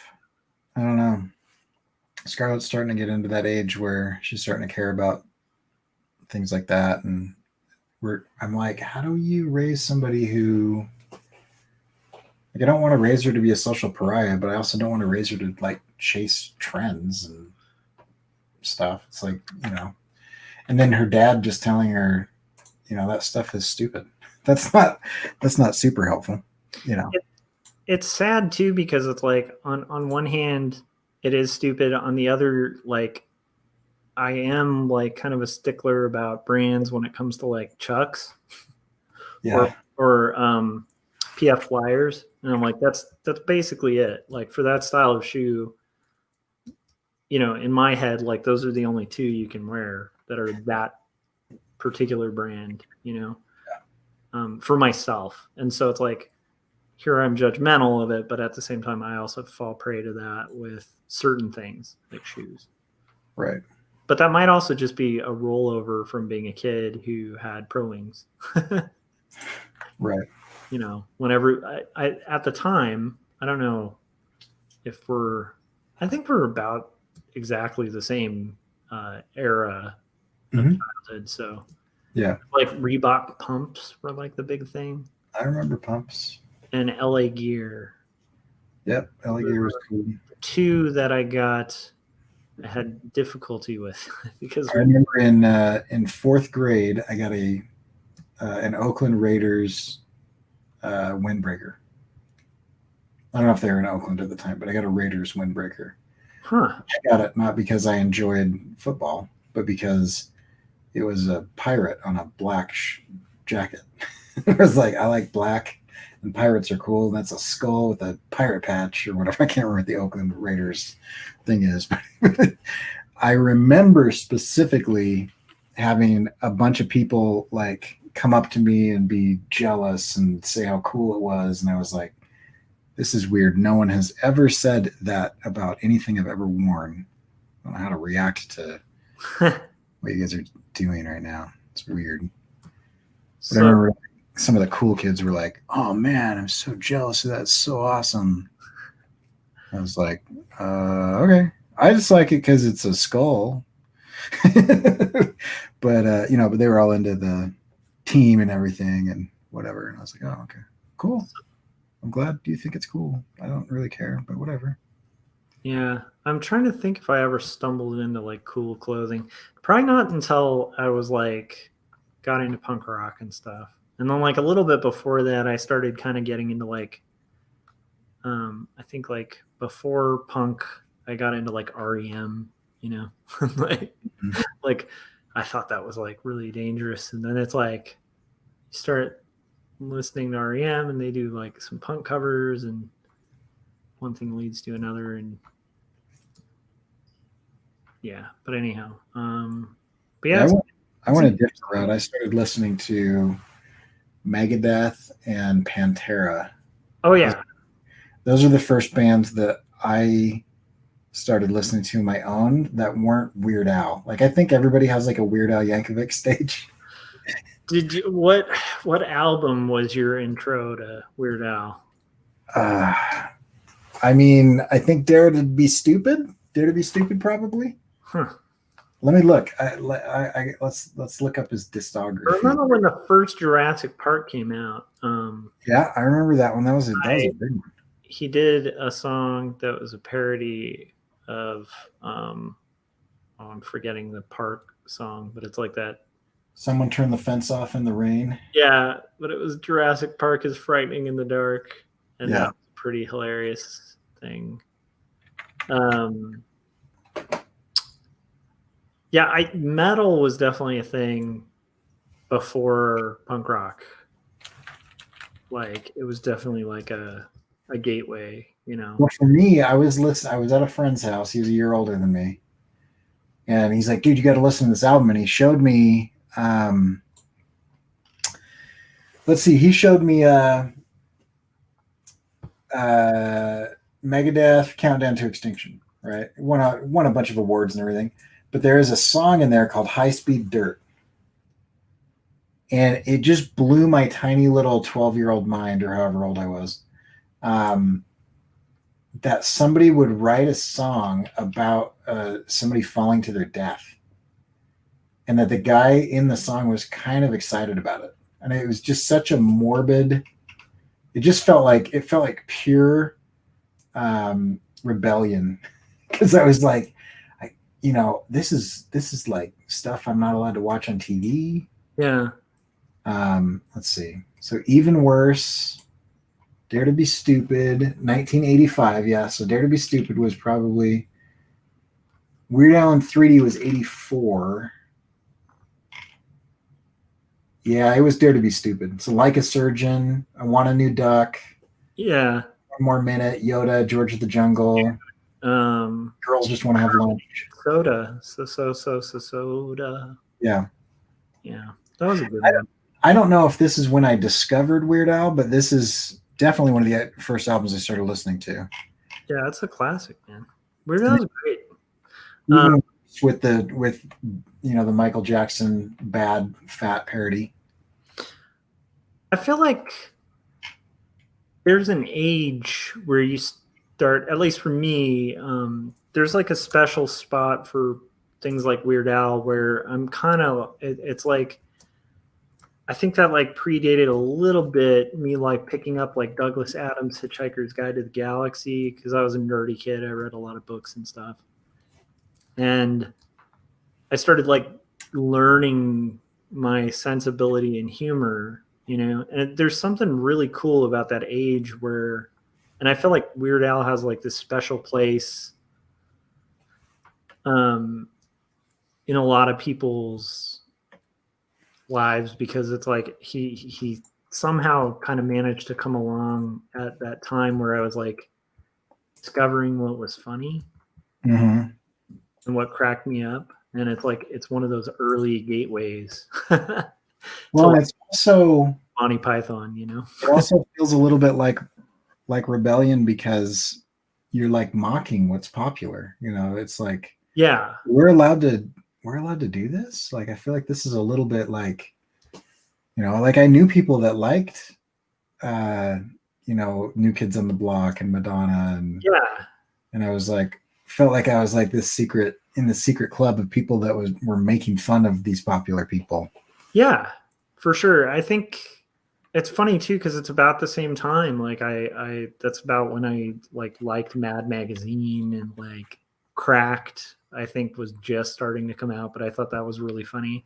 And I think like when you're, I don't know, it's like why I was saying it's a gateway to humor is like, it's like, I feel like parody is an entry in, where it just feels like, wait, you can do that? Like, I don't know. Okay, now I absolutely hate this oval. Does the oval look stupid? I think it looks like an egg. Yeah, it's like killing the shape. I think I would do let me see. So I think part of it here,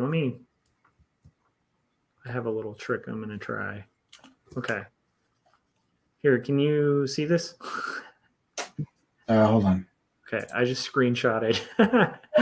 I'm going to try to show something on I'm here. going to take your giant lower third off so that I can see what's going on. Okay. I'm going to try to put this into place. There it is. Okay. So I would approach this more like, let me see if I can do it. Okay. I'm going to just do a real quick one. Oh, man. I'll switch to the pencil. Okay. I'd approach it more like, first I'll block this out. Oh, come on. Why the... You could tell I accidentally hit T. I'm trying to get the eyedropper. Okay, let's see. So, okay. Block that back out. And then I will, okay. I would do something more like, if you're going to feather it, I would have it feather like that. Yeah. I might just rim light his hair. Or I definitely would get rid of this gap. And I actually don't even know if you need to see him. Like, some of that can go out. Yeah. See what I'm saying? Like, I wouldn't even rim light like his crotch because it actually makes it more believable, like to have more natural. It might be a matter of that. Yeah. All right, I'm gonna play with that. I think that actually works if you just rim light. Or like, you know, maybe it can be a matter of like just dimmer light comes over here. Very quickly noodling this, but yeah, rim light it because that's just gonna look too fuzzy and weird. Yeah, I feel like it's drawing more attention to something that doesn't need attention. Yeah. Did you make sure I'm on the right layer here? No idea why I'm sketching that anyway. No need. Okay, so 3 more to go.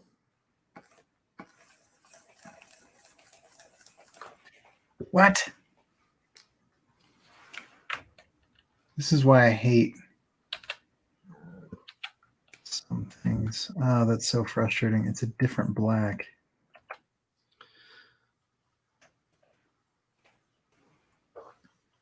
Oh, that's really annoying. All right. Okay.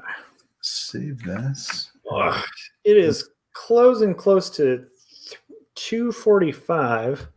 Oh, dude, I love it. Peter Palmiotti just joined us. He said, "Marathon streaming. How are you guys doing? I just got up. It will be about an hour before I start working." Yes, right. So that's kind of funny. Yeah, we're so I'm trying this new thing, Peter, where I'm going to be doing these live streams anytime I'm working on my comics, and so they're kind of like just open streams. And Corey was up working, so I was like, "Hey, come on on, hang out." So you are always welcome to join and check out what we're doing. But yeah, we're trying to kind of push through. I also feel like I'm a little blocked on the from like a long work week, you know.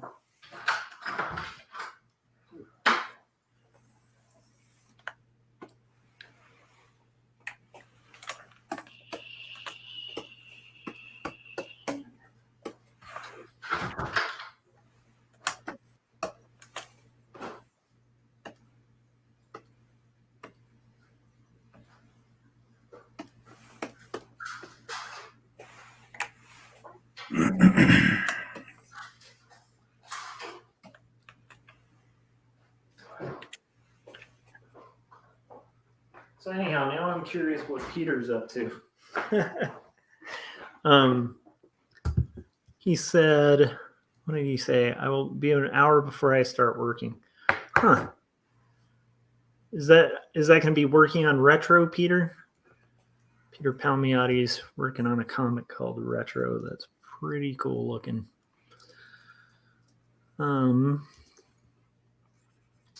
So one of the things I was going to actually ask this, might be like mining for a topic at some point, but I need to go back to my brush tool. But I was going to actually ask, like, how do you overcome the just haze of an average workday, which I know is like split up when you're teaching, but it's like still like quite a lot of hours that you're dedicating to students. How do you fight the haze and like work on your own projects? Like, are there techniques you use to kind of like be able to focus? Because often I find myself feeling like I'm in a haze. That's a tough one. I don't know. I mean, it used to be my commute. But I don't have that commute anymore. You know, it's weird. I talked to people who had a commute, like you were just almost like, it sounds like you were heading there, and they like miss it when they don't have it. Yeah, I don't miss it, but it was like a signal to my brain that we were switching roles. You know, now we're going to go into this other role of your life. Mm-hmm. I definitely don't miss it. I mean, I've actively gone out of my way to not have a commute, including like I only had a 30-minute commute, and I sold my house and moved so that I didn't have even that. Mm. But it's a little bit different here, commute wise, because it's dangerous in the winter to be on the freeway. Mm. And so it was partially I just hate commuting, but also it was pretty stressful way to start and end the day of like driving on black ice. You know, you're like, it was pretty common to see like cars just abandoned on the side of the freeway because they slid off the road. And it's only a 30-mile commute. So if you imagine like 30-mile commute in low population area, yeah, like statistically having that like two to five cars every day just spin out. Just to chime in, like, so Peter was saying he's working on retros and other inks I need to do today. Multiple gigs. Good, Peter. That's badass. Cool. The more gigs, the better, right? Like, it's better feast and famine. Enjoy the feast. Yeah. And then he said, I slap water on my face. Either hot or cold does the trick. And coffee, of course. Yes. Well, I'll tell you, my new plan with he's saying water. I hope to be able to have the sauna be part of my like switching routine when I get home. I like that. I've got to find a way to get the cold in the summer, because in the winter I can just. I did it the other day. I laid down in the snow with no shirt on. So I got out of the sauna, laid down in the snow, and it was unpleasant, very cold. But that'll wake you up. It's like shock therapy. And next thing you know, you're going to invent cornflakes. Have you ever gone down that rabbit hole? No, I know he's got some weird things with some other stuff, but oh man, I mean, from what I recall, I mean, this is a long time ago that I went down that rabbit hole, but you know me, I'm like, I get interested in like weird kind of conspiracy stuff, like not conspiracy, but like people who actually pulled little like scams and stuff. I find it fascinating. So Kellogg like ran all these like health centers that were like, they were like spas, but they were like ways to like fleece people of their money. And so it would be like, all this weird junk science where it'd be like, stick your hand in here while this mild electricity flows through the water, like that kind of stuff. It's like, this is not good stuff, but it's kind of interesting. It's kind of this wacky guy, but also made a really cool cereal. So yeah, there you go. That's funny. That's the long story short of it. Yeah. So anyway, I don't have a good.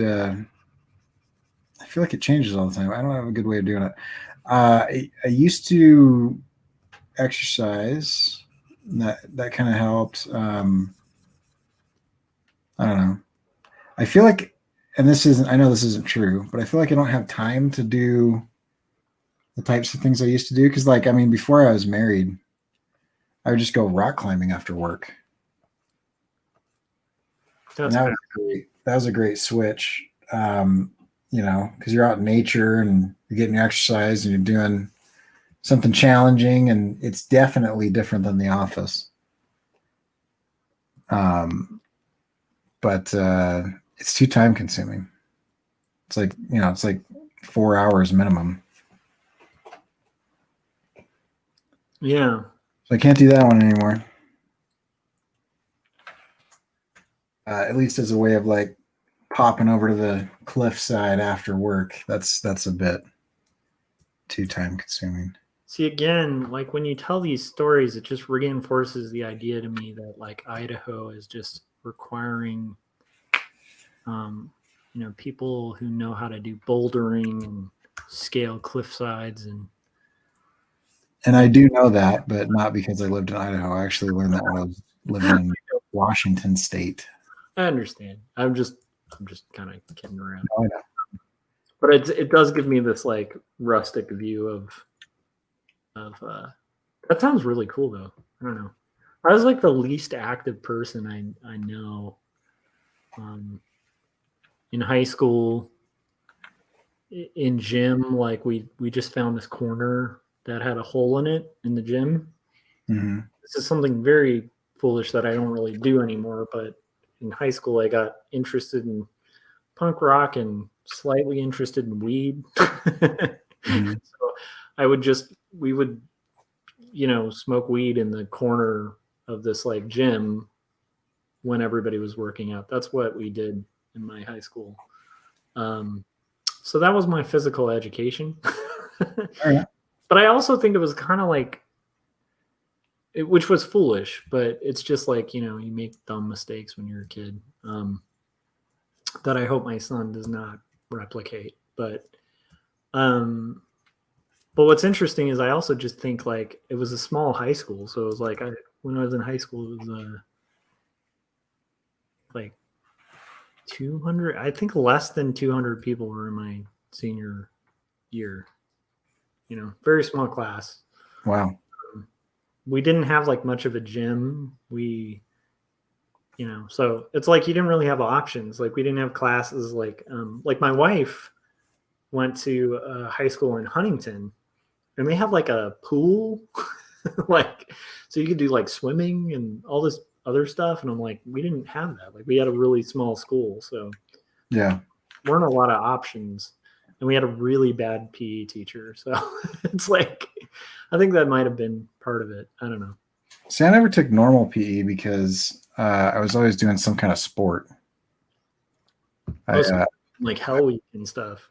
Oh yeah. I played like football, basketball, volleyball. Played soccer a lot before I got to high school.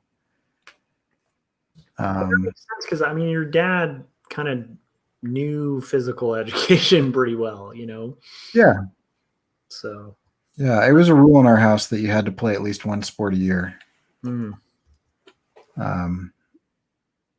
And I think there's some pretty good benefit. It got changed a little bit to where it was like one extracurricular activity a year. But we all did way more. My sister challenged that a little bit, and there's an ongoing argument to this day of whether cheerleading is a sport or not. And I continue to tease her that it is an exhibition and not a sport. Mm. And she's like, it's just as hard as football. And I'm like, well, not saying that it's not difficult. I'm just saying it doesn't meet the definition of a sport, which is fine. But yeah. That's pretty hilarious. I think I did play basketball a lot when I was in like junior high and then like elementary school. Mm-hmm. But I lost interest in high school because people got really stupid serious about it. Right. But I mean, I do remember like especially like sixth grade to like eighth grade, it's like just playing 21 or just like games like that. Like that's all we would do, you know? Yeah. And then skateboarding a bit, but it's like I never saw value in it until I needed it. And then I was like, oh, okay, this is like actually something I need. But now it's like I do feel like I missed out on this whole semblance of stuff. One thing that changed my mind regarding that, because I've told you I used to like be really judgy of like people who did sports, you know, where I'd be like they're meatheads and like that kind of thing. But then like I went to art school, and it's like I was like, oh, you can be athletic and smart, you know, like it's not like a one or the other kind of thing. And I was just kind of a cocky moron, so. It's been interesting. But like for me, like, yeah, I've told you this, but it's like the whole exercise thing is just like a completely new world for me. It's been really fascinating. Because like even lifting weights and stuff, like I never did that as a kid. So yeah, I think I stunted my growth with lifting weights. I mean, how old is you how old are you as a freshman in high school? Like 15, 14. 14, I think, yeah. So at 14 years old, I was putting up 325 pounds on squat. Yeah, but I was just trying to figure out what squat means. So you put the bar directly on your spine, and then you leave it there as you bend your legs up and down. And I figure that probably is not great for your growth. I have never had a growth spurt. Like I've just steadily gotten slightly taller consistently. And I think, I don't know, because like everybody in my family is 6 to 12 inches taller than I am. Like cousins, uncles, brothers, like everyone is. Maybe he was that short, and like I feel like we met, and you're not really that short. Like I don't know. So I'm 5'6". 6 inches, well, 4 inches at least. I'm 5'6". Most of the men in my family are 5'10" to 6'3". Yeah, I'm 5'11", but I didn't think it was that. I don't know. You don't project that as all. I'm not saying it's a problem. I'm just saying it's an interesting thing about my life. I think I stunted my growth with weightlifting. I think that's possible because I had a buddy in art school who his dad was really kind of hard on him younger, and so pushed him to do all these gymnastics things. And like gymnastics is a weird realm because it's like in football, even it's not like in elementary school, like very young elementary school. They're usually like encouraging like hardcore contact football, like right. But like gym, so, you know what would be really good for you, kid, is let's see if we can give you a lot of concussions. Mm-hmm. You know, let's put like a thin piece of metal around your head with some foam in it, and then you guys just full force run into each other. Yeah, and like most buddies I have who played football in high school, like they all have like injuries to this day. Oh yeah, like leg injuries or like whatever, like, and they just kind of like that's just part of playing football. but one of the things that I thought, oh nice, Peter shared the stream out. Thanks, man. Yeah, not a lot of people are up at 3 a.m. working on comics except cartoonists. So that's the appeal of this show is like, I feel like we can kind of be like a, whenever I stream this, it can be like a safe harbor for anybody who's up working, if I'm up working, because Yep.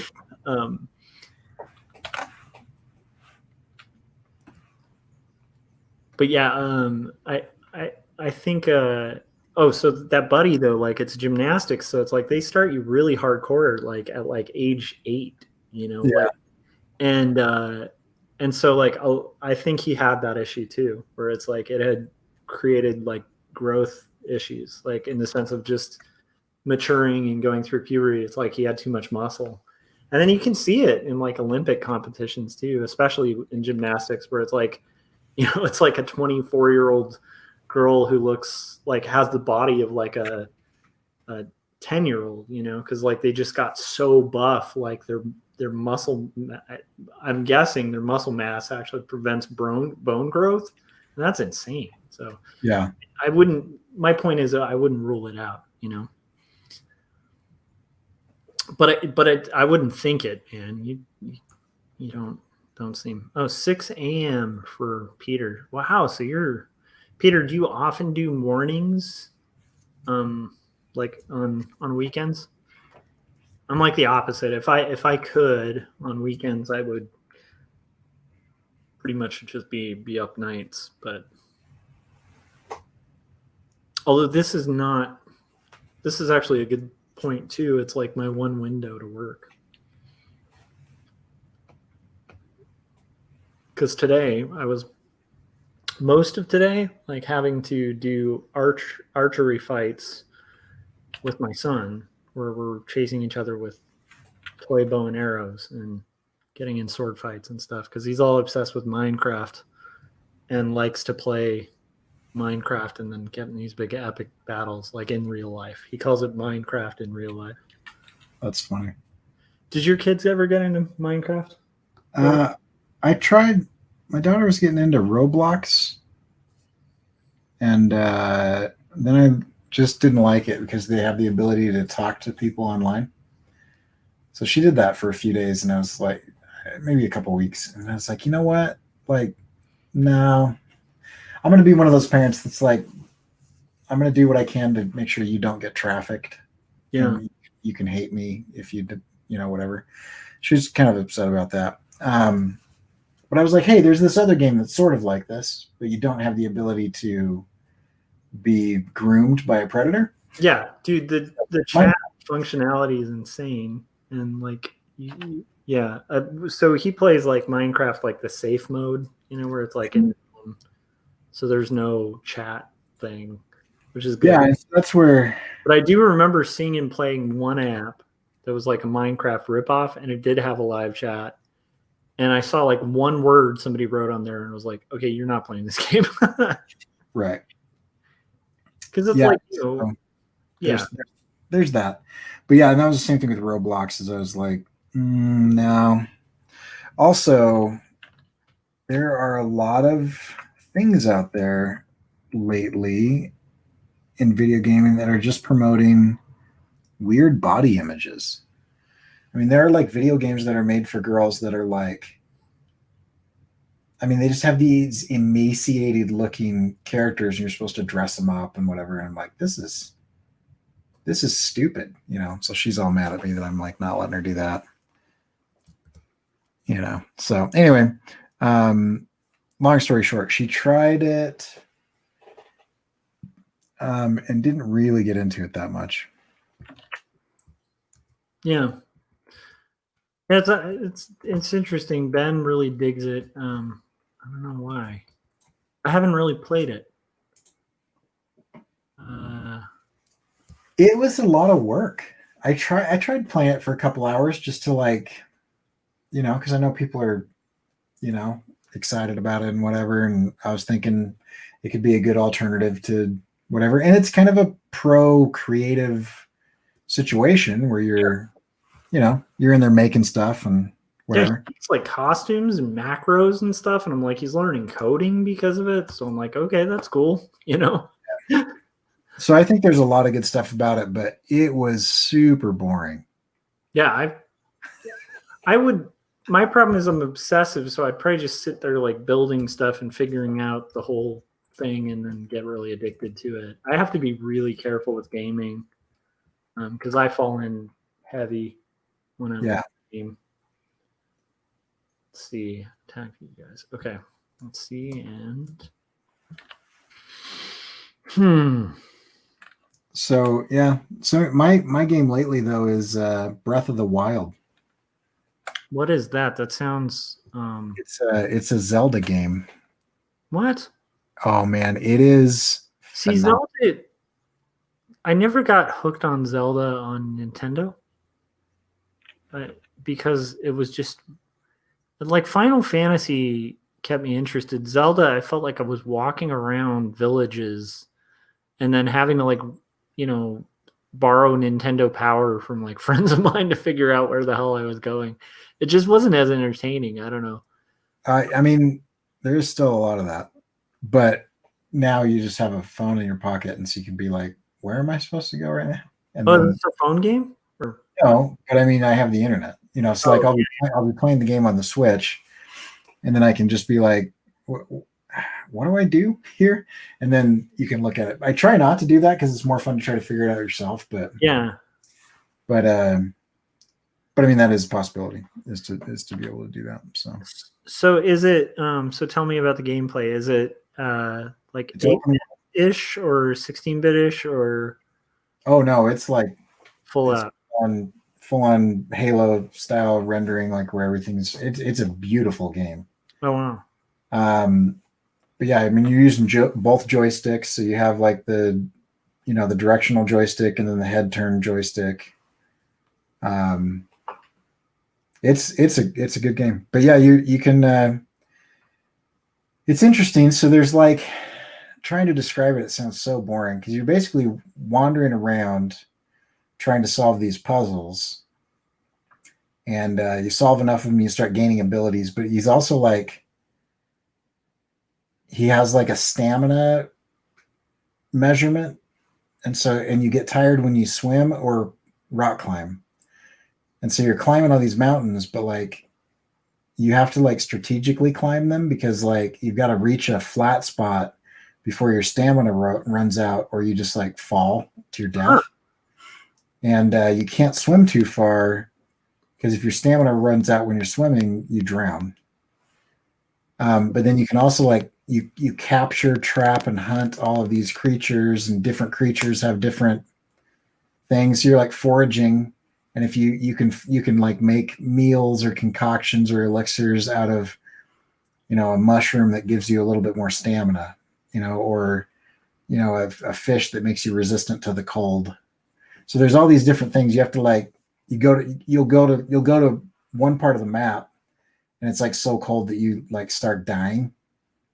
And so you have to leave, but then you need something in that part of the map. So then you're like, you have to figure out like, well, how do I do that? And there's like a bunch of options. You could like figure out like something to wear that would hoard that off, or like find an elixir that would give you like temporary, like cold, whatever. Anyway, it's cool. I mean, mainly the cool thing is like it's a Zelda game. So Link is running around and he has this arsenal of ridiculous weapons. He's got a bow and arrow where you can fire bombs or fire or ice or whatever arrows, and then you've got like all these different weapons, and like there's these skeletons that pop out of the ground and you can rip their arm off and beat them with their own arm. There's like stuff like that. Dude, that's awesome. Have you seen my Zelda illustration that I did a long time ago? I don't think so. It was one threadless a long time ago. Oh, cool. But it was a bad pun shirt, and it was a crossover pun, but it was absurd. So let me show you. I'll just try to drag it. Come on. Drag it in here. Come on. Yes. There it is. Hold on. I've got to pull you up. Oh, I have seen that one, yeah. It was Abraham Lincoln. Stupidest pun ever. Yeah, that's good stuff. Yeah.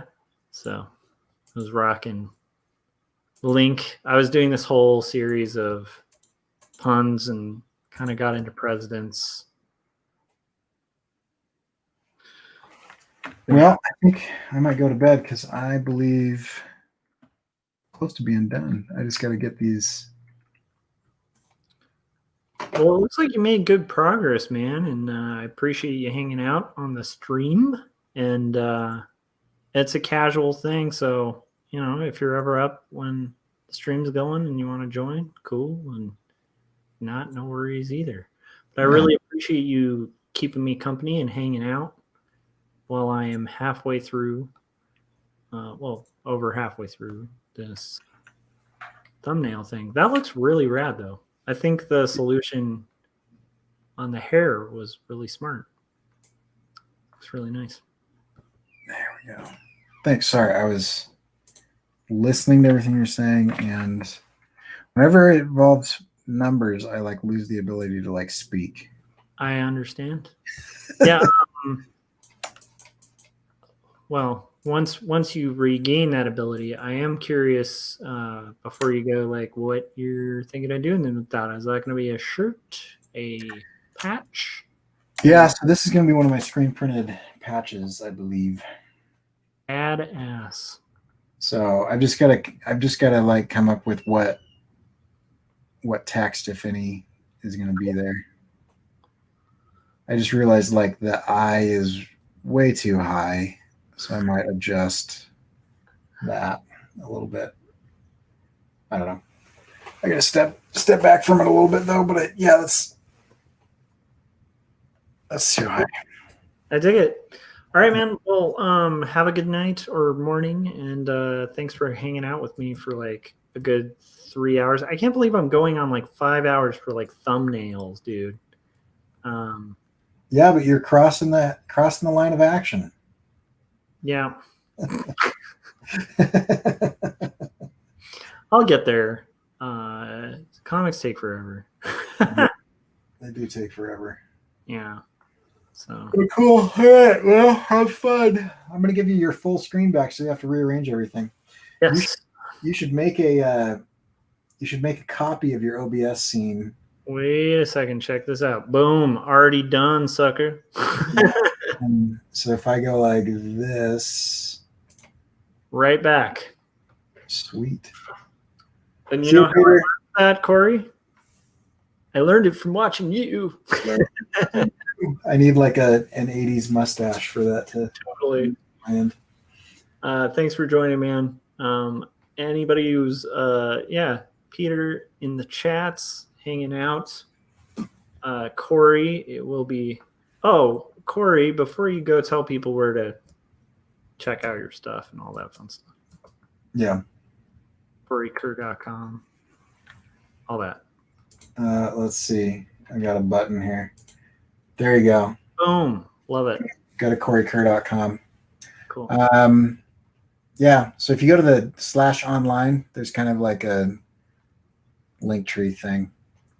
I can't remember what I have up there right now, but you can watch some cartoons that I made, buy some shirts, look at social media. Oh, dude, Breaking the Chains 2 is really cool. It's really fun to see you and Jim rocking some business. Yeah. So. Yeah, I've lost steam on that, man. It's been a rough week for some reason from a creation standpoint. Yeah. Well, maybe this is a good break because you have a pretty solid illustration there. That, yeah. So. Yeah, that's good. Nice. So yeah, probably the next thing we assume you do is more animation. So I want to see. I'm still going to encourage you. You need to work on your comic. It's because I'm a drug pusher for comics. It's shaping up. I don't have anything visually, but I do have a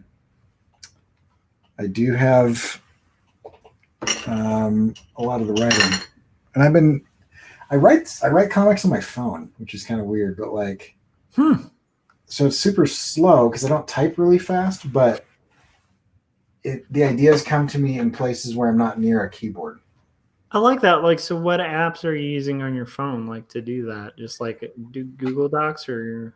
No, not that complicated. I just used the note, the note thing. Oh, wow. And notes. Okay. Huh. Yeah. I will later go through because I'll usually write out like a few different versions of them, and refine, and then I'll go through and start merging stuff in Trello. And Trello is nice because you can kind of like lay out like kind of conversations, right? I get kind of like conversations where I'm like, oh, it'd be cool if so and so said that because that would fit with their character. And so I lay everything out that way, and then I kind of like throw some away and rearrange some scenes, and or I'll have like an idea of like a series of events that would help move the story along, but then I still have to figure out like when and how that would happen. Mm. So I do all the plotting and stuff in Trello. Okay, Corey, I am going to recommend go to sleep. And I'm going to repeat what Peter said. Bye, Corey, get some sleep. Because I know like you and I enjoy talking so much that I will literally keep you up for another 4 hours. You just asked me a question about process, and I love talking process. Yeah, I know. I know. It was like realizing I'm going to ask more questions and probably keep you up forever. So I feel bad. All right. Well, I'm going to save this. I do want to show off what you did real quick. Look at that. Awesome. There it is. Jeez, that's really cool. It looks great, man. Here, I'll put it full screen for a sec. Yeah. Show that off before you look at that, guys. It's I don't feel like it. I don't know. So here's the detail of it. You know what might help is just like you see that little reflected light you have like under the middle. Maybe if there's just a slight reflected light for like a line of the floor line, that might seed it a little better. Oh yeah, that could work. Just like on the left and right. There's like some foreshortening on his foot that's probably a little exaggerated. It's like drawing too much attention to his right foot. Mm-hmm. Yeah. I like it. Yeah, I'll clean it up when I've gotten some sleep. It's beautiful though. All right, man. Have a good night. Catch you later.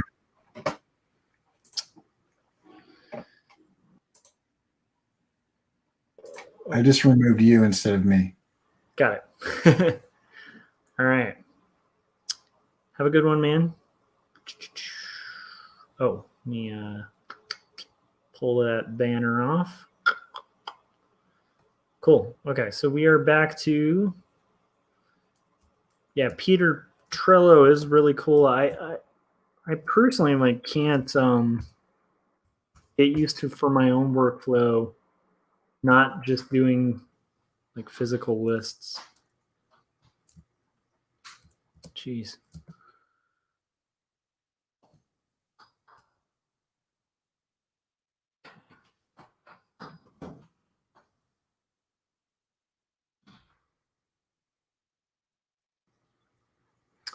So I am almost done with this page. Usually it doesn't take that long to do thumbs, but it's been an interesting night. So it does usually take a while, but not this long.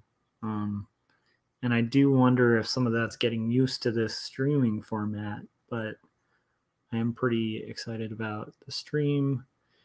And here I'm going to basically have, he's going to be kind of considering the question that was posed to him, this character.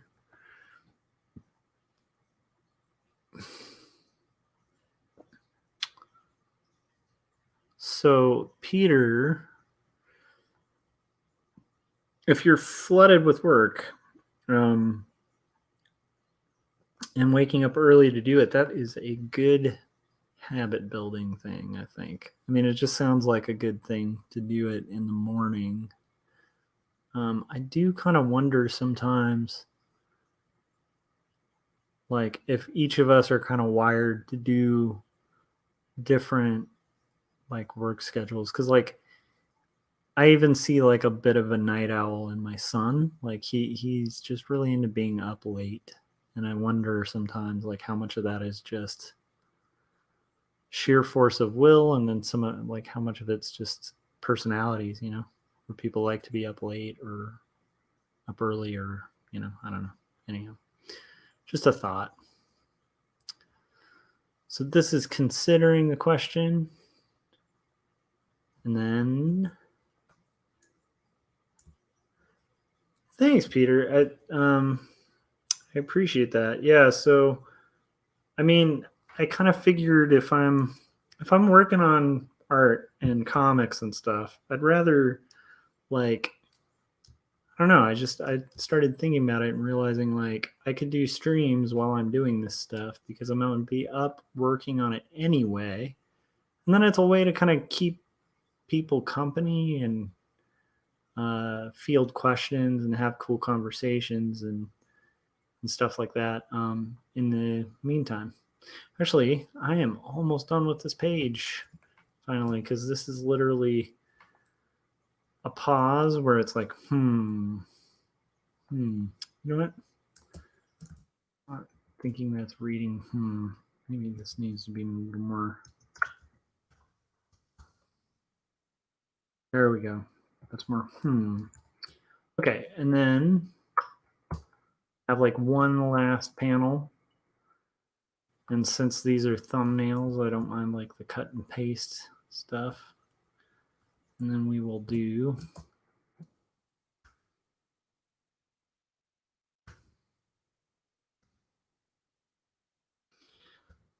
so yeah. And then one of the things that kind of helped this stream and working was